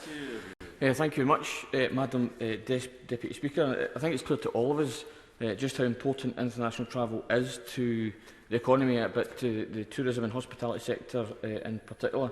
With European and world connectivity now more important than ever, it's the Scottish Government's ambition to see airports and airlines restore 2019 levels of connectivity as quickly as possible. And I think it's clear to all members just how crucial tourism is to the Scottish economy. Luckily, the Scottish Government are perfectly aware of this. UK hospitality is clear. Whilst the Scottish Government is providing firms with breathing space on business rates, the UK Government is just kicking the can down the road. Moreover, the fact that they remain committed to imposing a September cliff edge on the sector by ending furlough and the 5% VAT rate is unforgivable. But, Madam Deputy Speaker, I'd love to give way to the right honourable gentleman, but I'm extremely pressed for time, so I will crack on. Given the constraints of time that I've just mentioned, my honourable friend, the member for Oakland and South Perthshire, will be making more comment on the tourism sector in his speech later in the debate. And I think we all accept that the very nature of the pandemic has meant that reaction to events has had to be quick, changing in some cases from day to day based on epidemiological evidence. And believe it or not, sometimes from my tone, but I am sympathetic to the pressures on ministers and officials who have had to deal with the pandemic day to day, hour by hour, taking decisions with massive consequences for our economy and society. But, Madam Deputy Speaker, it has to be said that the Government's conduct in preventing the further importation of the Delta variant was nothing short of a disgrace. It's difficult to work out whether irresponsible delays in reintroducing travel restrictions to and from India, while case numbers were surging, were down to governmental desperation and self-interest while trying to set up a trade deal that wouldn't be necessary if the kamikaze mission of Brexit hadn't been set in motion, or just sheer incompetence. Whatever the real reason, the result has undoubtedly meant the importation of Delta cases that could have been prevented had timeliest action been taken. Indeed, had they just followed the advice provided in hotel quarantine, as the Scottish Government did. The UK Government even refused to help identify passengers in England travelling on to Scotland so that they could also be required to enter quarantine hotels. And we can see the result of this approach right now in the rising Delta caseload. So whilst restrictions on air travel, or some restrictions on air travel, are still necessary, more than any other sector, aviation needs help and support from the state at this time of emergency. We're still unbelievably waiting for the type of sector-specific support promised by the Chancellor right at the start of this pandemic. And even with the limited fiscal and constitutional levers at its disposal, the Scottish Government stepped up immediately and provided more targeted support to aviation businesses than the UK, through extending 100% business rates relief for the whole of last year and now this financial year too. In contrast, when the UK Government finally followed suit, it did so in a much more limited way in terms of eligibility and capping that support. It's also failed to match the additional year support, only extending the limited scheme by 6 months, a position that will surely have to change should their policies continue. And in a coup de grace, the Government also saw fit to remove the extra statutory concession that had provided vital retail revenue for airports across the country, but which have particular importance outside of London and the South East. That decision has already resulted in dozens of retail outlets closing and hundreds of jobs gone from airport retail in Scotland alone. The impact of this lost revenue will not only be felt in retail operations. This income was used to cross-subsidise a huge amount of airport operations, including attracting new routes and retaining old ones. In short, it's a hugely myopic decision which I hope the Treasury will reverse. You may think this is plenty for the industry to be dealing with, but there's always one more thing with this Government, particularly when it involves Brexit. UK airlines have been put in a competitive disadvantage versus their EU counterparts when it comes to cargo and chartered routes. In terms of traffic rights, we, in the form of the CAA, are very quick to grant rights to other European airlines, but the same reciprocity does not occur in many European countries. This clearly makes it much more difficult for UK-based airlines to secure contracts. Indeed, nothing makes this point more starkly than the fact that the MOD has given a contract to transport UK Armed Forces personnel to a Polish airline bailed out by the Polish government, which we've quickly given rights to fly, all whilst the UK aircraft remain grounded and the air crews and associated personnel remain furloughed at taxpayers' expense. So much for taking back control. This is yet another Brexit dividend from the people who brought you the sunny uplands, the same uplands our hill farmers are currently wrestling with. So this is no way to secure an aviation sector and the hundreds of thousands of jobs directly and indirectly reliant on that sector in the short or the long term. Building capacity and sustainability in the long term has to be the priority for government and the industry once the worst of the pandemic is over. I've lost count of the number of times regional connectivity has been raised with the ministers in this place. Our economies and our wider communities are being held back and damaged by the UK's over-centralising decades-old policy of reliance on London and the South East as gateways to the rest of Europe and the world. That regional connectivity is needed if we are to attract visitors and tourists over coming months as restrictions are lifted. With Visit Scotland, the Scottish Government and the tourism and hospitality industries are all working hard to restart the sector. The fact is, visitors need to be able to get here in the first place. We've now been waiting 17 months for that regional connectivity review. Local economies need that review to report and report now. There's no time to lose for communities that stand to be frozen out of recovery and see jobs and prosperity disappear for want of any strategy or plan from the government. And it must be remembered that Flybe's collapse was a hammer blow to regional airports that preceded the pandemic. Even without COVID-19, we would still be facing the same substantial challenges, and I rather suspect the same lack of action from the government. But, Madam Deputy Speaker, I must make an uncharacteristically positive point here. With the demise of Flybe, Loganair are now the UK's largest regional airline, and with the airline based in my constituency, I was very proud to see the announcement this morning on becoming the UK's first regional airline to become carbon neutral, and I congratulate them on that initiative. But, Madam Deputy Speaker, back to the gravity of the situation and, in conclusion, that lack of action that I spoke of has extended to sector-specific support, business rates relief and airport retail. And even at this stage, I still urge the Government to belatedly follow up on their promises with action. As the Minister himself has said, the country's aviation sector was the third biggest pre-pandemic. The Government's inaction has ensured that it won't be as we move out of it. It's time to listen to the industry and our aviation communities to map a future that ensures sustainability, economic growth and job security. Thank you. Henry Smith. Thank you very much indeed, Madam Deputy Speaker. The aviation industry was one of the first to face the negative impact of the COVID-19 pandemic 15 months ago, and sadly, due to the overly cautious restrictions and the confusion coming from the government, will be one of the slowest to be able to recover. I see this daily as a representative of an aviation community, and I think it is timely to remember that this isn't just about 2 weeks on the beach in the sun. This is about people's livelihoods and their well-being and their jobs. But it's also important for our UK economy as well. Outbound international travel accounts in normal times for approximately £37 billion contribution to the UK economy. Inbound international travel accounts for about £28 billion at 2019 levels.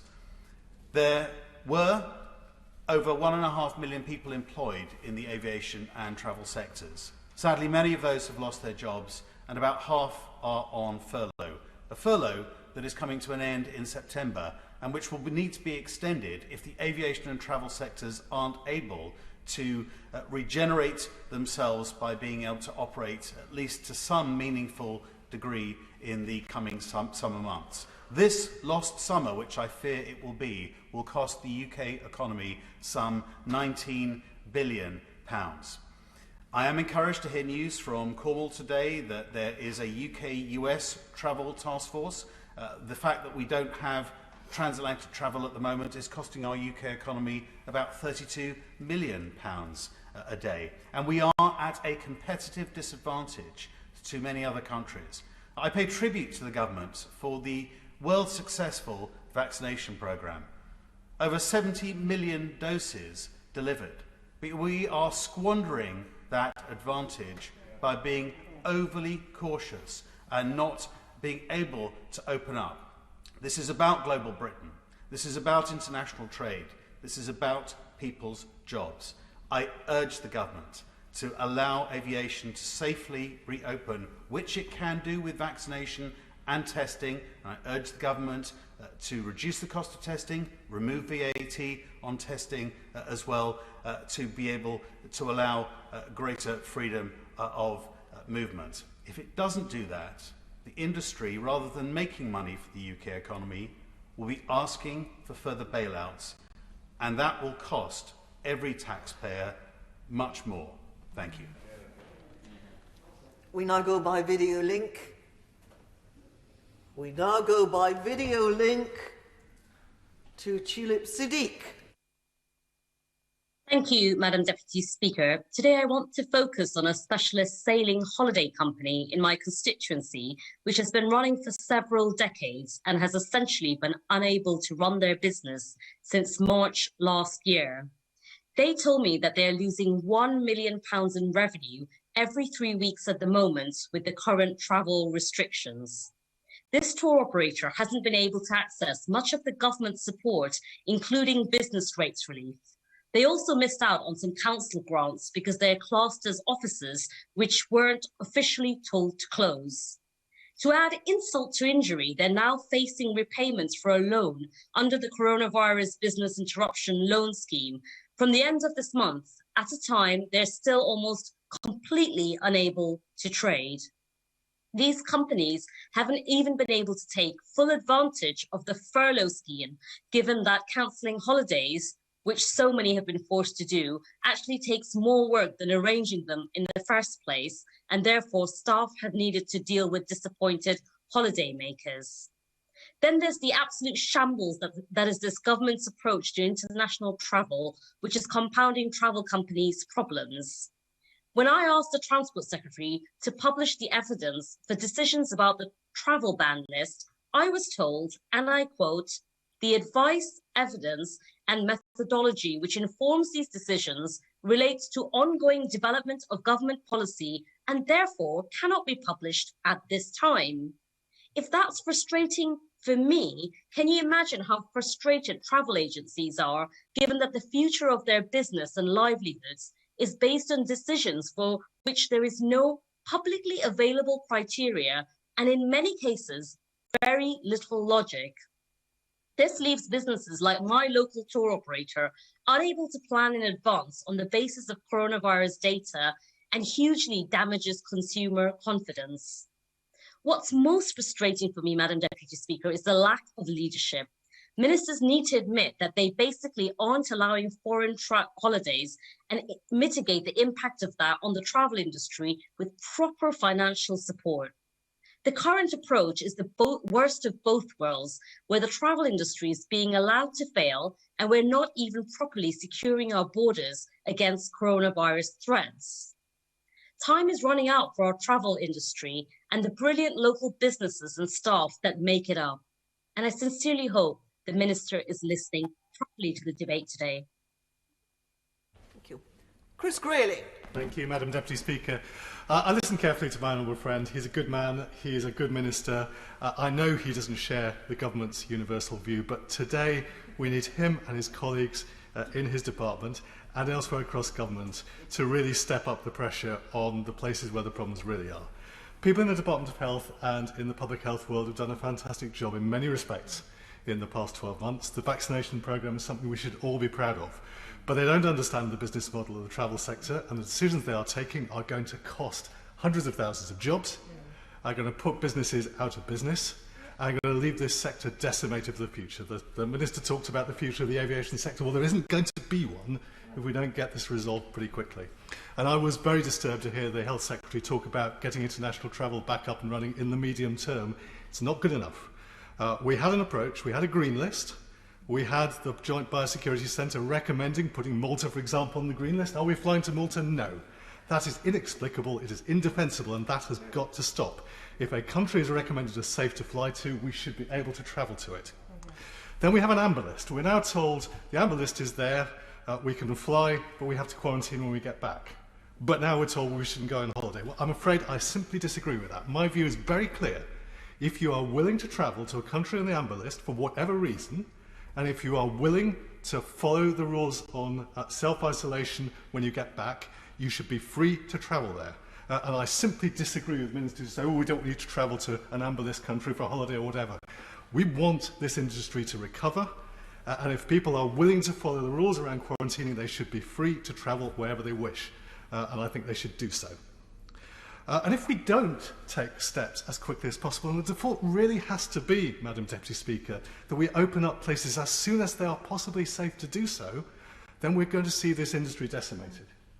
And I think what we need now is a much, much, much less risk-averse approach to international travel. We need a roadmap back into operation for this sector, a proper roadmap. What are the milestones? When can we open up amber countries to the green list? When can people start travelling freely without quarantining? What are the milestones that have to be reached to achieve that? We've done that domestically. Let us now do it internationally, and let us do it pretty quickly. Because if we don't, the situation is very clear. We had a lively debate in this place on Monday about could we afford an extra aid budget? The argument the government puts forward is that public finances are under huge pressure, and they're right. But they're going to be under even bigger pressure if we don't sort this sector out, because it will make no money until 2022, and we'll have a straight choice. Either we bail it out to the tune of billions of pounds more, or next year we'll have no airlines, we'll have closed airports, and we'll have lots of little businesses like the one we just heard about in North London disappeared. That's not what I want, so my message to ministers is get this done, sort it out, get that roadmap in place, and start to take a less risk-averse approach. Yeah. Graham Morris. Thank you, Madam Deputy Speaker. And quite unusually, I find myself agreeing with many of the contributions from all parts of the House today. But I want to particularly concentrate on the aviation sector. Clearly, aviation, travel and tourism is unique in this crisis, while other sectors are enjoying a cautious but steady recovery and reopening. The short-term and the long-term future of this sector remains extremely uncertain. In addition, it's one of the only sectors whose recovery is not determined solely by the policies of the UK government, but is highly dependent on the often rapidly changing policies of governments abroad. However, given the ongoing restrictions that the UK government is applying to the aviation sector, the sector requires a specifically tailored recovery plan, which this government sadly has not yet afforded it. Not only is this lack of support putting employers and employees under extreme pressure, it's also putting the UK market at a competitive disadvantage, where European counterparts have provided that much needed support and comfort. It goes without saying that workers, almost 230,000 of them in the aviation industry, are highly skilled. They go through a complex process of training to gain the qualifications, checking and certification. The industry is potentially facing an exodus of workers who are going to leave for more stable sectors with a more predictable recovery prognosis. The industry, quite frankly, cannot afford such skill leakages at this time. A further extension of the furlough scheme would afford employees the flexibility to be furloughed at short notice without a potentially devastating impact on their income, and serve to protect the skill set that the sector desperately needs to retain during the recovery. Madam Deputy Speaker, I'm honoured to serve as a member of the Transport Select Committee, and as such I've become well acquainted with the particular challenges facing this sector. And in my capacity as chair of the Unite the Union Parliamentary Group, I've closely followed the industrial disputes within the sector, including the disgraceful fire and rehire practices at British Airways and at Heathrow Airport. And as always, I commend Unite for its work in fighting on behalf of its members in these sectors, and once again call on the government to outlaw fire and rehire to prevent more of these cases and end this unacceptable practice. The uncertainty that has characterised this government's pandemic response endures with the recent traffic light system for foreign travel. Minister, in the time I've got left, I just want to urge you to extend the coronavirus job retention scheme to the sector, extend the furlough scheme, and give this sector and the workforce the support and reassurance it so desperately needs. I know the honourable gentleman didn't mean to say minister like that. I know he meant to say, I would ask the minister, rather than minister, I would ask you. But I don't want to interrupt him because of lack of time. Sir Graham Brady. Madam Deputy Speaker, I suspect this is one of those occasions when the Minister would be surprised if any member on either side of the House were to speak in support of the system that the government has put into place. And I'm certainly not going to surprise him myself. And I speak, of course, on behalf of the many thousands of my constituents who depend on aviation, particularly associated with Manchester Airport, for their livelihoods. But I speak also for the many thousands more who need that vital connectivity for their businesses or for other crucial aspects of their lives. It's important we reflect on the huge importance of the aviation sector in this country, something that's always been a huge British success story. A £200 billion annual contribution to the economy, £4 billion a year in tax revenue. And right honourable friend from Epsom Ewell referred to the debate about overseas aid, coincidentally the same amount that we're simply giving up in tax revenue from the aviation sector by requiring it not to fly. Over 1 million jobs supported by the sector. Secondly, Madam Deputy Speaker, of course, it is not just about holidays. It's been said by other members. Important as holidays are to many people, it is also about millions of British citizens and residents who are being denied the possibility of seeing their family and friends who live overseas. And it is about business more generally. There is no global Britain, there can be no global Britain without the aviation sector. A constituent of mine wrote to me yesterday describing the business-crushing approach this government is taking to travel.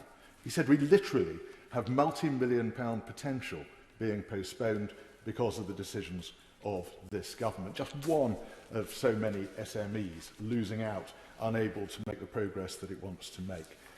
Finally, I just make the point, Madam Deputy Speaker, it seems that the Minister's opening remarks so encouraging, his determination to get travel back, get aviation flying again.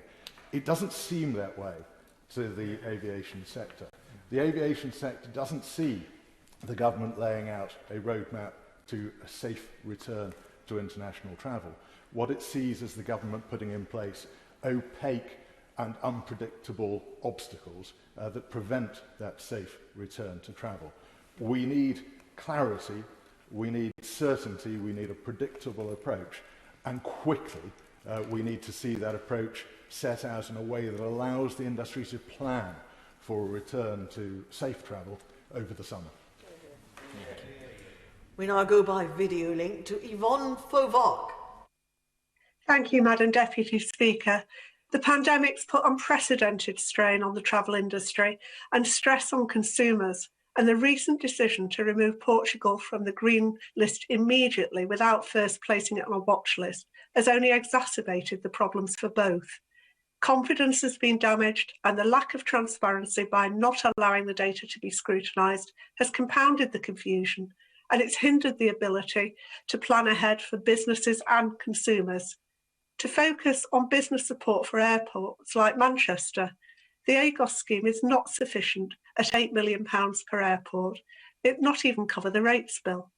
And also support by means of loans will only defer the problem as the start date for any meaningful return to international travel gets pushed further and further back with no clarity regarding how and when it'll restart. Vaccination was meant to be the key. Over 50% of people are now vaccinated, but we don't hear of any COVID passports any further. There's going to be another travel task force between the USA and the UK. A little less talk and a little more action would be appreciated by airports, airlines, businesses and leisure travellers. The COVID test scheme is frankly an expensive mess. The government website of providers has no information on whether they're accredited, no guidance on what to do if things go wrong, and no advice on the capacity of any provider. Is it acceptable for the government to expect travellers to do their own research into such a new market, which is prone to scams and fraudulent behaviour?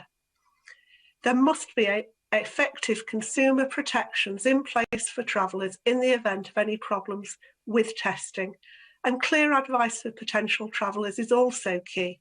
It's really unhelpful that the FCDO travel warnings don't always echo the amber and red warnings given by the DFT. Indeed, the Secretary of State himself gave incorrect advice regarding refunds for travellers with bookings to an amber country.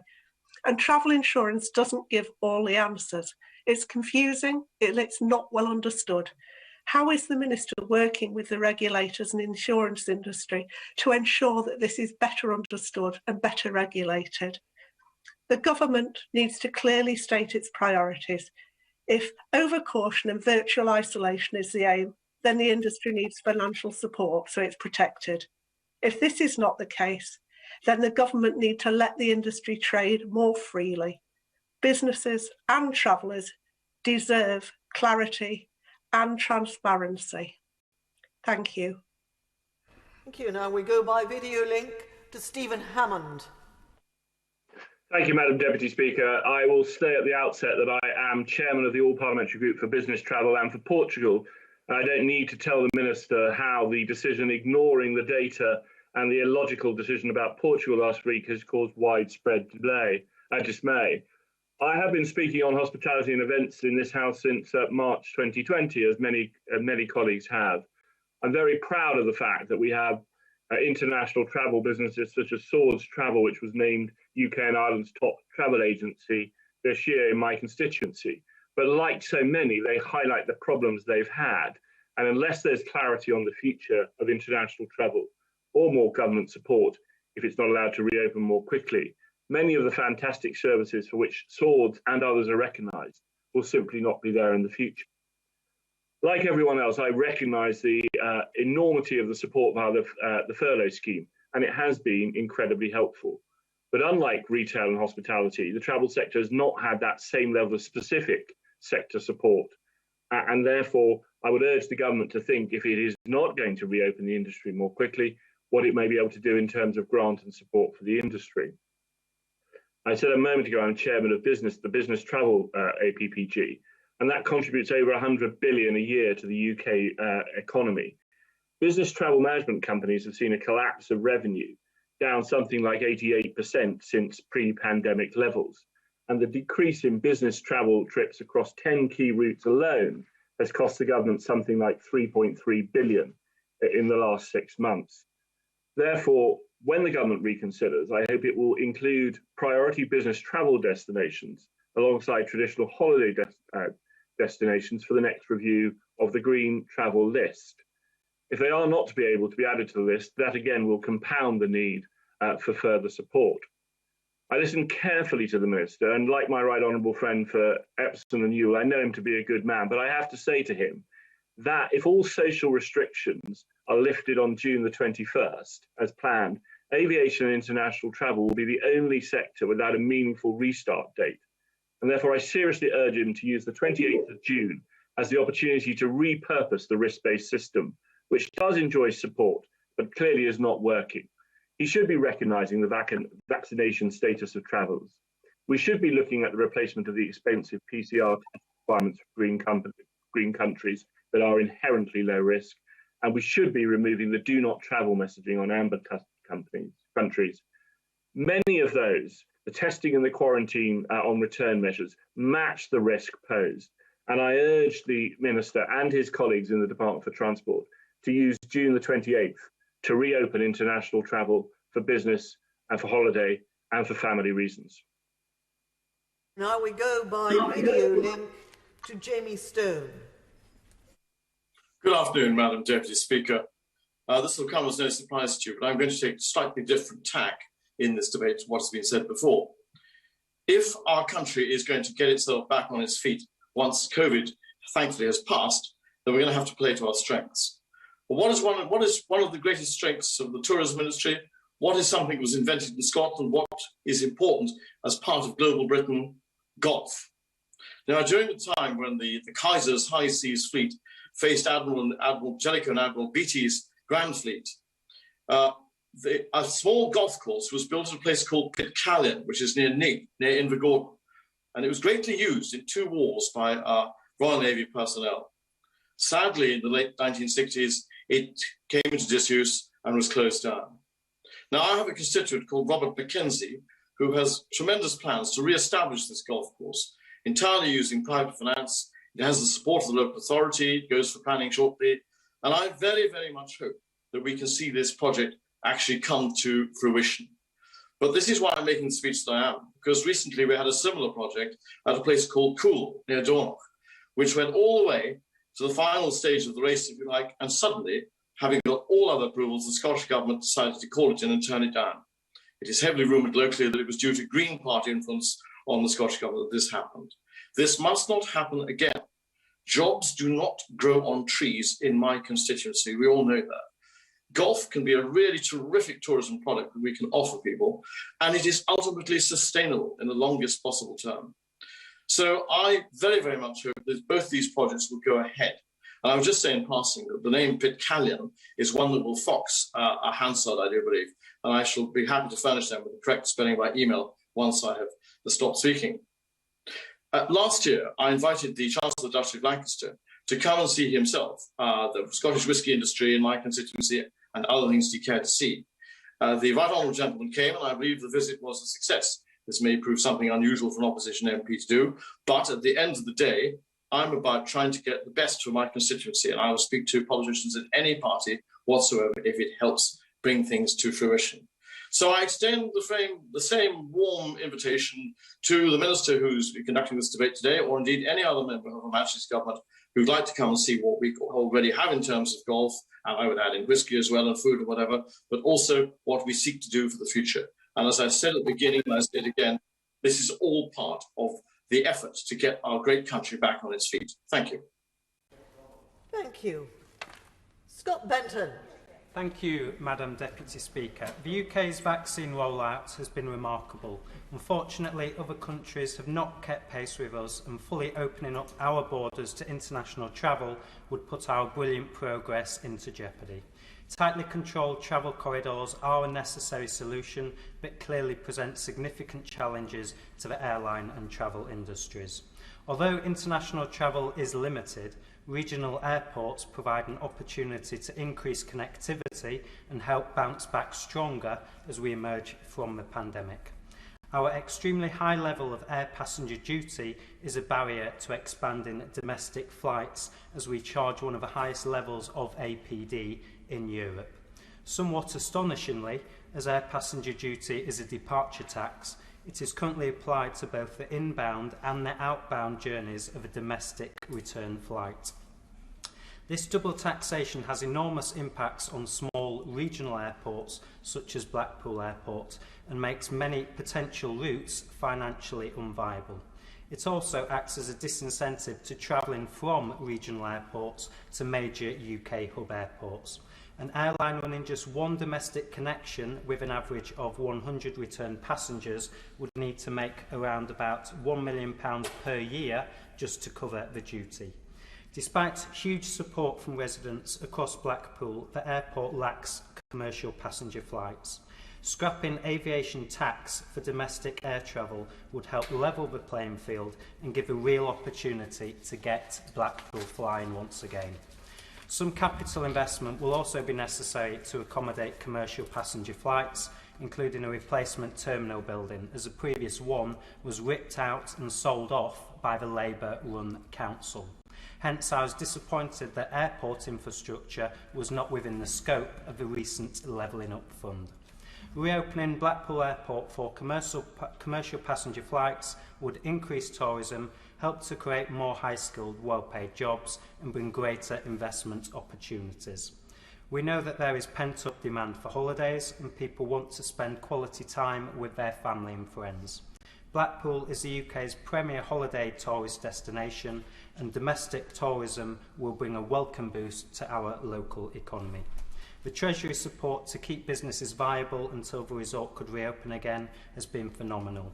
Over 97 million has been given to Blackpool businesses, and it's great to see so many of them reopen once again over the last few months. However, on my recent visits to hotel and tourist attractions, they've made it clear that 2 points need to be put across to the Treasury to make sure we can bounce back strongly. The first one is a VAT reduction continuing beyond the current extension already outlined, and the second is the requirement for social distancing to be reduced from 2 metres on the 21st of June.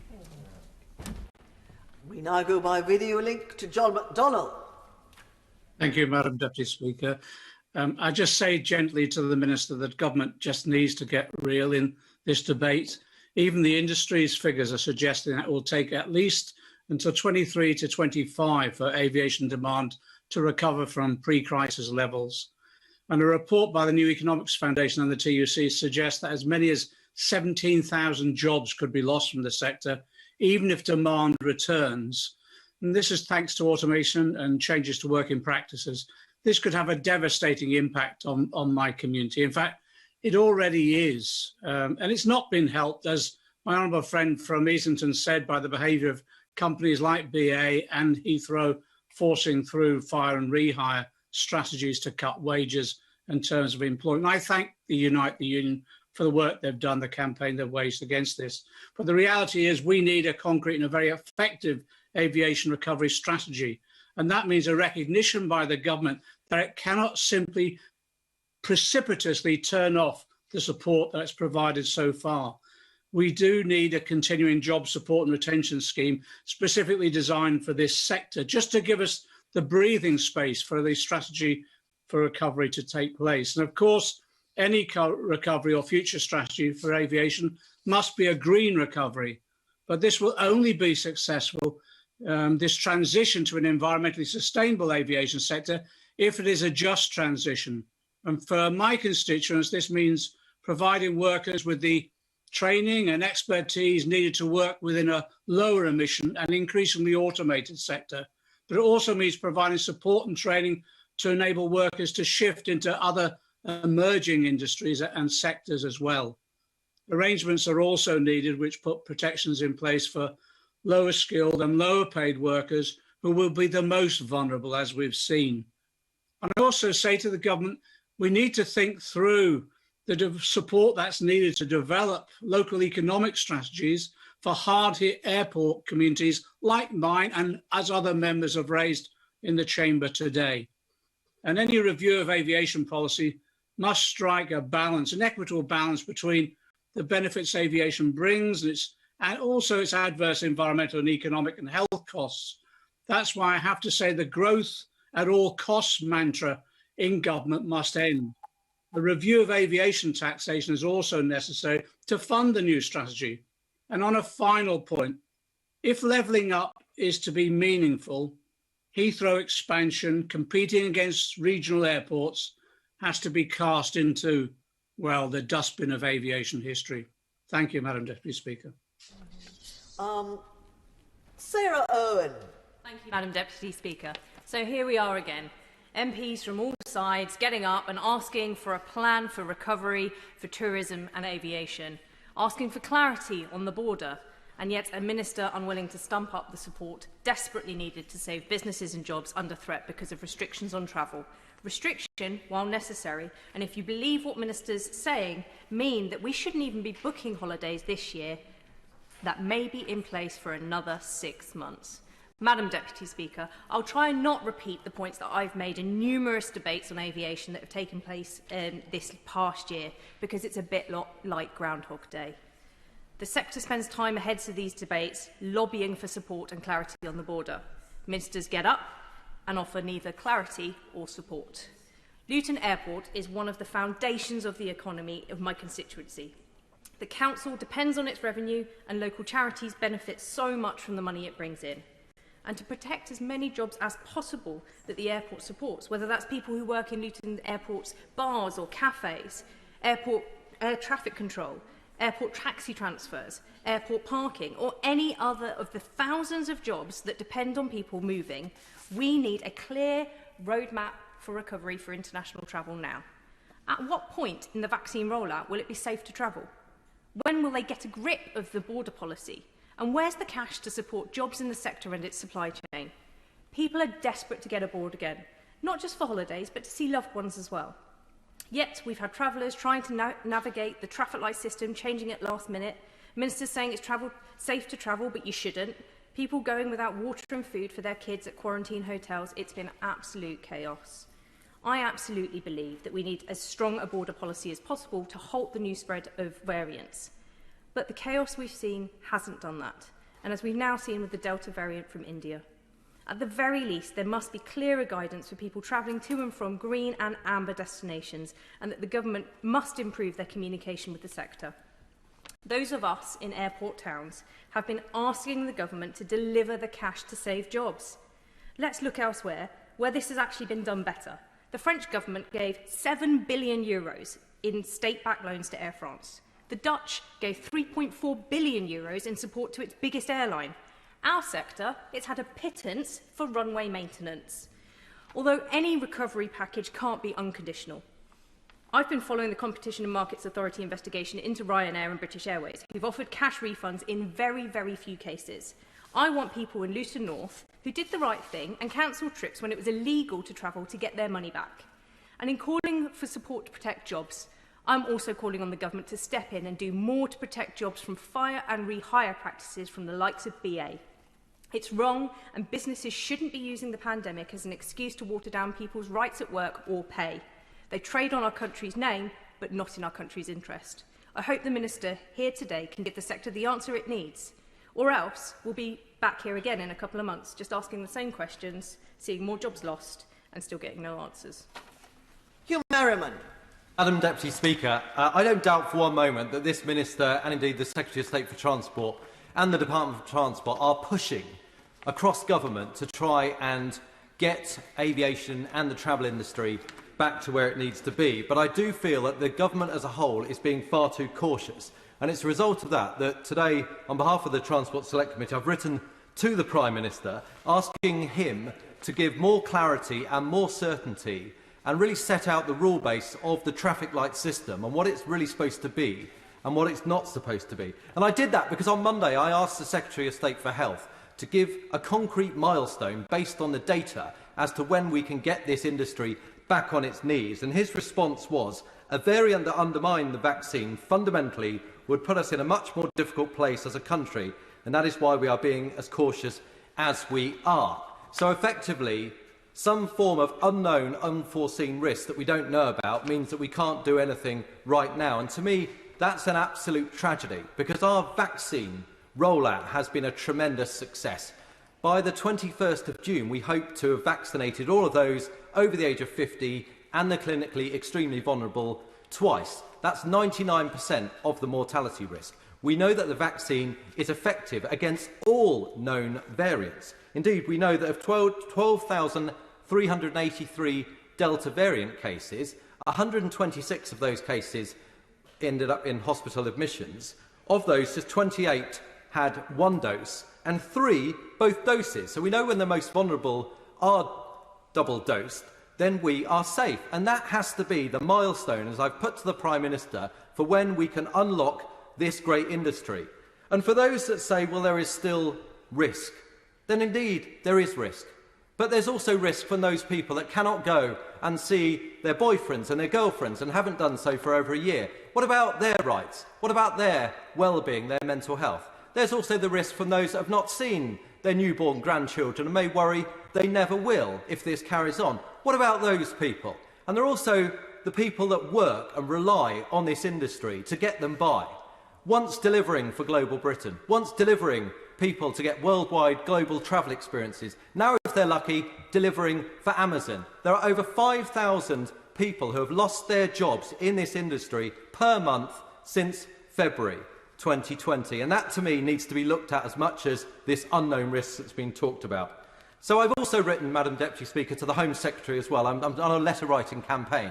We are doing our best to push everyone that has the influence, because it's also vital we have the border force resources to ensure people can go through the airport safely and again give more confidence to all. I'm not going to take more time, Madam Deputy Speaker, because I know you won't let me, but my goodness, this government and indeed all these other front benches need to wake up to this industry that's on its knees. Thank you. We now go by video link to John Nicholson. Thank you, Madam Deputy Speaker. Tourism is the very lifeblood of Scotland, and it's no coincidence that our unofficial national motto is Cúd Mille Fáilte, 100,000 welcomes. Scotland loves visitors, and visitors love Scotland. So the COVID pandemic and lockdown have been as painful for the tourism and hospitality sector as any in Scotland, a country so geared up for them and reliant on them. Now, I noticed that the Prime Minister flew to Cornwall yesterday to talk to the G7 about upping their game on climate change.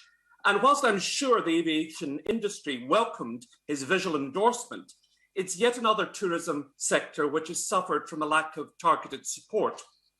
The French government provided France KLM with 7 billion euros worth of support to help jobs. The German government has gone way beyond the commitment level of the UK government by also pledging 7 billion to their largest airline, Lufthansa, thus ensuring not just the survival of Lufthansa going forward, but also allowing it to compete more effectively post-pandemic with companies which may well be weaker as a result of the pandemic, alas, companies such as the UK airlines.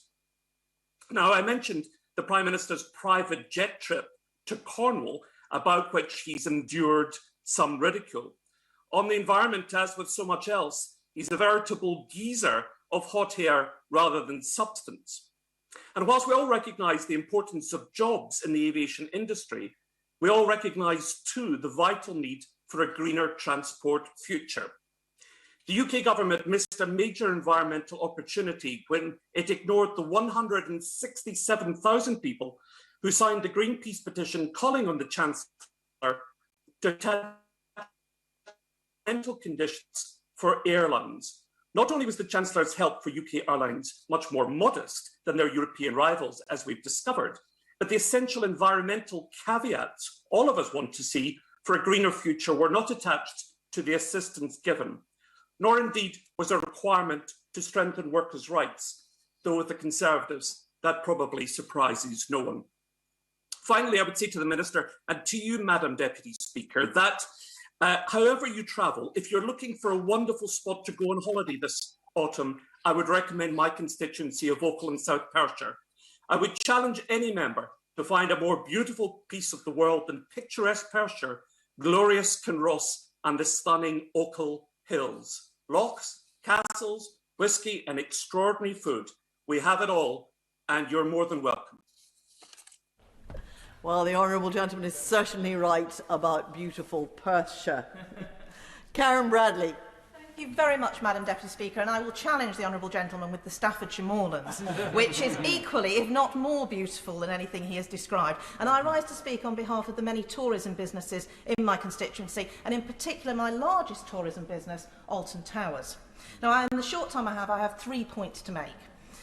The first is the government should be taking credit and benefiting from the success of the vaccination programme.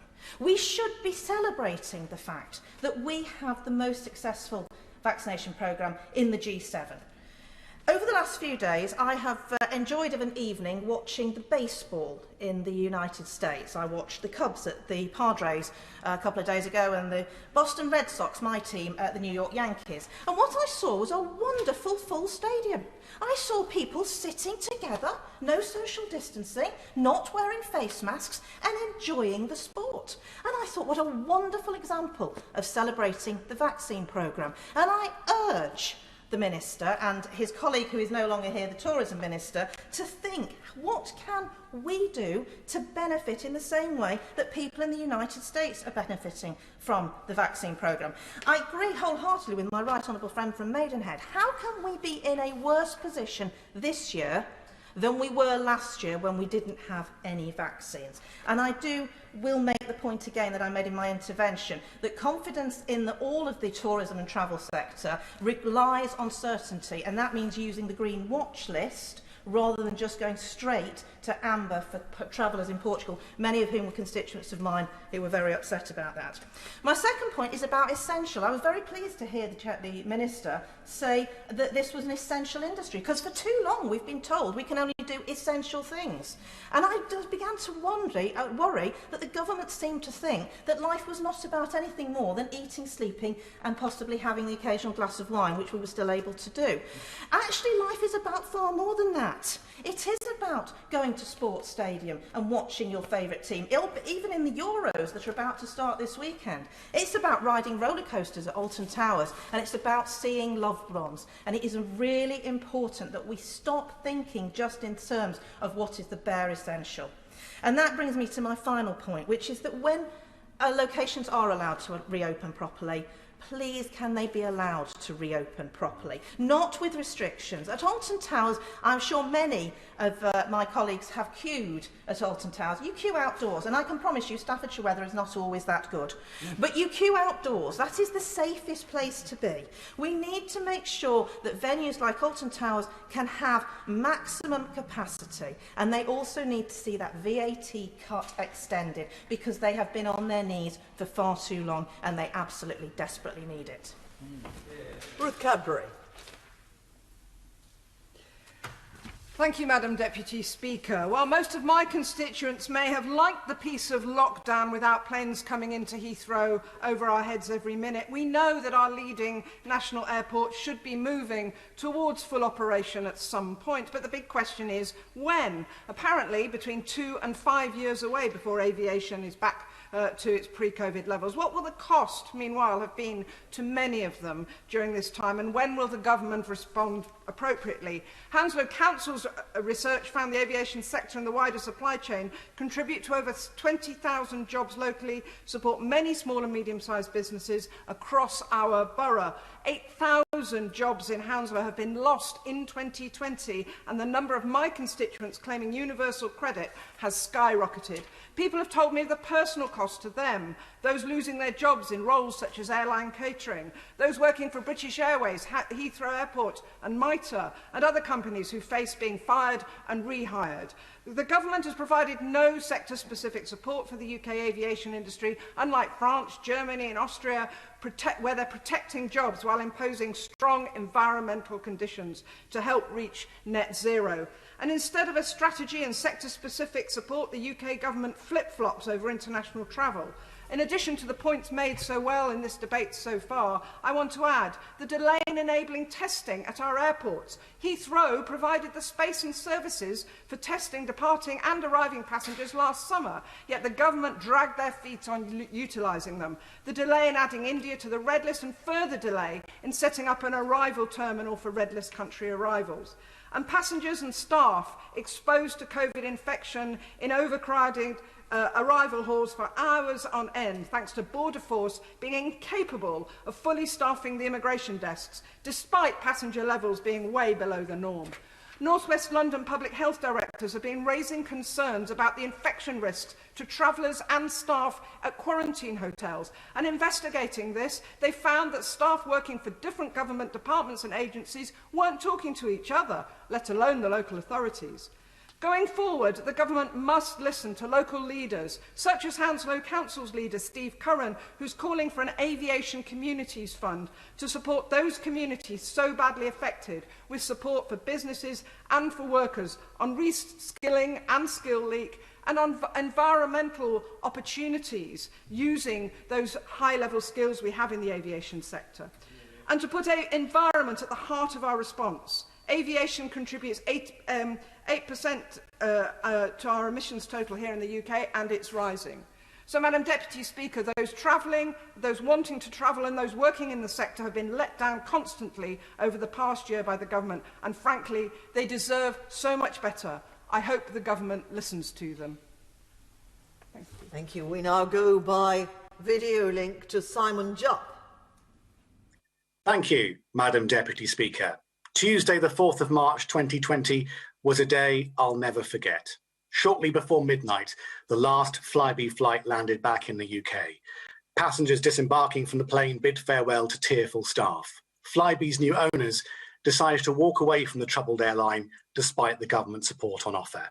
Overnight, 2,000 people lost their jobs, many of which were based at its Exeter Airport headquarters in my constituency of East Devon. Back then, the majority of routes from Exeter Airport were operated by Flybe. Some 16 months later, all but one of the routes once operated by the airline from Exeter has new operators ready to take to the sky. So much work has been done locally to support the sector, with councils working together with the industry and members of this House securing additional bespoke support from this government. However, all of this hard graft is at severe risk. We have an incredibly successful vaccination programme, yet we have one of the most restricted policies on international travel in the world. I'll leave others in this debate to argue the sensible case to open up safe routes. But if we can't travel internationally, planes are grounded, airports are quieter, and travel agents remain closed. Confidence is at an all-time low in the aviation and travel industry and amongst passengers. Without confidence amongst passengers, the furlough scheme may be propping up roles that simply won't exist within months. I would ask the government to seriously consider three main asks. The first is to extend the furlough scheme for specific sectors, including aviation. 50% of aviation staff are still on furlough. We must avoid a cliff edge with mass redundancies in every corner of the country. The second is to ask to extend the welcome business rates relief package for UK airports for a further 6 months. Thirdly, high street travel agents and language schools have drawn on lifeline support from government grants. Topping up these schemes with extra cash and encouraging councils to target this funding would lend a lifeline. If we don't reopen borders, more must be done to give airports, airlines, and the travel industry a fighting chance of survival. Global Britain could become Little Britain if we don't. Thank you. We now go to Janet Davey. Thank you, Madam Deputy Speaker. My constituents are significantly impacted by the aviation industry, and I've been hoping to raise their case in this place for a long time. Thousands of my residents in Lewisham East, they live beneath two major flight paths, with planes flying overhead to and from Heathrow and London City Airport. Travel restrictions actually brought during the pandemic a welcome respite for many of my constituents living underneath these flight paths. And there is no doubt of the important role the aviation sector plays in our economy, for travelling reasons and for jobs. However, the government must consider, in reviving the aviation industry, how we can make important improvements. This is all part of building back better. For my constituents, the noise pollution and emissions from living underneath beneath two busy flight paths can have a devastating impact on their health and well-being. Noise pollution for my constituents would be a greater problem if London City Airport and Heathrow expand and increase their air traffic. And prior to travel restrictions, one of my constituents wrote to me to explain she suffered from low frequency noise, describing it as extremely depressing, debilitating and a painful condition. Another constituent has been left feeling depressed and suicidal due to the consistent disruption caused by nighttime noise. These cases are not isolated. In a meeting I held in the summer of 2019 on the issue, residents packed out of a room to tell me of their distressing stories arising from the lack of consultation from air flight operators and of course the commonality of noise interruption, noise pollution from early hours of the morning to late at night. This is unacceptable. The government must not and cannot ignore my constituents. It must address aviation noise before travel begins to increase. It is a serious concern also. Children in my constituency may well be suffering from undetected health issues arising from low-frequency aircraft noise. And according to the World Health Organization, noise is the second largest environmental cause of health problems. Yet no regulations are in place to monitor this and to protect our residents. We need assurances from the government that people in areas such as mine with high population density will not revert to having busy flight paths that constantly disturb and reduce the quality of life for theirs and their families' lives. Therefore, I ask the Minister, will he carry out an assessment of flight paths over densely populated areas and work with airports to alter their flight paths accordingly? The health of my constituency and the good of the planet, our aviation industry must be rebuilt responsibly. Thank you. We now go by video link to Richard Drax. Thank you, Madam Deputy Speaker. Let me start my contribution and end it on this point. There is no earthly reason why restrictions cannot now be lifted on what I've dubbed Freedom Day, the 21st of June. Right now, we are in danger of winning the battle, but losing the war, destroying our aviation industry and all connected to it in the process. I concur with every word that my right honourable friend, the member for Maidenhead, said in her excellent speech. As she said, our extraordinary vaccine rollout is working, with half the population inoculated twice. And yet, after 15 months of restrictions, the traffic light scheme, welcomed as a phased restart to international travel, has proved a full storm, being used only to further curtail our freedoms.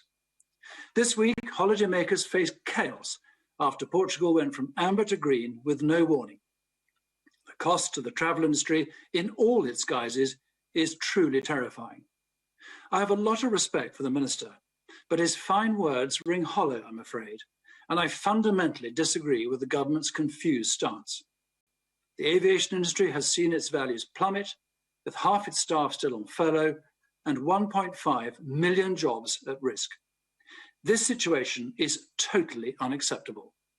We are squandering the advantage created by our pioneering vaccination programme for fear of new variants, which are here to stay, and we must learn to live with. Global Britain is our battle cry, but countries with weaker vaccination programmes than ours are opening up faster. Spain and shortly France no longer require fully vaccinated passengers to quarantine. We must urgently move them and other low-risk countries like Greece, Italy, Portugal, and the USA onto the green list.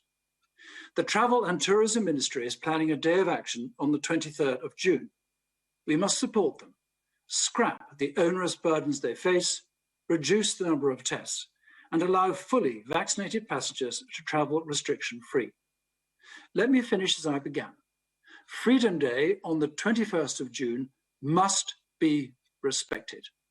It's time for state control to end and for common sense to return. Thank you. Neil Hanvey. Thank you, Madam Deputy Speaker.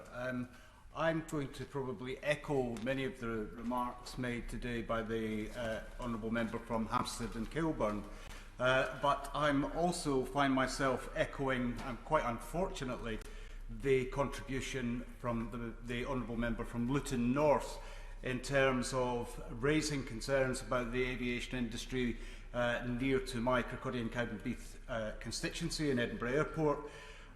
And the frustration within the industry is significant.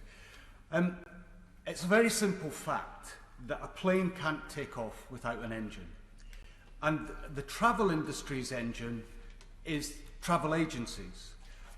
And without travel agencies, we will not recover our travel industry. One of the businesses in my Chrstian Wakeford constituency is called Travel Your World. And Bruce Lamond, who runs that company, signed off one of his emails to me with "To travel is to live," which is from Hans Christian Andersen. Well, that business has been without income since March 2000, and many Scottish travel agents are in the similar boat. He's been working full-time. He hasn't been able to put his staff on furlough. He has had to pay full wages with no income and no means to make an income. And unlike other retailers, he remains open but unable to make any money. The Department of Transport traffic lights is disorganised and unhelpful. And the limited notice, which was so evident this week with the Portugal decision, has damaged public confidence significantly. And even green list countries can cost in excess of £170 per person on top of their trip for testing and other considerations. And he tells me that the industry is down and now is being kicked while down. What other part of the industry is getting absolutely no support for doing the right thing? Bruce's business is losing thousands of pounds a month, and time is running out. The government support and funding grants have not been as available to them as have been to other businesses. The Scottish Passenger Agents Association, the SPAA, tell me they have members who have exhausted their savings, remortgaged their homes, emptied the pension funds. What do? Close the business they've invested all of their life in. What do? Default on the debts in excess of £70,000. They need and deserve answers from the top. Pubs, bars, cafes, restaurants, all open, retail open. It's time to put the engine back in the travel industry. It's time to give proper support to travel agencies. Sir Geoffrey Clifton-Brown. Deputy Speaker, thank you. I'm sure my right honourable friend and neighbour would agree on one point, and I'm delighted to see him at the dispatch box, that whilst Perthshire and Staffordshire vie for visitors, the Cotswolds is an even more special place to visit with its architecture, landscape and hospitality. Madam Deputy Speaker, last year sadly saw a 76% decline in inbound tourism. And what is a great concern to many of my constituents that I represent is that impact on jobs and livelihoods. And already UK airlines have announced over 30,000 job cuts. As others have said, as we make great strides with our own fantastic vaccination programme now being offered to all those over 25, we must accept that many countries are not at the same coverage in their own vaccine programmes. However, this traffic light system, as we saw from the chaotic scenes last weekend, I would urge the Minister to give a little more notice when we move suddenly from green to amber, as we saw huge queues of unsocial distance people waiting for airlines in Portugal. The inbound tourism industry supports 490,000 jobs worth £2.8 billion, and the wider tourism industry supports 1.6 million people. Travel industry expert predicts tens of thousands of jobs are at risk, including Martin Kingdoms Limited, a travel agent based in Wootton-under-Edge. A real fear for such businesses, as the Honourable Gentleman has said, is that despite the very generous schemes that the government is offering now, when the furlough scheme comes to an end, if they're not allowed to operate, they will be in deep trouble. This summer is absolutely vital for many tourist industries to enable their sector to rebound.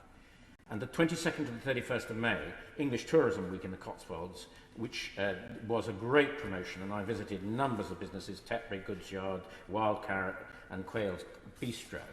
I fear if they're not allowed to open fully on the 21st of June. And the Health Secretary gave the figures. Of the 12,000 cases of the Delta variant, only 3 who had had 2 vaccinations were hospitalised. So throughout this pandemic, there's been very little communication on the wider impact of lockdowns. The emails, letters from constituents I've had about jobs, businesses paying their bills, mental health and children's education have gone into the thousands. I do have to say to the Minister, I think the policy is very risk-averse. If we keep locking down every time we have a new variant, we will never unlock. So let's fully unlock on the 21st of June. Let's open up more countries to green travel on the 28th of June, and our citizens will be really happy.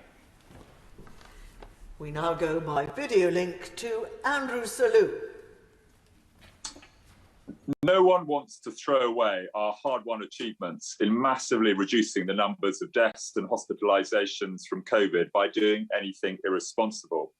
We've lost too many lives and caused too much pain and suffering to do that. It is, however, a legitimate expectation that our wonderful and deeply appreciated vaccine rollout should be laying the foundations to get our freedom to travel back again. And there is not enough clarity on how we will do that for the sector to plan ahead.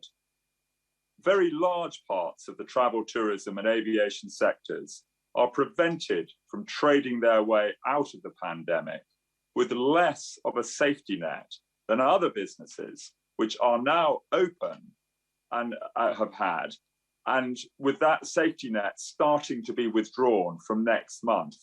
That cannot be a fair or reasonable response. London Luton Airport, where many of my constituents work, has had to lay off large numbers of people despite the furlough scheme and continues to lose millions of pounds every month. I know the airport has plans to be the most sustainable in the UK, and I'm a strong supporter of zero carbon aviation and the work of the Jet Zero Council. We do need to make sure that international travel fully plays its part in getting to net zero. One of my travel agents wrote to me to say that she's worked continuously since March 2020, but that work has involved cancelling, rebooking, and cancelling holidays again and again, and refunding payments with hardly any income coming in at all. And now she has to pay back £200 every month from her bounce back loan.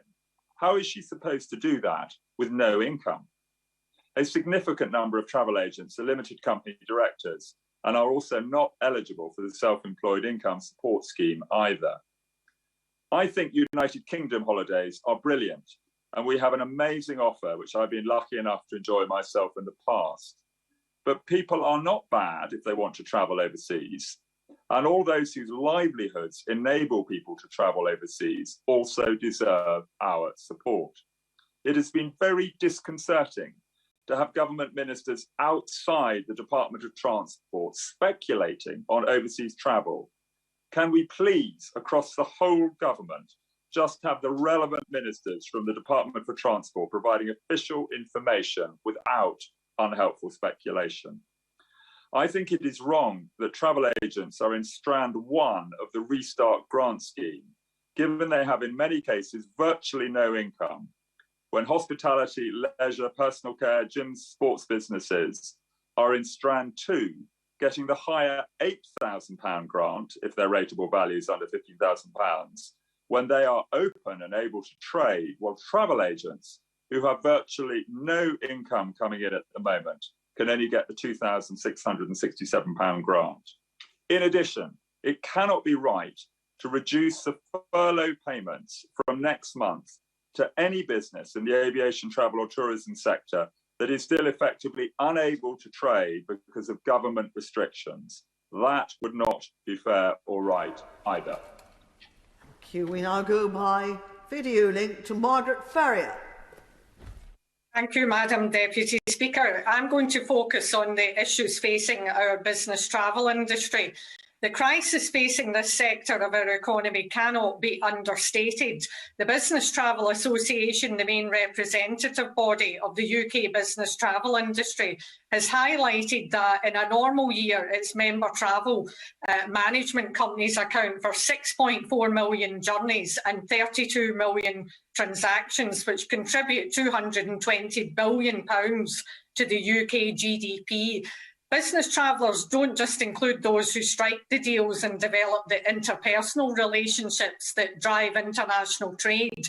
They also include humanitarian aid workers, engineers, scientists, education providers and researchers, all of whom have witnessed unprecedented barriers to their work due to the pandemic.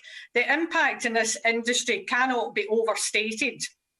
Travel management companies have seen a collapse in revenue of up to 90% in the last 14 months. According to BTA estimates, around 60% of the employees in the sector were made redundant and 80% of the remaining employees continue to be furloughed. Travel management companies are vital in the distribution chain for business travel. Airlines simply don't have the infrastructure to handle the volume and requirements of large-scale business travel, and so rely on these companies to handle these issues for them. Furthermore, in a normal year, business travel accounts for 15 to 20% of the customer base of most airlines, providing what is an essential lifeline to airlines as a whole and contributing to the availability of low-cost flights for leisure travellers. If this sector continues to suffer such severe strain, the entire travel industry may experience dramatic knock-on effects. The BTA have urged several measures that could grant a substantial degree of security to their industry and its employees. They would like to see priority business travel destinations included, alongside holiday destinations among the next round of countries added to the Green Travel List. If the government isn't able to expand the Green List in June, the Job Retention Scheme for the aviation and travel industries should be extended to December 2021. They are also requesting grant funding of the same broad scope as for hospitality and leisure to support them until overseas travel can once again resume without restrictions. Madam Deputy Speaker, I do hope the Government will consider these asks and act to support and reassure our aviation, travel and tourism industries that the UK Government is on their side. The resulting fallout from a failure to support these industries could imperil them and create shockwaves of harm through our economy for many years to come. Thank you, Madam Deputy Speaker, and a happy birthday to Mr. Speaker. Narendra Mishra. Thank you, Madam Deputy Speaker. I refer the House to my entry in the Register of Members' Financial Interest. I'm grateful that this debate has been called at a time when there's so much uncertainty with both aviation and tourism sectors. I want to pay tribute to my union, Unite, for continuously standing up for this sector, particularly during this difficult time. I also want to draw attention to Manchester Airport, which is owned by the 10 local authorities in Greater Manchester. A good model of publicly owned and operated service, this airport is one of the largest centres of employment in the North West, with more than 22,000 people directly employed on site, supporting a further 45,000 jobs in the North West of England. The airport secures Greater Manchester's position as a hub of trade and investment. In this House, we all know the devastating impact this pandemic has had, from the loss of family members and friends to the closure of businesses and the loss of jobs. But, Madam Deputy Speaker, we are now in a position where it feels like there's light at the end of the tunnel.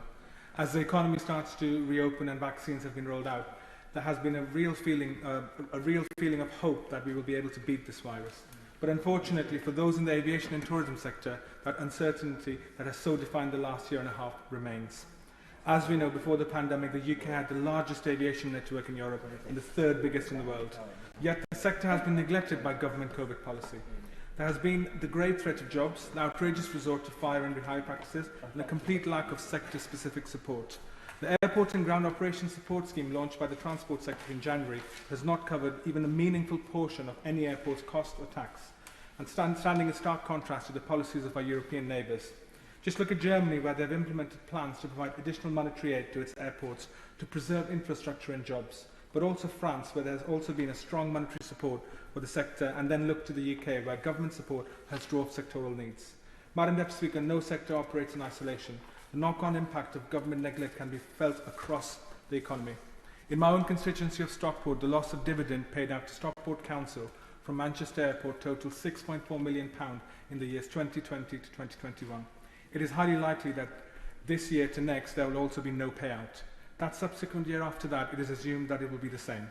So in the space of 3 years, there is a predicted shortfall of £19 million based on pre-COVID airport usage that can't be budgeted for and isn't covered by government grants.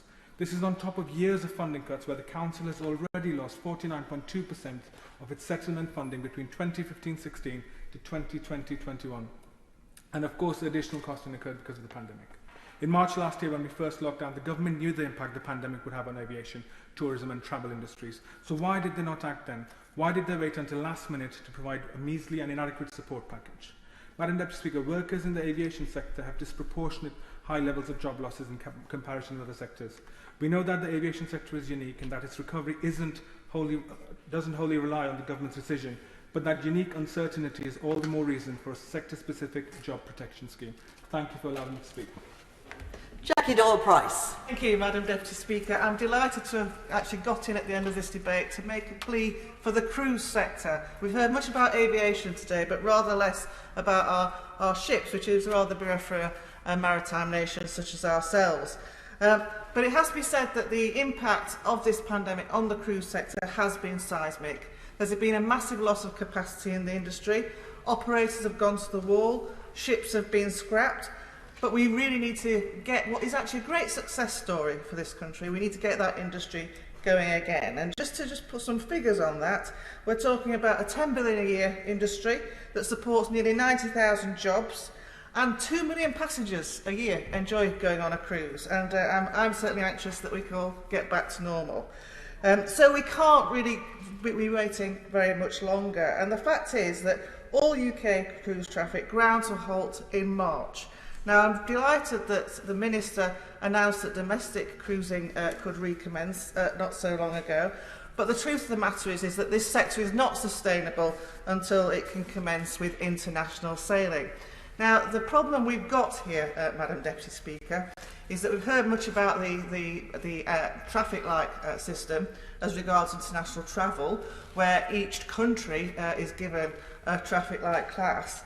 But the fact is that at the moment, the Foreign Office is treating cruising as it would a country, and it is actually not allowing international cruising. And really, we should be thinking about cruise ships not as a destination, which is how the Foreign Office advice is currently working, but as a method of travel. And I just advise the House that, you know, ships are very flexible methods of travel. So if a country that's on an itinerary goes on the red list, the ship can simply go somewhere else. So I really must encourage the government to, let's give these people a break, because the cruise industry has done everything that has been asked of it by the health authorities during this pandemic. It's introduced incredibly sophisticated COVID secure measures with testing of staff, testing of passengers. Equally, it can actually organise self-isolation and quarantine on the ships itself. So I really do think, this is an industry which is a great British success story. It's led by gentlemen. They've been suffering in silence, actually, and doing what the government's asked of them.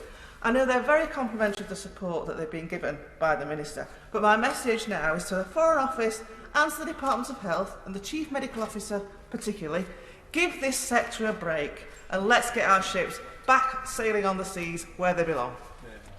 Andy Carter.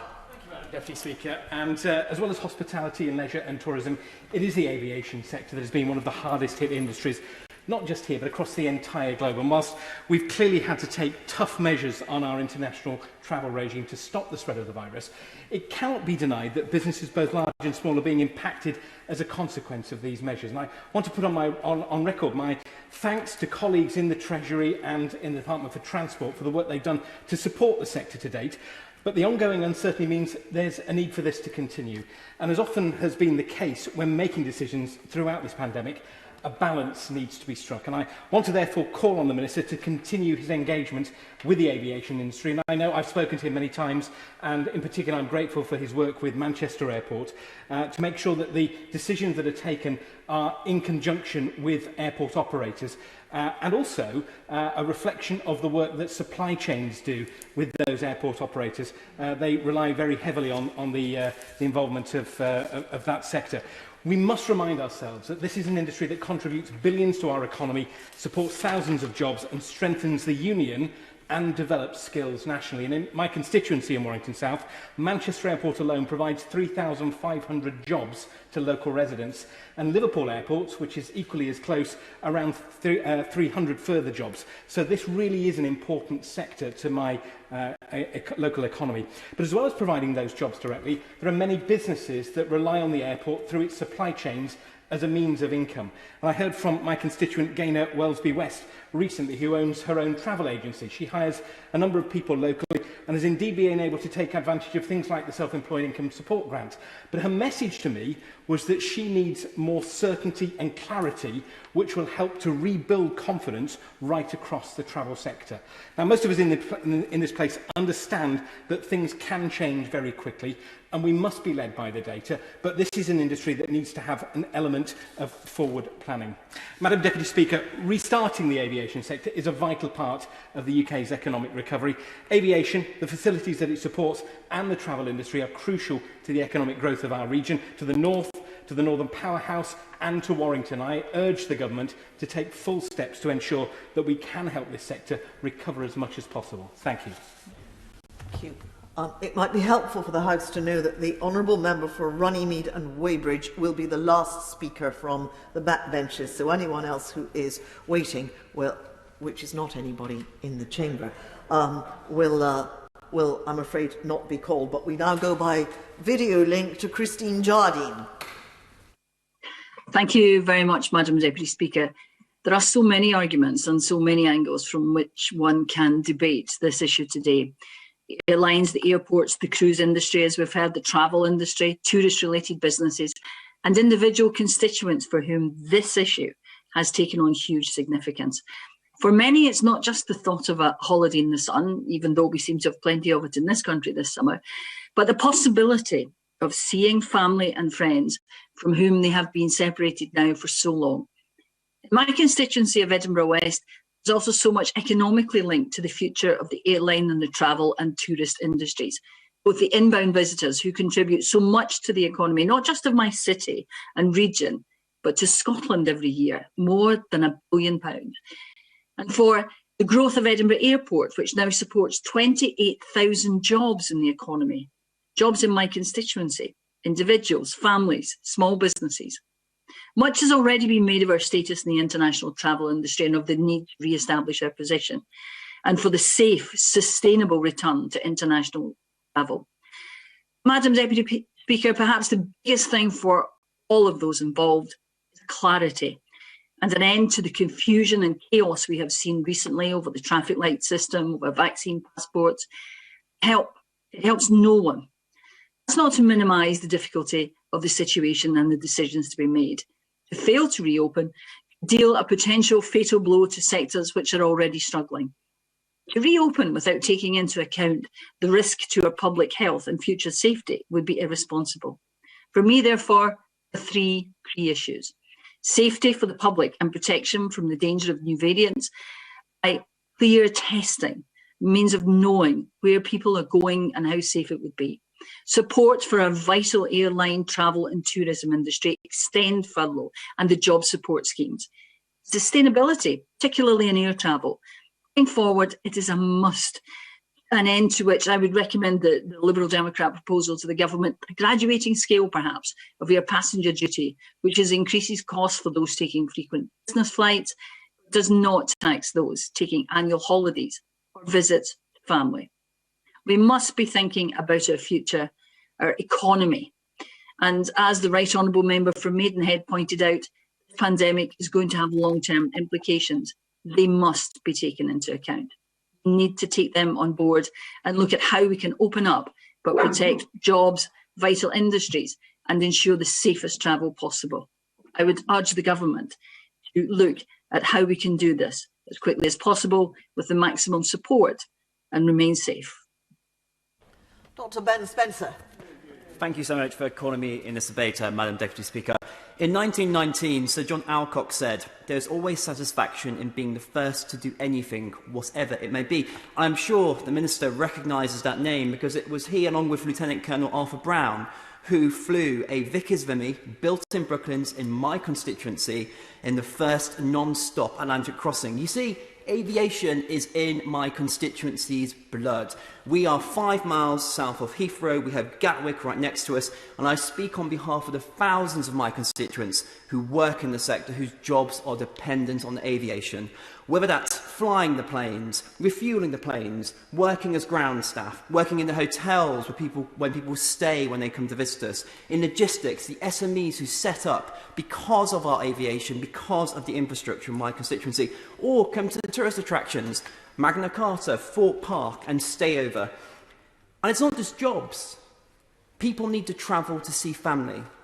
And that, as many honourable members have said across the House, is the cruelest part, I think, of the restrictions on international travel. People need to see their relatives. We are global Britain. We are an international family. And we need to get those vital routes back as soon as possible. We've had a phenomenal vaccination programme. It's been hugely successful. And I asked the Minister what needs to happen next for us to start evolving and changing the restrictions and the process towards international travel. Rather than wait, can we use that 1919 spirit again to be the first to drive things forward? We have always been at the forefront of aviation. Can we use that aviation spirit to go forwards, to bring in international vaccination passports, whatever is needed to get our aviation open our international borders again? Shadow Minister Alex Sobel. Thank you. There were so many excellent speeches from the backbenchers in this debate that if you didn't know, you think that they all came from the same party. And I'm sure that the Minister will reflect on that. It does feel like the House is speaking with one voice on this issue. And I just want to reiterate that even if the government publishes the Tourism Recovery Plan this week, it's still too late for the spring season and we're playing catch-up. I completely agree with the right honourable members for Maidenhead Epsom and Newell and Altrincham and Sale West, and I think that might be the first time and possibly the last time I'll ever say that, but they were clear that the mixed messaging has created an existential threat to outbound tourism. The Honourable Member for Paisley and Renfrewshire North was absolutely right that it was still waiting for sector-specific support promised right at the start of this crisis. My honourable friend from Hampstead and Kilburn is right that outbound tour operators, especially small specialist ones, have been disproportionately hit and need the tourism recovery plan now. My honourable friend for Easington is right about the need to retain workers and skills, something the tourism recovery plan should do. And I also wholly support his call, as well as the honourable member for Hayes and Harlington and Stockport and others, for the call for the government to legislate to outlaw hire and refire, an absolute scandal. My honourable friend from Macclesfield is right that we need grants as well as loan finance, because loan finance just defers the pain, and that we need to beef up consumer protection. The honourable member for Wimbledon is right that business travel, especially events and conferences, have been hugely hit, and I look forward to seeing them included in the tourism recovery plan. The honourable member for Blackpool South was rightly recognised the importance of domestic tourism and look forward to visiting Blackpool this summer, a great British holiday. My honourable friend for Luton North is right the sector has been let down by late and poor communication. She's absolutely right about consumer refunds, which many airlines have been sadly lacking in making. And the honourable member for Bexhill and Battle has made excellent points, and I support his call for more resources for the sector and related services.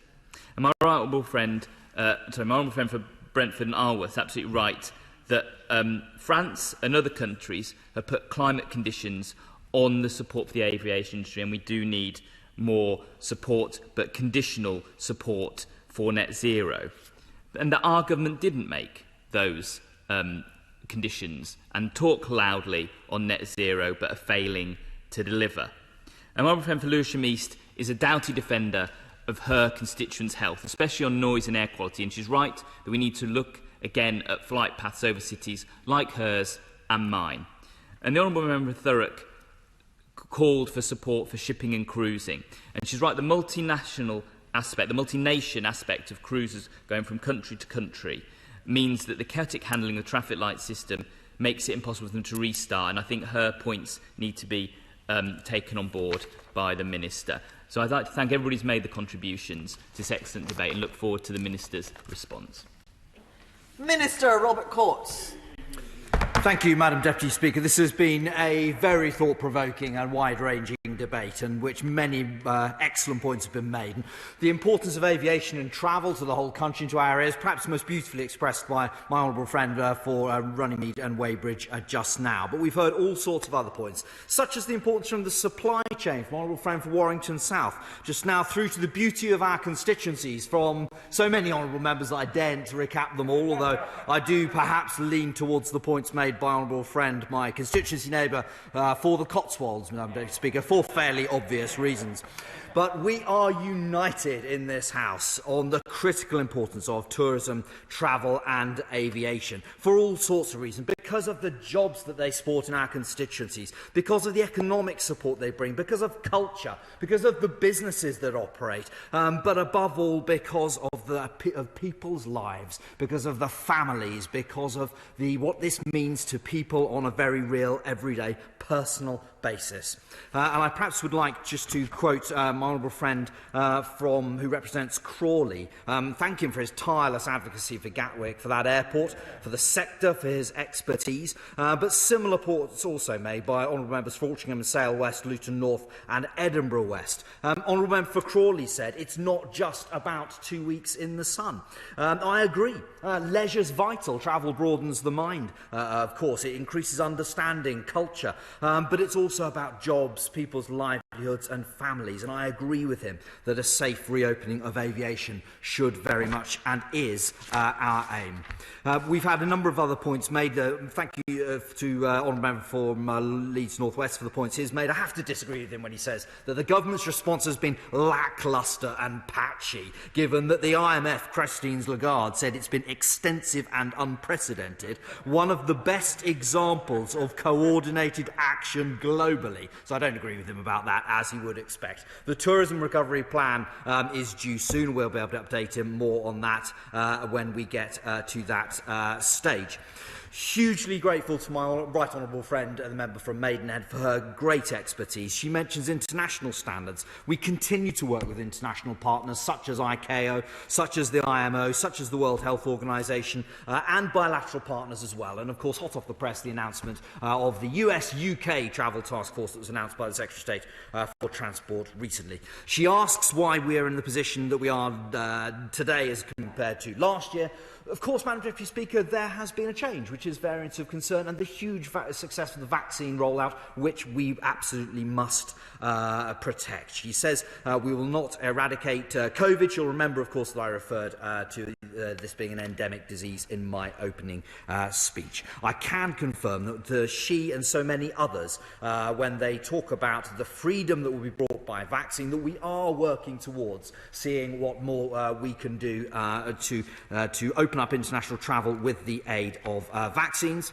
Madam Deputy Speaker, I'm conscious I'm extremely short of time and you're worried about the next debate. I apologise in advance to all honourable and right honourable members that I haven't been able to check. I have a detailed note of all the points they have made, and I'll write to them if there are any specific points that they would like me to make. If I may just trouble the House for 30 seconds more, I'd like to say thank you to the chairman of the Transport Select Committee for Bexhill and Battle, who made a number of great points, as did my honourable friend from Staffordshire and Moorlands, the South West Bedfordshire, about the vaccines, how they are the way out and they are the hope for the future, which I have referred to already. And if I may close just by referring the House very briefly to my understanding and the government's understanding about how difficult things are for the sector at the moment, but we do have a plan in place for restarting tourism and aviation recovery in the short and long term. We're seeing the relaxation of restrictions as we are building out from COVID. I'll end by quoting the honourable member from Staffordshire Moorlands again. She says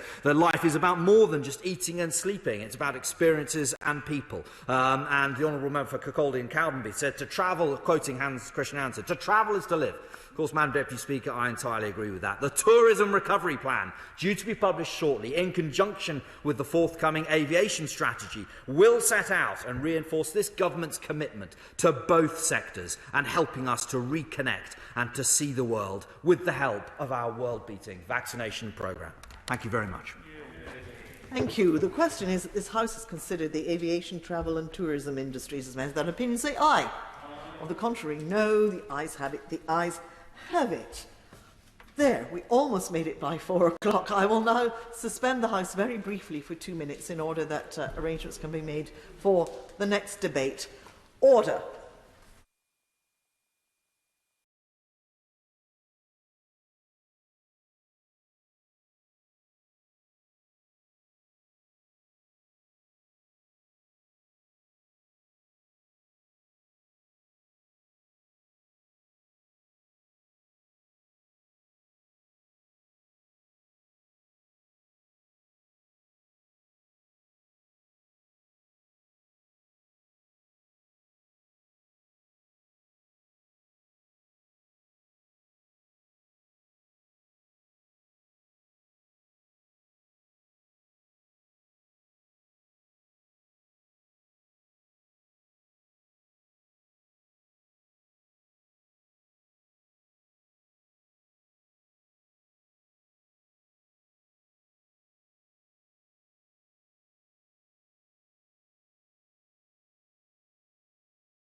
Order.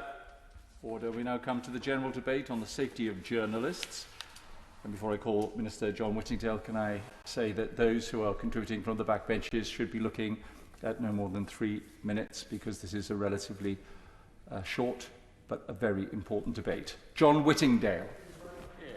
Thank you, Mr Deputy Speaker, and can I very much welcome this opportunity to debate what, as you have rightly said, is an extremely important subject. It is, in fact, the second such debate we've had in the space of 2 weeks, as we debated World Press Freedom Day very recently, and I would like to congratulate my honourable friend for Folkestone and Hythe, who has been an assiduous campaigner on this topic and who chairs the all-party parliamentary group on media freedom. Mr Deputy Speaker, the safety of journalists is of critical importance, as journalists play a vital role in ensuring that democracy functions properly and in contributing towards a free society. The role that journalists play in exposing corruption, in holding power to account and informing the electors of the truth is all of those things are absolutely central to a democratic free society. Investigative journalism plays a critical role, and we will all remember examples such as the exposure of the thalidomide scandal, the exposure of the corruption that riddled FIFA, the Panama Papers, even indeed MPs' expenses, all of which shone powerful lights into areas which needed to be exposed.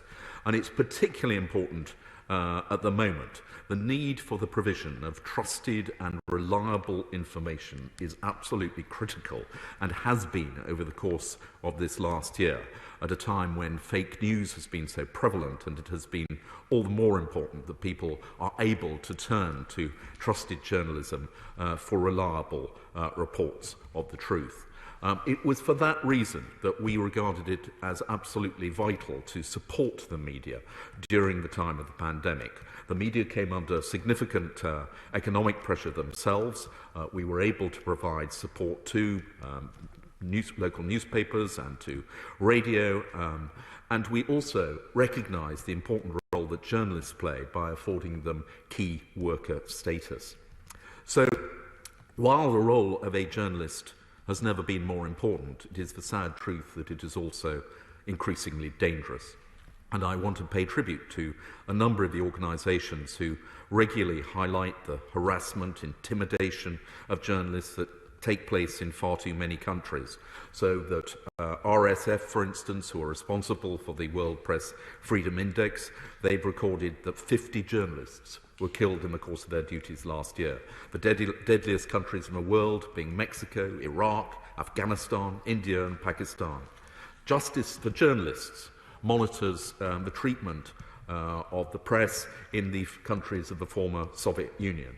And they list 84 journalists currently held in detention or imprisonment. And of course, the most recent example and the most shocking example of a journalist being illegally detained was, of course, that of Roman Protasevich, whose flight was forced to land in Belarus and who has since been held with significant concern about his future well-being.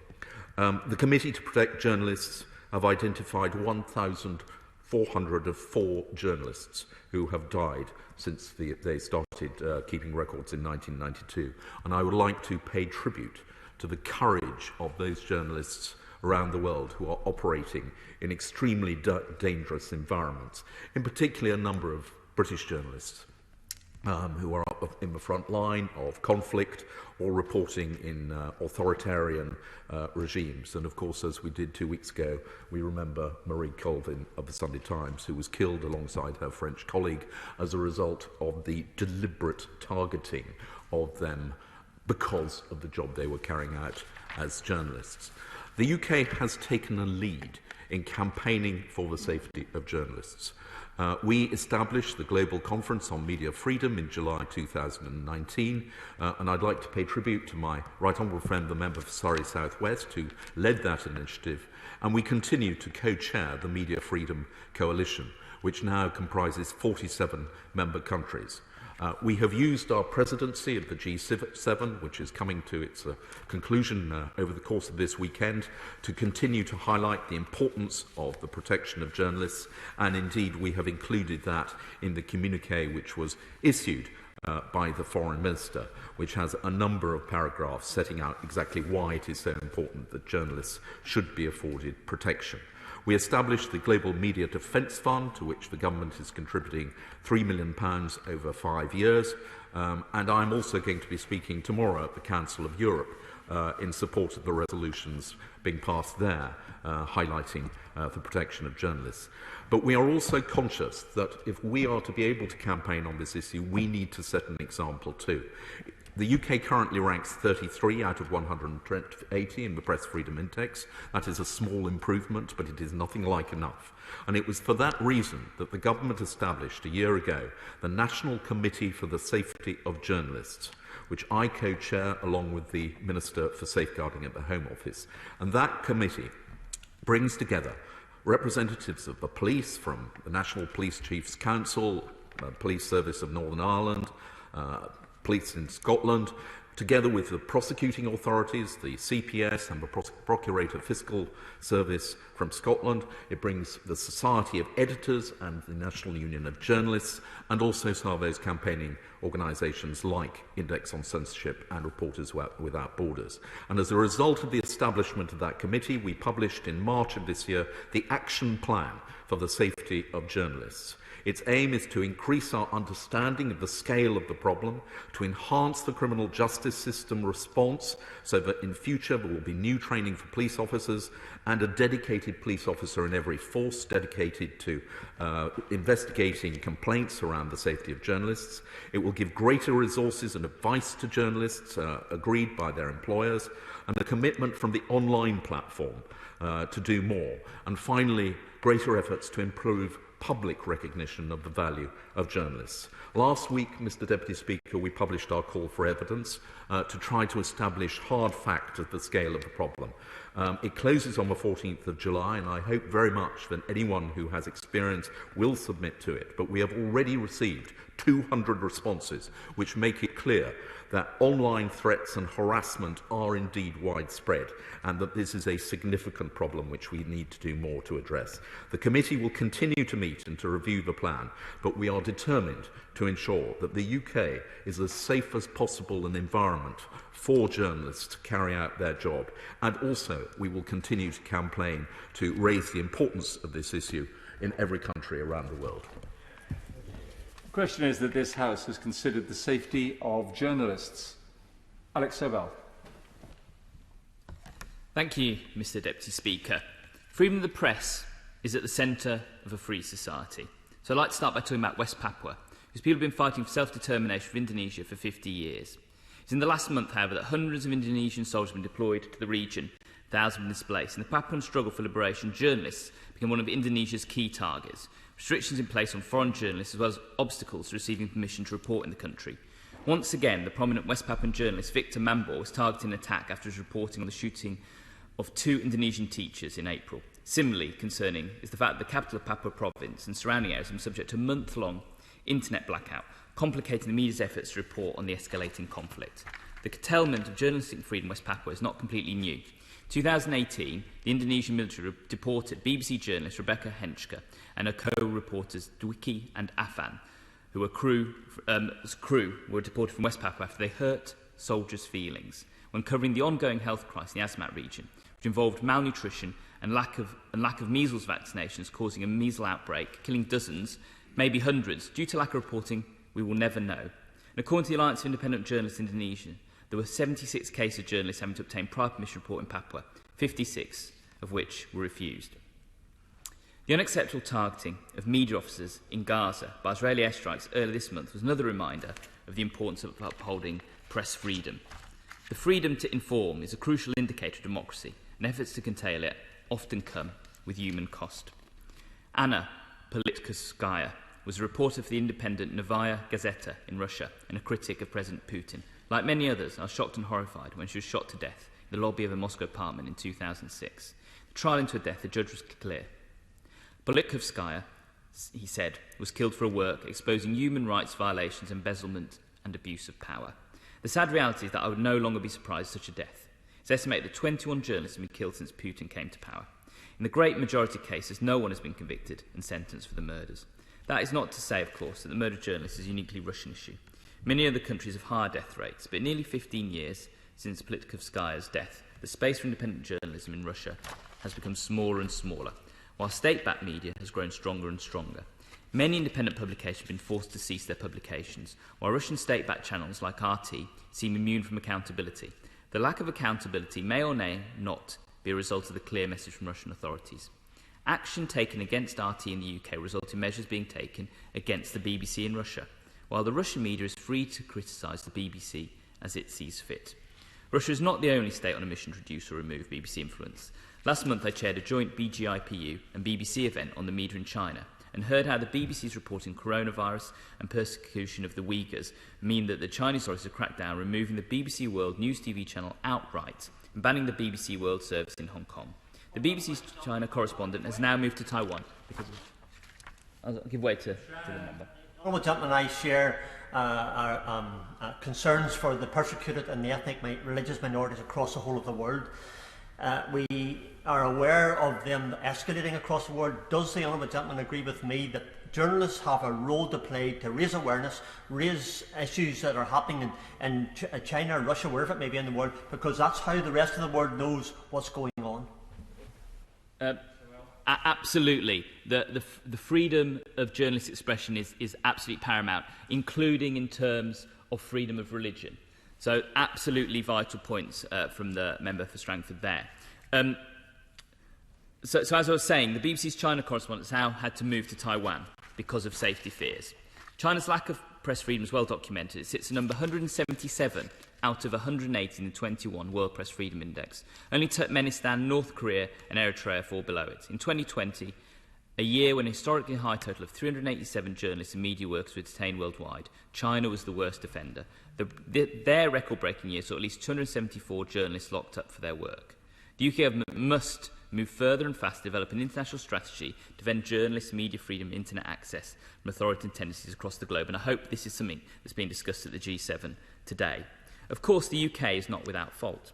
The UK is ranked just 33rd out of 180 countries in the 21 World Press Freedom Index. In February, we heard of Andy Aitchison, who was arrested at his home after photographing a fake blood protest outside the Napier Barracks, where asylum seekers were being housed at the time and still are, even though there's been a High Court ruling against the government. Police held Mr Aitchison for 7 hours and seized his phone and memory card. Mr Aitchison was just doing his job and exercising his right to freely report on the conditions in which asylum seekers are held. Yet he was wrongly arrested and his journalistic material was taken. Still no apology has been forthcoming. The government must do better. And how can we talk about press freedom without talking about the clearinghouse, the Orwellian unit that obstructs the release of sensitive information requested by the public under the Freedom of Information Act? In a written judgment made public on Tuesday, Judge Hughes concluded there was a profound lack of transparency about the operation that might appear to extend to ministers. I look forward to the minister clearing that up for us. As well as blocking FOI requests, the unit is alleged to have profiled journalists. That's such a profound lack of transparency, and it exists at the very heart of government. It paints a very concerning picture. I would also like to take time to reflect on the issue of slaps, which use impunity both in the UK and elsewhere. Strategic lawsuits against public participation and legal actions taken out not necessarily with the goal of winning in court, but rather silencing the target. Powerful interests wanting to shut down stories can do so by taking legal action, which they know will cost the defendant huge sums of money in legal fees and potentially take years to resolve. Slaps can be taken out by individual businesses, state actors or any other individual or group with enough money to do so. They may target academic freedom, political expression, or more commonly than ever, the freedom of the press. Slaps can kill an uncomfortable story, but they can also have the bigger impact of silencing other critical voices, creating the same culture of fear and silence as through illegal means. The Conservatives talk a good game on freedom of expression, but let's not forget they've been known to exclude newspapers they don't agree with from official briefings. And I hope the Minister can give us some assurances on these points. Thank you. For the former Chair of the DCMS Select Committee, 4 minutes, Damien Collins. Thank you, Mr Deputy Speaker.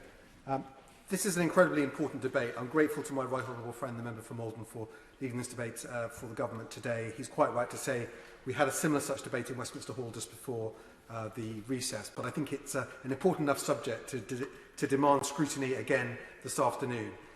I was interested to note from press reports this morning that in Cornwall today, the Prime Minister and the President of the United States will have their first meeting together. And on the agenda is a reaffirmation of the principles behind the Atlantic Charter signed 80 years ago by Winston Churchill and President Franklin Roosevelt. That charter was based on what was known as the four freedoms. Freedom from want, freedom of worship, freedom of speech and freedom from fear. This debate is about freedom from fear, in part, because there are journalists around the world who face direct persecution, who have been murdered because of the investigations they have pursued that have threatened the positions of powerful people in those countries. We are seeing, with greater boldness, authoritarian governments around the world deliberately persecuting and targeting people who are critical of their regimes. So yes, this is in part about the freedom from fear, but it's also about freedom of speech. Because that persecution of journalists is taking place, that intimidation, the deliberate closing down of an opposition voice, and the example that is designed to send to other people, is about suppressing speech and about silencing criticism. And we must be increasingly concerned about that, the boldness with which many authoritarian governments around the world act. We also, as the Honourable Member, the Honourable Gentleman, the Member for Leeds North West, rightly pointed out in his remarks, that strategic lawsuits against journalists is something that is happening in this country today. The journalists like Catherine Belton, who's faced multiple lawsuits from Russian oligarchs because of a book she has written. Those lawsuits may ultimately fail, but they're principally designed to tie down a journalist in potentially expensive litigation for years, and to dissuade others from seeking to criticise or investigate powerful people for the same reason, because they know that their work will not be completed and they will be frustrated and exhausted in the courts for many years. We see this with, again, increasing boldness in other authoritarian countries around the world, particularly in the Philippines, where the campaigning journalist Maria Ressa, chief executive of the Rappler News Organisation, has faced repeated lawsuits from the government of that country, led by the president of that country, including cases where the law has retrospectively been changed and they're seeking to enforce it on the journalists for doing something that wasn't an offence at the time and many would argue isn't an offence anyway, and we're seeing that happen increasingly too. But the suppression of speech in the digital age can also be conducted highly effectively through social media and online as well. People creating hate mobs to crowd out the legitimate voice of people speaking with passion and concern about particular issues. And I was pleased my right honourable friend mentioned the work the government has done in this regard with regards to protecting journalists. And I'll be very interested to see as well where the government comes out with regards to the action plan for the safety for journalists in the context of the online safety bill, which I think is incredibly important as well, that journalists are allowed to do their work. The active denigration by some politicians of the mainstream media is also an attack on democracy and democratic principles. To run down our institutions, including our great media institutions as well, is also an attack on speech, an attack on our institutions as a democracy. As we all know, there is far more to being a democracy than having elections. The ability to challenge debate and to question those in authority is vital and vitally important for citizens when they make informed decisions in elections. So I welcome this debate today, and I welcome the combined efforts we will take to ensure the freedom of journalism, the safety of journalism, and the freedom of speech in our open democracy. Brendan O'Hara. Thank you, Mr Deputy Speaker. I understand time is very tight, and as a courtesy to those members wishing to participate, I'll be as brief as possible. A free and independent press is vital to democracy, and it should go without saying that journalists, indeed all media, must be able to work free from intimidation or persecution. Democracy relies on people who have the bravery, the tenacity and the ability to hold the powerful to account. Yet, according to the 2021 World Press Freedom Survey, 75% of the 180 countries examined are considered problematic, bad or very bad environments for a free press. In that survey, the United Kingdom ranks 33rd, which, while not to the exemplar we probably hoped, is better than most. So rather than a blanket condemnation of those we know who would take no notice, I want to appeal to the government to use what influence it has on their closest friends and allies: Saudi Arabia, Hungary, Bahrain, India, Pakistan and Israel.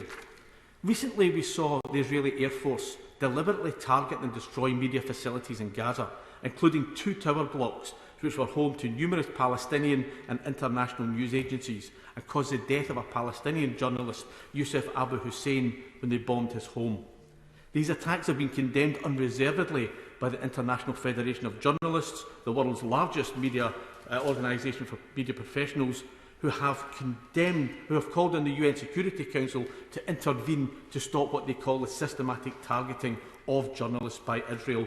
And I hope the Minister will also condemn these attacks and insist that Israel abide by its international obligations to protect media professionals and end the practice of targeting buildings which house news outlets. Mr Deputy Speaker, the World Freedom Index ranks Saudi Arabia 170 of 180 countries, and the savage murder of Jamal Khashoggi by the regime in 2017 showed just how frightened they are of a free press. Reporters Without Borders say that Saudi Arabia is the third most censored country on earth, where, with no independent media, journalists are kept in their place through draconian laws which include harming the image and the reputation of the king and the state. There are around 30 journalists currently in prison in Saudi Arabia, among them perceived dissidents Ahmed al-Sawain and Fahad al-Sunadi, who were sentenced to 3.5 years each just last year. But this is also a problem which is much closer to home. Just 2 weeks ago, the Prime Minister met the Hungarian leader, the right-wing populist Viktor Orban.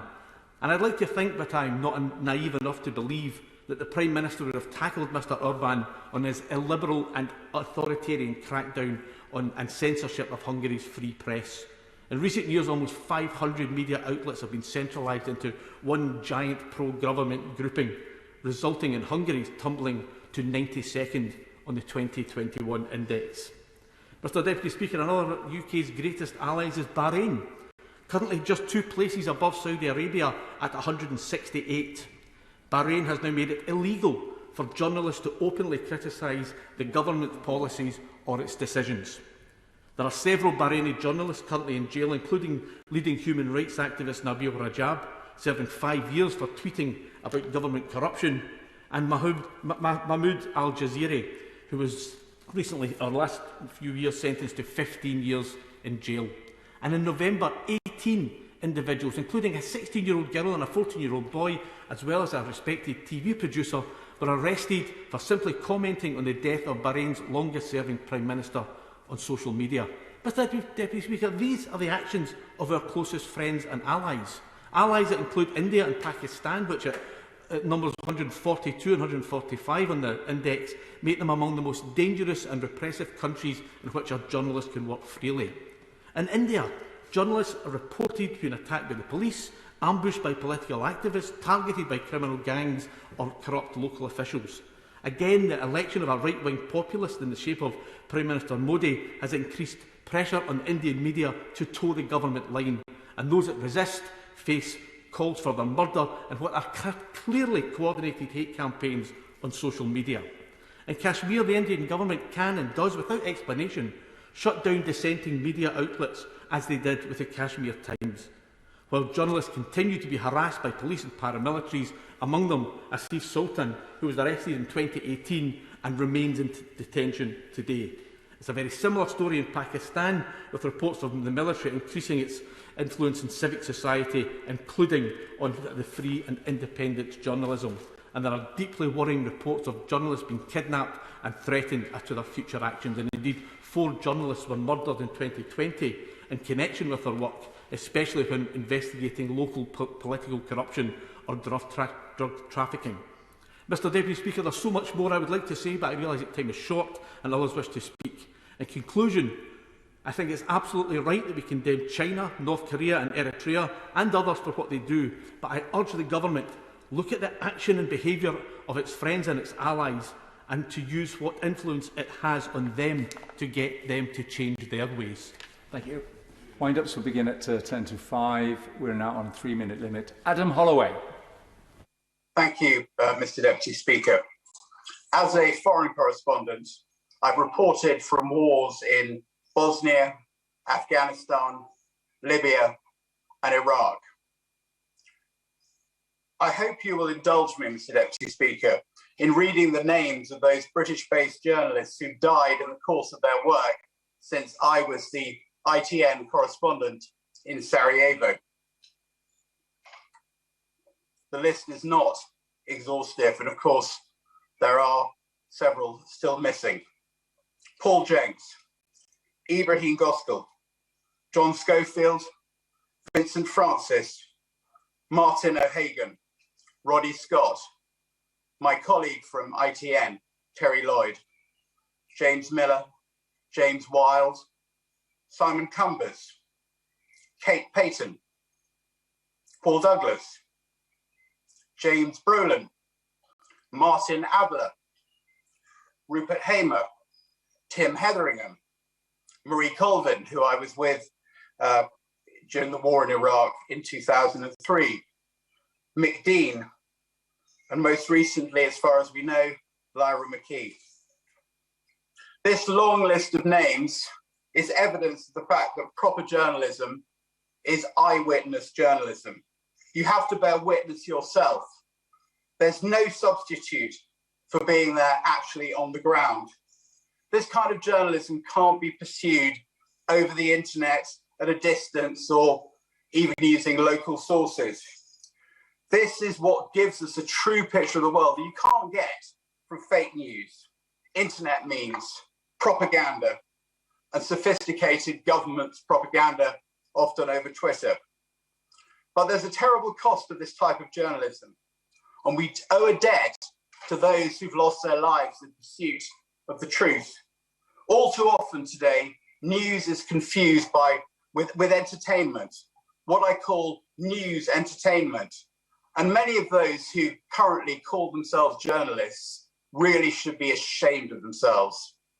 We need to reclaim this heritage and support real news by real journalists.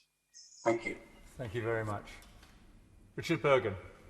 Thank you, Mr. Deputy Speaker. And I want to start off by condemning the recent Israeli Air Force attacks that destroyed the building housing Al Jazeera and over a dozen media outlets during the assault on Gaza. They say that truth is the first casualty of war. It's clear that this was done to try to stop the world seeing the truth about that horrific assault on Gaza and the humanitarian crisis that it created. I want to focus today on the role that brave journalists play in exposing war crimes. Regrettably, our country has been involved in too many unjust wars in recent years. Wars of conquest, wars for control, wars for oil. Crimes were committed in those wars in Afghanistan and in Iraq, including in Iraq, the killing of journalists. Much of what we know about those crimes was exposed by the fearless work of a journalist who has exposed unlawful killing, a journalist who exposed US renditions, a journalist who exposed the horrors of Guantanamo Bay, a journalist invited to work in this country by the Guardian newspaper, a journalist who, as we meet today in our Parliament for this debate, is sitting in prison, in a British high-security prison, solely because of his journalism. A journalist who now faces extradition to the United States for his award-winning journalism carried out here in Britain. A journalist who faces a 175-year sentence for exposing war crimes that would mean that he would spend the rest of his life behind bars in a super maximum security prison. A journalist whose potential extradition is opposed by Amnesty International, is opposed by the National Union of Journalists, and is opposed by Reporters Without Borders. That journalist is Julian Assange. So I appeal to President Joe Biden, now in the country for the G7, to drop the charges so that the extradition is called off. President Biden was, of course, Vice President when President Obama took the decision not to prosecute Julian Assange because of the huge damage it would have done to press freedom. Prosecuting Julian Assange would, in the words of Amnesty International, still have, and I quote, a chilling effect on the right to freedom of expression. That's why I raise this case today. That's why I urge President Biden to do the right thing. Video link. Claire Hanna. Thank you, Mr. Speaker. As colleagues have said, a free press is integral to democracy and fundamental to ensuring a society is underpinned by transparency and accountability. And at the heart of that is ensuring that journalists are free and safe to do their jobs, unhampered and without fear of intimidation or attack. At home in Northern Ireland, unfortunately, attacks on journalists are not new and haven't been confined to the past. This is a society that has always had a sick seam of coercion and intimidation, and unfortunately, that did not disappear with the Good Friday Agreement. The last year has seen an alarming rise in the number of violent threats against journalists. Intimidation and threat are exacerbated by a poor legal climate, including overdue libel reform, vexatious use of injunctions, and indeed the landmark case against investigative journalists Trevor McBurney and Barry McCaffrey into their treatment of the Loughlin Island massacre. An NUJ report from 2020 highlighted some of the attacks that journalists have experienced physically, verbally and online. It is not hyperbole to say that this is among the most dangerous places in the Western world to be a journalist, and that has consequences for public debate. These threats come primarily from paramilitaries and the paramilitary adjacent who, in 2021, continue to exert undue influence and coercive control, intimidating communities and silencing those journalists who seek to expose them. In the last year, alongside relentless on and offline intimidation of several journalists, a Sunday World reporter was issued with a credible threat against her newborn baby. A Belfast Telegraph photojournalist was beaten up and called a Fenian at Loyalist riots this Easter. A member of the Panorama team was forced to flee his home after reporting on a notorious crime gang. And of course, April 2019 saw the murder of journalist Lyra McKee by dissident Republicans, the bloody and devastating consequences of bringing guns and disorder onto the streets. So we can't talk about the safety of journalists and freedom of the press without addressing this issue of paramilitarism and organised crime in Northern Ireland, still a reality of everyday life for many communities and journalists. It is welcome that the government has stated commitment to press freedom and that the Foreign Secretary will continue, he says, to hold those to account to repress, block and intimidate journalists. The question is, will this include Northern Ireland? Will the government commit to ensuring journalists are able to do their job in safety? Will they ask why, decades after the Good Friday Agreement and ceasefire, paramilitaries ceased to exist, why their emblems are allowed to fly on lampposts across the city I live in, and why they are courted and empowered by public bodies, including this government, who met loyalist paramilitary representatives to discuss post-Brexit arrangements? We, a cross-party and cross-civil society group, has made clear that no group can be allowed to undermine freedom of the press and public interest reporting. Thank you. Rob Butler. Thank you, Mr. Deputy Speaker. Politicians and journalists do not always make easy bedfellows, but as MPs, we fundamentally respect the right of journalists to report without fear or favour, to comment without the prospect of harassment by the forces of the state. In too many countries, this is still not the case, sometimes with the most horrendous or even fatal consequences. So, as a former journalist turned politician myself, I'm pleased to have the opportunity to speak in this important debate. I began my own career in the autumn of 1989, a momentous time as communism was collapsing and the Berlin Wall fell. Many years later, I went to Eastern Europe and the Middle East to train TV news teams. They had spent most of their working lives terrified of upsetting tyrants. One man told me how colleagues would sometimes just disappear from the newsroom from one day to the next. No explanation given. This particular journalist was even scared of the consequences of putting a comma in the wrong place in his copy. Sadly, more recent events in parts of both Eastern Europe and the Middle East suggest those days have not entirely disappeared. We've heard of 50 journalists being killed around the world last year, of around 274 imprisoned now, of which about 47 in China, where there is brutal suppression of the truth about the regime's repression in Xinjiang and Hong Kong. The BBC World Service has a long and depressing list of examples of the persecution of its journalists. Staff at the BBC Persian service are being consistently harassed and intimidated by Iran. This includes death threats to journalists based here in the UK, along with frightening and aggressive targeting of elderly parents, siblings and extended family members in Iran itself. Mr Deputy Speaker, the regimes putting journalists at risk do it for one reason. They are scared of the truth. And we must stand up to them, because along with the physical harm is the psychological impact, a justifiable and understandable nervousness that can result in self-censorship. Nor can we be complacent here in the UK. Reporters here, especially in broadcasting, face malicious abuse online every day. As ITN says, this creates a chilling effect on journalism. The BBC's Mariana Spring, whose very job is to tackle disinformation, receives frequent threats. And only 4 years ago, the BBC's political editor, Laura Kuenssberg, had to be accompanied by bodyguards at the Labour Party conference. Mr Deputy Speaker, none of this is acceptable. Journalists are not fair game, and we must not turn a blind eye. With the Prime Minister, who was formerly a journalist himself, it is apposite that the British Parliament today focuses on the safety of journalists, and that we reaffirm our determination to support a free press in every country of the world, including, of course, our own. Video link, John McDonnell. Thank you, Mr Deputy Speaker. I speak as the Secretary of the National Union of Journalists Parliamentary Group. And I want to pay tribute to the work of the NUJ here in the UK, led by Michelle Stanistreet, the General Secretary, and the President, Sian Jones. And also to the International Federation of Journalists for the work that they do to protect journalists across the world. Today, the figures we've received is that there are at least 235 journalists in prisons across the world. 42 journalists have been killed for doing their job in the last year.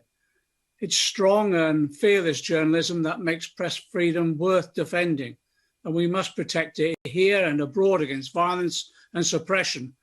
So I agree with others. The whole House should be condemning the bombing of media companies and the harassment and arrests of journalists operating in the occupied Palestinian territories, including the ongoing harassment of the Al Jazeera correspondent in Jerusalem, Givara Baderi, and also condemn the jailing of the 12 journalists in recent months in Belarus. We even hear that journalists have been threatened and arrested covering the Black Lives Matter protests in the US. But we should not be complacent about press freedom on our own shores either. Yes, I agree with the member for Leeds East. It's a continuing stain on the reputation of this country that Julian Assange remains in Belmarsh prison.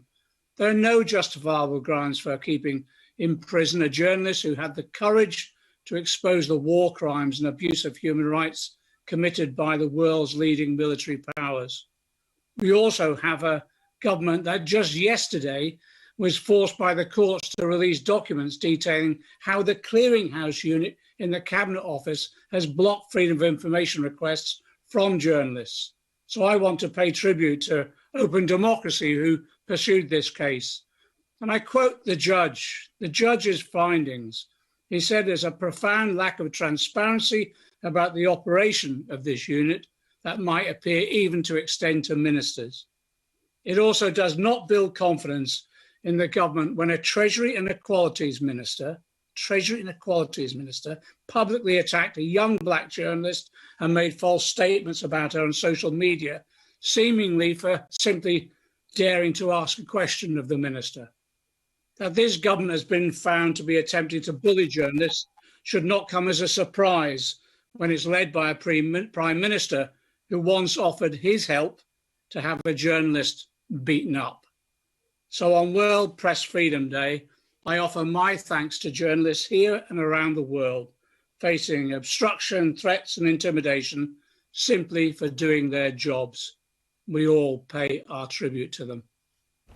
Video link, Jamie Stone. Thank you, Mr Deputy Speaker. In a way, today's debate is slightly poignant for me because I knew Rory Peck very well as a friend. He was a fantastic journalist. He was also a bit of a rogue. Shortly before he died in 1993, he bet me a bottle of wine that he would have a little boy for his first child, and I bet it would be a little girl. He wrote down the name of the bottle of wine that was the bet, and when I lost it, I had to go and buy a bottle of Haut-Briand, which is one of the finest wines in the world and the most expensive bet I've ever lost. I've never ever bet a bottle of wine ever since. That is to digress, but it is poignant for me. I have several times in this House been a champion of the BBC, and I really do believe we've got to get our own house in order. And I do deplore some of the political attacks that we've seen on the BBC. I believe these political attacks undermine our own moral standing when it comes to criticising the arrests, as previous speakers have referred to, of the journalists in Belarus, the pro-democracy demonstrators in Hong Kong, and indeed the whole Ryanair awful event. So we ain't got any room for grandstanding, is my view, until we make ourselves absolutely beyond reproach. And in doing so, then we will have the moral high ground, and I think that it's worth striving for. And let's just remind ourselves that only last year, our Special Envoy on Media Freedom, he quit due to what he saw as the government's intentional breaking of international law through the Internal Market Bill. And he said that the actions threaten to, and I quote, embolden autocratic regimes that violate international law with devastating consequences all over the world. So that shows us where we should not go.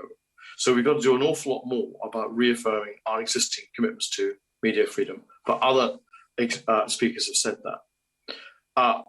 Mr. Deputy Speaker, I believe that in addition to protecting our journalists and the ability to speak the truth, we've got to actually protect those who help them to facilitate the truth being told. And that's why I make no apologies again today for reiterating my call to offer asylum to the interpreters in Afghanistan, for instance, who have helped British journalists with translation. And they have been absolutely invaluable to getting the media coverage out. So I think we have a debt of honour to these interpreters. I conclude by saying that if we rebuild our reputation, enhance our reputation, then we will be striking a mighty blow for the truth being the truth in an age where there's so much that isn't true. Thank you. John Nicholson. Thank you, Mr. Deputy Speaker. Dictators hate journalism. Journalism at its finest speaks truth to power. That's why tyrants the world over hate both what they say, but also what they represent. Alexander Lukashenko, the Belarusian dictator, was so desperate to silence the brave young journalist Roman Protasevich that he was prepared to hijack his plane and force it to land in Minsk, the capital of his dark regime. Lukashenko wanted him silenced, but we will not rest until he's freed, and we stand with the brave people of Belarus and their journalists against the evil dictator who uses kidnap, rape, and murder to try to silence them. It's dangerous to be a journalist. Israel, a country which sees itself as a Western democracy, took the opportunity afforded by its recent onslaught against Gaza to use fighter jets to bomb the building housing Associated Press and Al Jazeera. It was a direct attack on press freedom and an attempt to silence those reporting the bombardment of a captive Palestinian population by a military superpower. No journalists were killed that day, but Israel has form, and we remember that in a previous Israeli onslaught in 2003, James Miller, a multi-Emmy award-winning Welsh cameraman, was murdered by Israeli troops who continued to fire on him even after the reporter he was with shouted, "We are British journalists." There have been so many killings of journalists that it seems almost invidious to single any individuals out. But we all remember Marie Colvin, the celebrated Sunday Times correspondent, killed when Assad troops, almost certainly targeting her, shelled the building in Homs where she was sheltering as she covered the regime's atrocities. Closer to home, it took the shooting of Lyra McKee in Derry by IRA thugs to get Northern Ireland's recalcitrant political leaders to issue a joint statement condemning her murder as an attack on the political process and on democracy. And although he survived an Al-Qaeda attack, we're forever reminded of the price he paid when we see Frank Gardner reporting on our screens from a wheelchair. Brave and fearless, every one of them, armed only with a pen, microphone or camera, killed by cowards, bombing and shooting from afar. Today, here in this House, we honour a fine craft and resolve, I hope, as parliamentarians to affirm whatever our politics, the right of journalists, whether at home or abroad, to scrutinise and to examine, to probe and uncover without fear or favour. It's an ever more dangerous craft, but never has it been more needed. Thank you. Neil Hanvey. Thank you, Mr Deputy Speaker. I'll be going as quickly as I possibly can. In 2014, in the referendum, one of the most outstanding achievements of that movement was the creation of new media. And one of the strongest voices in that new media was former British Ambassador and former Dundee University Rector Craig Murray. And Craig has been recently sentenced to 8 months imprisonment. He's a over 60-year-old man in poor health for the contempt of jigsaw identification, which is imprecise, ill-defined, and is unable to be demonstrated or tested rigorously because, well, it would identify the anonymous people. There is opinion polls that have been conducted by panel-based, 2 of them. None of them have identified Craig Murray as a source of jigsaw identification. In fact, the top hit on that panel-based poll was journalist Danny Garabin. Order. Sorry, we have to go to the wind-ups. Alex Sobel. Thank you, Mr Deputy Speaker. I think this is one of those subjects where, in principle, every member of the House can agree, but it's in the detail, whether it's here domestically or internationally, where we need to scrutinise government action. And the speeches today from members right across the House raised issues where the government must and should do more. So I'd like to thank the Chair of the Select Committee, the Honourable Member Folkestone Hythe, for his support on SLAPS and for raising issues around journalistic freedom in the Philippines, one of the world's most brutal regimes, and the need to protect journalists in the upcoming online safety, where I'm sure we'll work closely with him on that. The Honourable Member for Argyll and Boots on his comments on a wide range of countries, some of which I failed to mention, so I thank him for that, including Saudi Arabia, Bahrain, Hungary, where Orban has used government media for racist attacks, but restricted the free press, and in some cases expelled the free press from the country.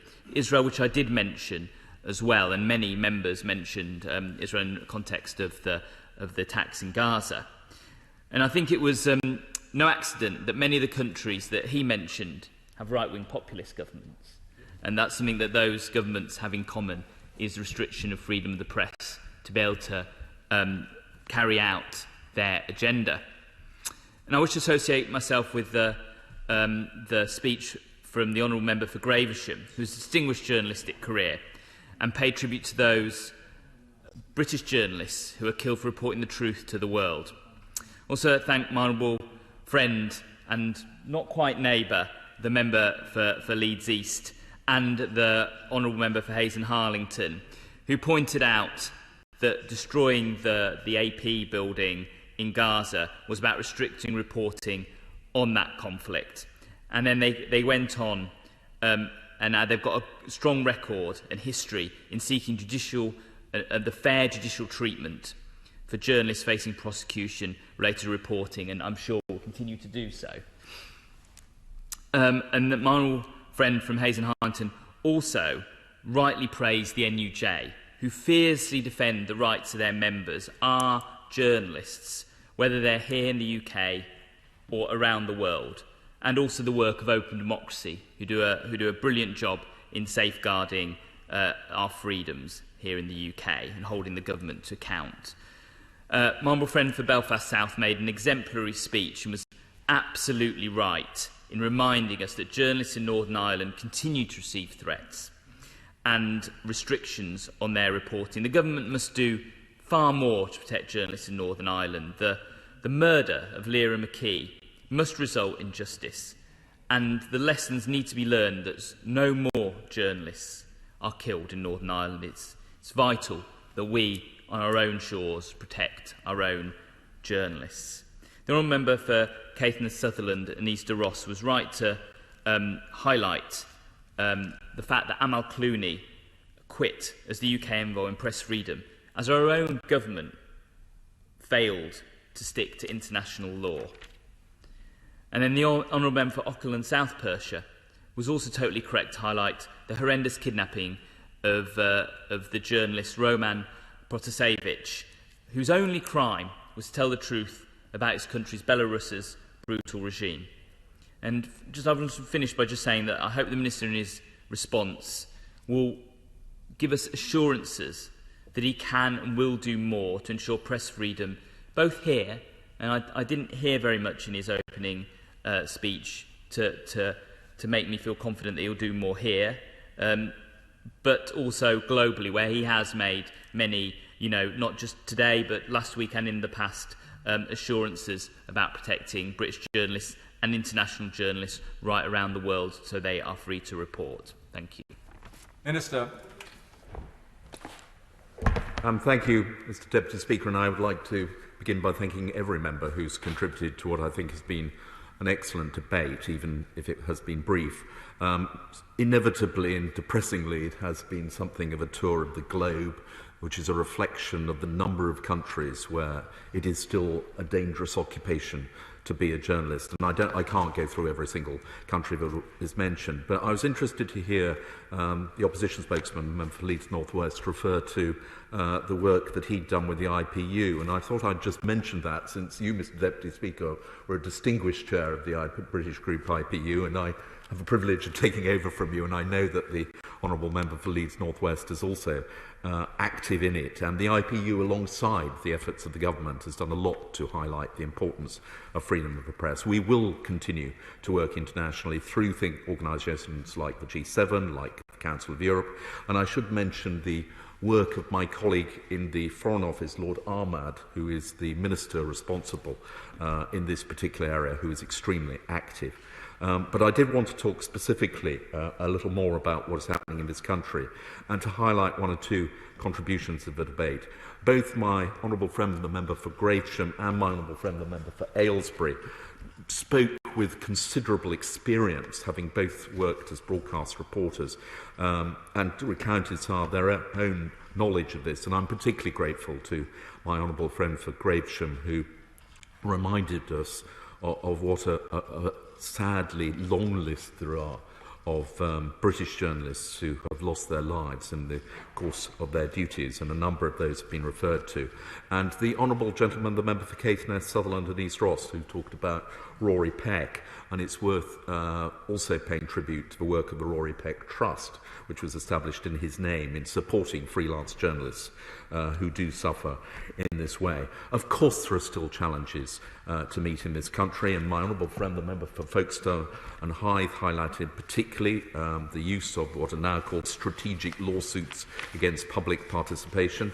He will know that the government did make changes to the law around defamation, which we do believe makes it more difficult, but he also cited the current examples, and it is certainly something which we need to monitor, and it has been highlighted as a way in which people can try and suppress legitimate journalism. He also mentioned the online safety legislation, which we will also be using to put in place extra protection for the work of journalists in recognition of the importance of freedom of the press. I would also just like to mention the excellent speech by the member for Belfast South, who did highlight the particular risks of being a journalist in Northern Ireland. The Police Service of Northern Ireland do sit on the committee for the safety of journalists, and I have had meetings with my colleague, the Minister of State in the Northern Ireland office, to discuss this, but we are very conscious that there is still great abuse taking place of journalists operating in Northern Ireland, and of course, as the Honourable Gentleman said, the most recent tragic death of a journalist in the course of carrying out her work was that of Lara McKee in Belfast. So, Mr Deputy Speaker, I would say that we have made a really strong lead in this area with the establishment of the Committee on the Safety of Journalists. We have published a national action plan. We have got the commitment of all those who sit on the committee to take more action, but of course we recognise that more needs to be done. And I'm grateful, as I say, to all those who've contributed to this afternoon's debate and brought with them their own experience of having previously worked in this area. And I would simply like to finish by paying tribute to all journalists, and particularly those who have risked their lives and continue to do so on a daily basis in pursuit of exposing truth. The question is that this House has considered the safety of journalists. As many of that opinion say aye. The contrary now. I think the ayes have it. The ayes have it. And can I say from all of us at the House of Commons to all the team working for the launch of GB News on Sunday, wish them the very best of British as they start an important role on reporting the news that impacts on all our lives. And it contains many journalists, of course, that we all know and greatly respect. So good luck to them all.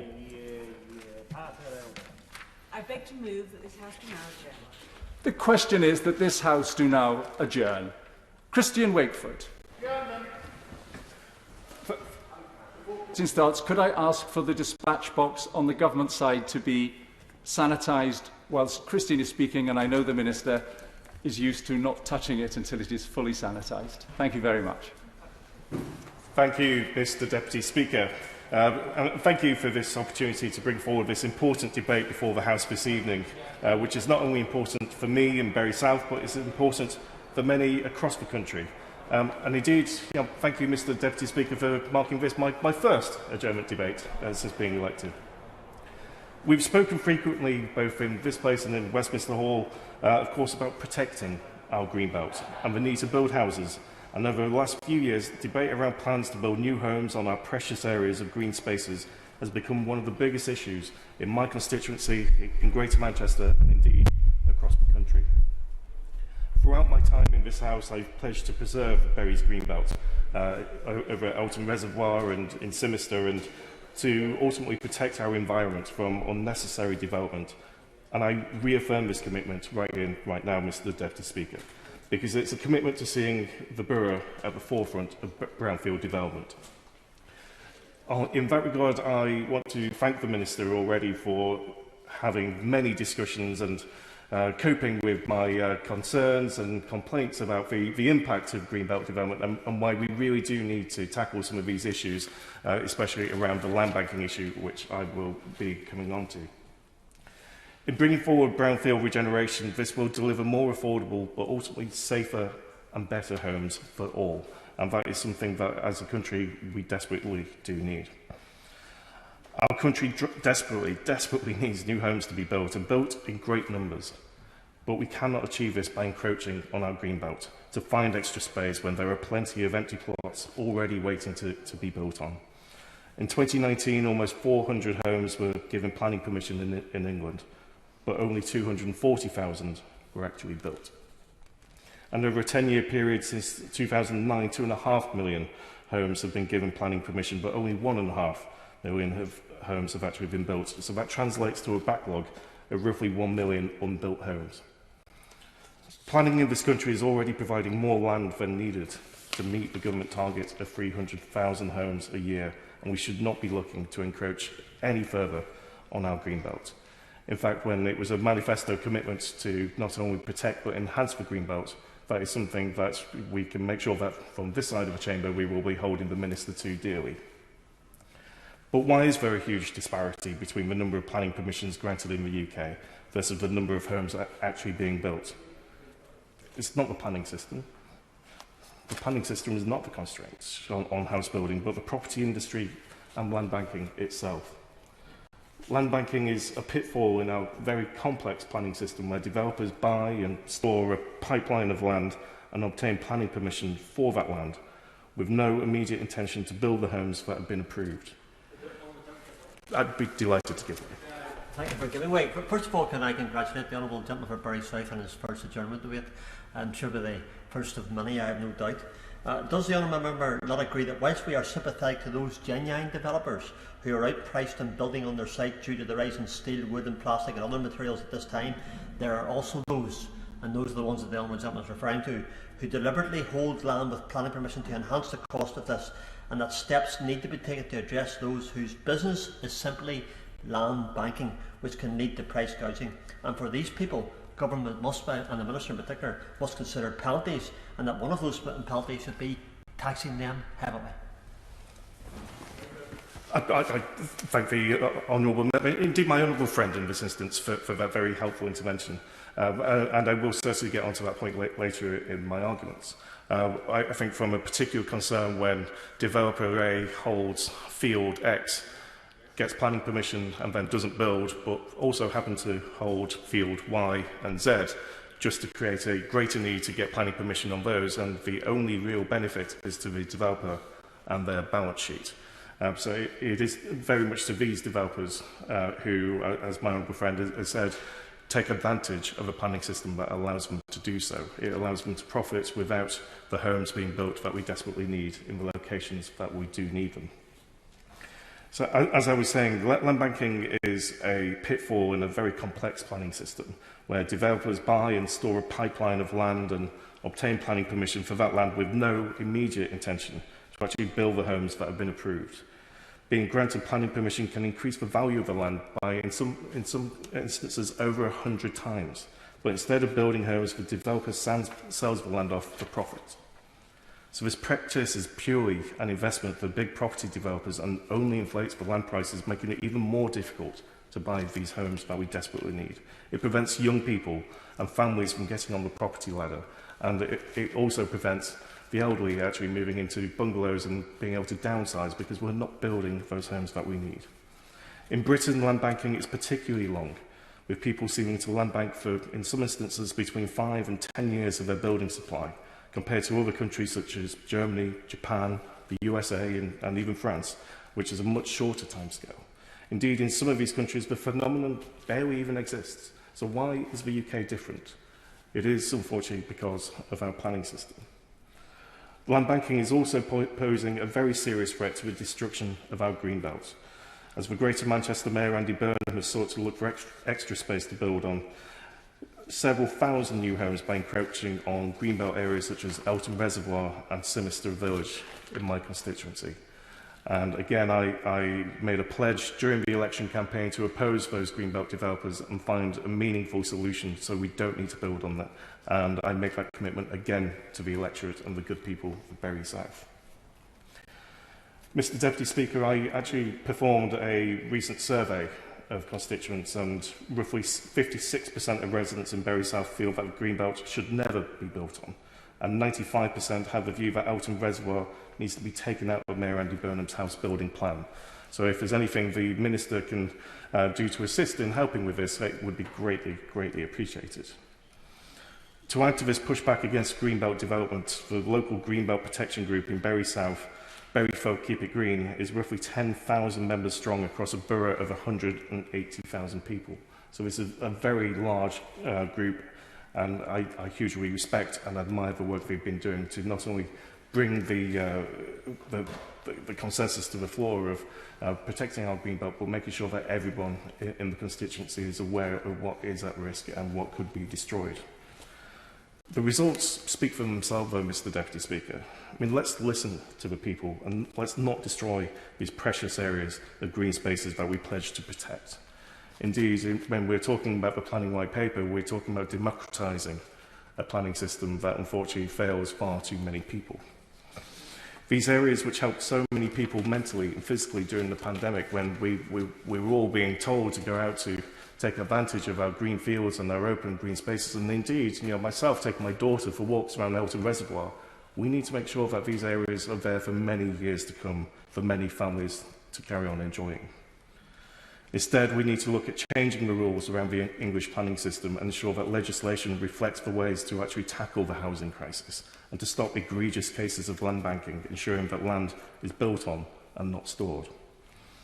The 2017 LGA report first suggested introducing a council tax charge 12 months after planning permission has been granted, which will act as a disincentive for large property developers to land bank and actually incentivise those developers to actually start building in the first place, further negating the need to actually build on our green spaces. If developers are forced to pay all this money every month, they're going to be building pretty quickly. Government should also work to bring forward thousands of empty homes and other types of property back into use to use the housing shortage and maximise the use of existing stock. The latest report suggested that there was roughly 665,000 vacant dwellings within the UK, and we need to make use of these. If we're saying we need to build 2 million homes, between those that are land banked and these empty homes, that is a huge portion of what we need to build. And finally, Mr Deputy Speaker, I welcome the government's dedication and success in addressing the housing crisis and the protection of the environment. However, I urge them to reconsider the system we are currently operating in. We need a planning system that can bring about the better quality of life for all and a more sustainable future. One that can actually bring down the price of land, capture land values for the public benefit, and make housing truly affordable so ultimately every family can benefit from the right to buy and to actually get on the property ladder and to take advantage of what we all should have as a basic fundamental right. The review has... Oh, I've already moved on to a different page there. Apologies, Mr Deputy Speaker. So I close by thanking the Minister for his very kind words that he's had in many conversations before. As I'm sure he'll hopefully agree, we do need to change, which is why we're bringing forward these changes now. But we do need to make sure that democracy and ultimately the people get to have a final say in this. Thank you, Mr Deputy Speaker. Minister. Thank you, Mr Deputy Speaker. And can I begin by congratulating my honourable friend, the member for Bury South, on securing this, his first adjournment debate. And I'm grateful particularly that he's chosen such an important topic, important to his constituents and to the constituents of all of us. He's chosen this topic tonight. Let me begin, Mr Deputy Speaker, by saying that the government is committed to providing the homes that this country needs, and that this debate provides an excellent opportunity, as expressed by my honourable friend, to discuss the government's position on build-out rates, which we recognise is an issue that many communities feel strongly about. Now, my honourable friend spoke eloquently about the challenges that his constituents face with respect to build-out. It's important to recognise at the outset that Sir Oliver Letwin's independent review of build-out, which built upon that of Dame Kate Barker and many others before them, highlighted that often repeated arguments of house builders sitting on land is overstated. Sir Oliver's work found no evidence that speculative land banking is part of the business model for major house developers, nor that this is a driver of slow build-out rates. Of course, not everybody agrees with the conclusions reached by Sir Oliver and his report. The local government association, as referenced by my honourable friend, have themselves recently stated that in some cases there are legitimate reasons for why development stalls. It could be, for example, that the landowner cannot get the price for the site that they want, or the development approved is not viable, or there are other supply chain constraints or other economic hindrances to starting. However, well, I've begun a sentence, but as it's the honourable gentleman, I will end it and give way to him. Thank him very much. The last period of time, the last probably year, we've seen a massive increase in the price of houses. In my constituency, prices of houses have risen 20%, and across the whole of the United Kingdom that's been the case. It probably isn't the case now to say that they can't get their price out of the site. They quite clearly could. Minister? Well, the honourable gentleman is absolutely right. House prices have increased. This is a very good reason why we need to build more homes of different types and different tenures across the country to make sure that people are able to get the home of their dreams, either to buy or to rent. And what I was going on to say, Mr Deputy Speaker, to my honourable friend and the honourable gentleman, the member for Strangford, both doughty campaigners on behalf of their constituents, that we recognise that build-out is important for ensuring communities see the homes they want and need built promptly. The government wants to see homes built and expects house builders to deliver more homes more quickly and to a high quality standard. Indeed, we are exploring further options to support prompt and faster build-out as part of our proposed planning reforms. We're now analysing the responses to our consultation of our white paper planning for the future. We had some 40,000 responses, Mr. Deputy Speaker, and this will include pursuing further options to support faster build-out of our proposed planning reforms, and more details will follow. I was interested to listen to my honourable friend and to hear ideas raised, such as charging council tax on unbuilt permissions. It's an idea that's been mentioned previously too. Now that will require some careful thinking, because council tax is levied on properties and paid by the resident. Who would pay council tax on a permission? Would it be the developer? Would it be the landowner or promoter? There are questions that we need to address if that option were to be further pursued. I give way to my honourable friend. I thank the Minister and my honourable friend for giving way. Obviously, the council tax proposal is just one idea, and obviously, council tax as a thought and policy in its own is open to interpretation in this place. However, there are other ideas and notions, such as a land value tax, and as soon as that application has been granted and the land value increases, that would be certainly an incentive to actually get them building again. So I just wonder what the Minister's thoughts are on the potential of a land value tax. Well, I'm grateful, Mr. Deputy Speaker, to my honourable friend. He's quite right. There are many options, and I use that as an example of one which has been positive, but one which is also rather complex and needs to be thought through. Let me assure him that we are thinking through a number of options that we can employ to ensure more homes are built more quickly to that high quality standard that we expect, that build out occurs, as we all want to see.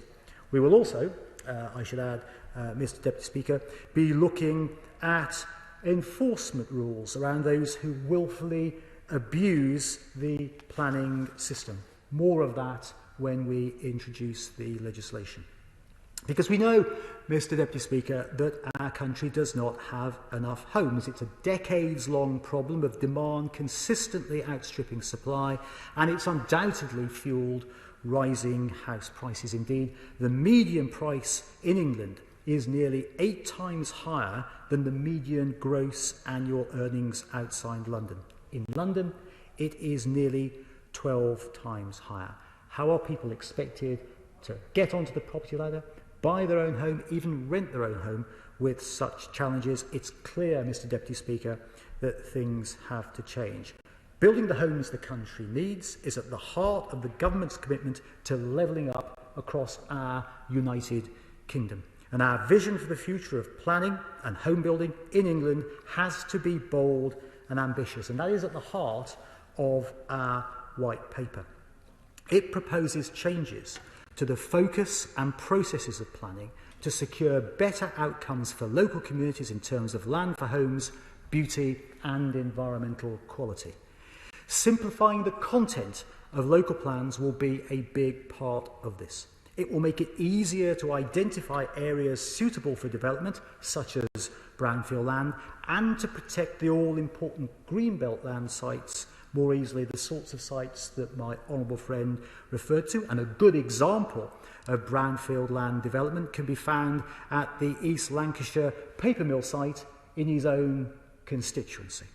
These changes will transform a system that has long been criticised as being too slow to provide housing for families, key workers and young people, and too weak in getting developers to pay their fair share towards supporting essential infrastructure like local schools, roads, GP surgeries and clinics. It's our ambition to deliver 300,000 homes per year by the mid-2020s and 1 million homes over this Parliament, and increasing the number of up-to-date local plans across England is central to achieving that goal, because local plans not only unlock land for development and ensure that the right number of new homes are being built in the right places, but they also provide local communities with an opportunity to have their say on how their local areas will transform over the coming years. I will happily give way to my honourable friend. I thank the Minister for being very generous and giving way a second time. For Bury Council, the Bury Labour Council, we don't actually have a local plan. We've been working on the GMSF, and that's been being pushed back time and time again as the people say no. So what message can the Minister give to the Labour councillors in regards to actually bringing forward a local plan and doing so quickly? Well, Mr Deputy Speaker, my message to all local authorities that have not in place up-to-date local plans is to move as quickly as possible as you can, because if you do not, you do your constituents a disservice, because you leave them open to speculative development based on the presumption of sustainable development. It means you can't protect your land, it means you can't support the communities that live on that land and around it, because you don't have a plan in place. Now, home building statistics show that in 2019 to 2020, there were nearly 244,000 net additional homes, including 220,000 new build homes. That's the highest annual increase for 30 years. The 2020 Housing Delivery Test measurement, which we published in January, shows that around two-thirds of local authorities have risen to the challenge and are supporting the delivery of the homes that they need. The other third need to follow suit.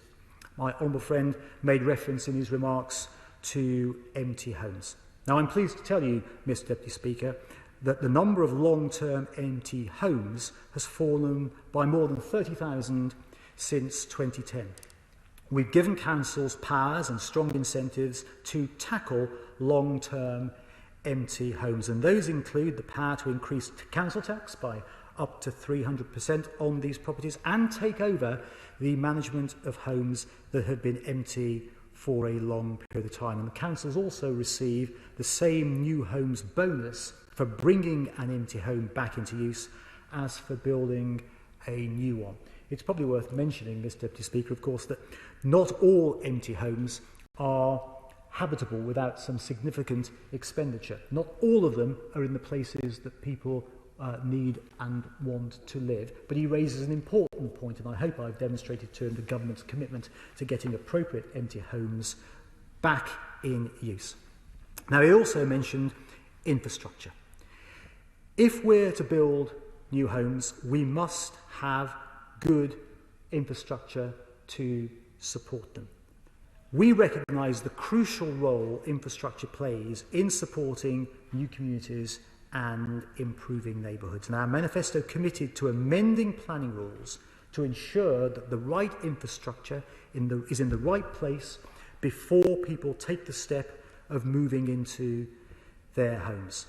That's why we announced the National Home Building Fund at Spending Review 2020, which brings together existing housing, land and infrastructure funding streams into a single, flexible, more powerful pot, ensuring that roads, GP surgeries and schools are ready for people moving into new neighbourhoods and driving an increase in supply in areas of greatest need over the long term. And at the next spending review, we will set out our proposals for the future of the National Home Building Fund to deliver on the government's commitment to invest £10 billion to unlock homes through the provision of infrastructure. That's on top of the £7.1 billion we have already allocated, which we believe will unlock 860,000 new homes. My honourable friend also mentioned, Mr Deputy Speaker, the government's commitment to building back better after the pandemic and the importance of protecting the environment. Through the National Planning Policy Framework, we have made clear that planning policies and decisions should minimise the effects on biodiversity from development and protect our most sensitive habitats and provide net gains. And that means opportunities to incorporate biodiversity improvements in and around developments should be sought, especially where this can secure measurable net gains for biodiversity. We intend to go further. 2021 will be a landmark year for environmental policy because in November we will host the UN Climate Change Conference in Glasgow. And our Environment Bill will be a pivotal part of delivering the government's manifesto commitment to create the most ambitious environmental programme of any country on earth. We will make provision for mandatory 10% biodiversity net gain improvements for a range of developments, including house building. That will ensure that future developments result in measurable enhancements to nature, strengthening the biodiversity of our environment overall. We'll give new powers to local authorities to tackle air pollution in their areas also. Now, my honourable friend made important reference to the Greenbelt, and our priority as a government is to continue to protect the status of our Greenbelt land. We stand by our manifesto commitment that, and I quote, in order to safeguard our green places, we will continue to prioritise brownfield development, particularly for the regeneration of our cities and towns. And we're clear, Mr Deputy Speaker, that Greenbelt land should be considered for release only if an authority can fully evidence that it has examined all other reasonable options for meeting its development needs. In addition, the MPPF makes it clear that there should be no approval of inappropriate development in the Greenbelt, including most forms of new building, except in very exceptional circumstances, as determined by the local authority. And this means that the authority should use as much brownfield land as possible, optimise development densities, and coordinate with neighbouring authorities to accommodate development. And we're committed to working with local authorities to turn old, disused brownfield land back into use for vibrant, exciting, new places, levelling up for communities across the country. We've announced a package of measures that sets a new and far-reaching cross-government strategy to build more homes, protect and enhance the environment, and create growth opportunities across the country. It includes our Home Building Fund, providing £2 billion of funds to support, often SMEs, in the delivery of larger, mostly brownfield sites through loans for infrastructure and site preparation. £2.9 billion to support small and medium enterprises, custom builders and construction innovators to build housing, including on brownfield land. And an additional, I will not give way to the honourable gentleman because I haven't got very long left and I appreciate he's only just arrived in the chamber, so if he'll forgive me, I'll continue. Additionally, we have made available £400 million in brownfield housing funding, which has been allocated to 7 mayoral combined authorities, including his own, enabling around 26,000 new homes across the region to build brownfield site homes. And he asked me what we can do to encourage Mayor Burnham to build the right homes in the right places in the right way. I would point him to the investment that we are making in the combined authority in Manchester to ensure we're unlocking the opportunity to build homes on brownfield sites and not greenfield or greenbelt sites, which understandably people want to see preserved. Mr Deputy Speaker, my honourable friend, the member for Bury South, has spoken passionately and eloquently in the support of his constituents in this, his very first adjournment debate. And I congratulate him again on securing it and being such a champion of his constituents. I hope it's clear to him and to others that the government is committed to delivering a planning system that is fit for purpose and which works for everyone. The gracious speech announced that the government will bring forward a planning bill in the current session of Parliament. And we're working hard with our stakeholders, with colleagues across the House and in the other place, to make sure that we get that bill right. We want to hear people's views. We want to make sure that we refine our proposals in such a way that we introduce legislation which works for everyone in our country, which provides the right homes that the country needs. It's a bill that will get more infrastructure built. It's a bill which will modernise the planning system, and a bill that will bring the entire system more democratic, more engaging into the 21st century.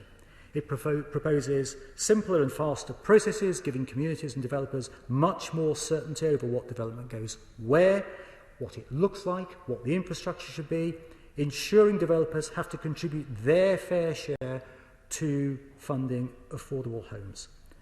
Our reforms will empower local people to set standards for beauty and design in their area through design codes that put beauty at the heart of our system. We want to grow the supply, boost affordability, unlock opportunity, and do so for every community in every region in our United Kingdom. And I'm very pleased to be able to say those words to you, Mr Deputy Speaker, and to commend my honourable friend for his debate. I'd like to thank the technical and broadcasting teams for ensuring that all members of Parliament have been able to participate in our democracy, whether they're in this iconic chamber or not. The question is that this House do now adjourn. As Mayor of that, please say aye. On the contrary, no. I think the ayes have it. The ayes have it. Order. Order.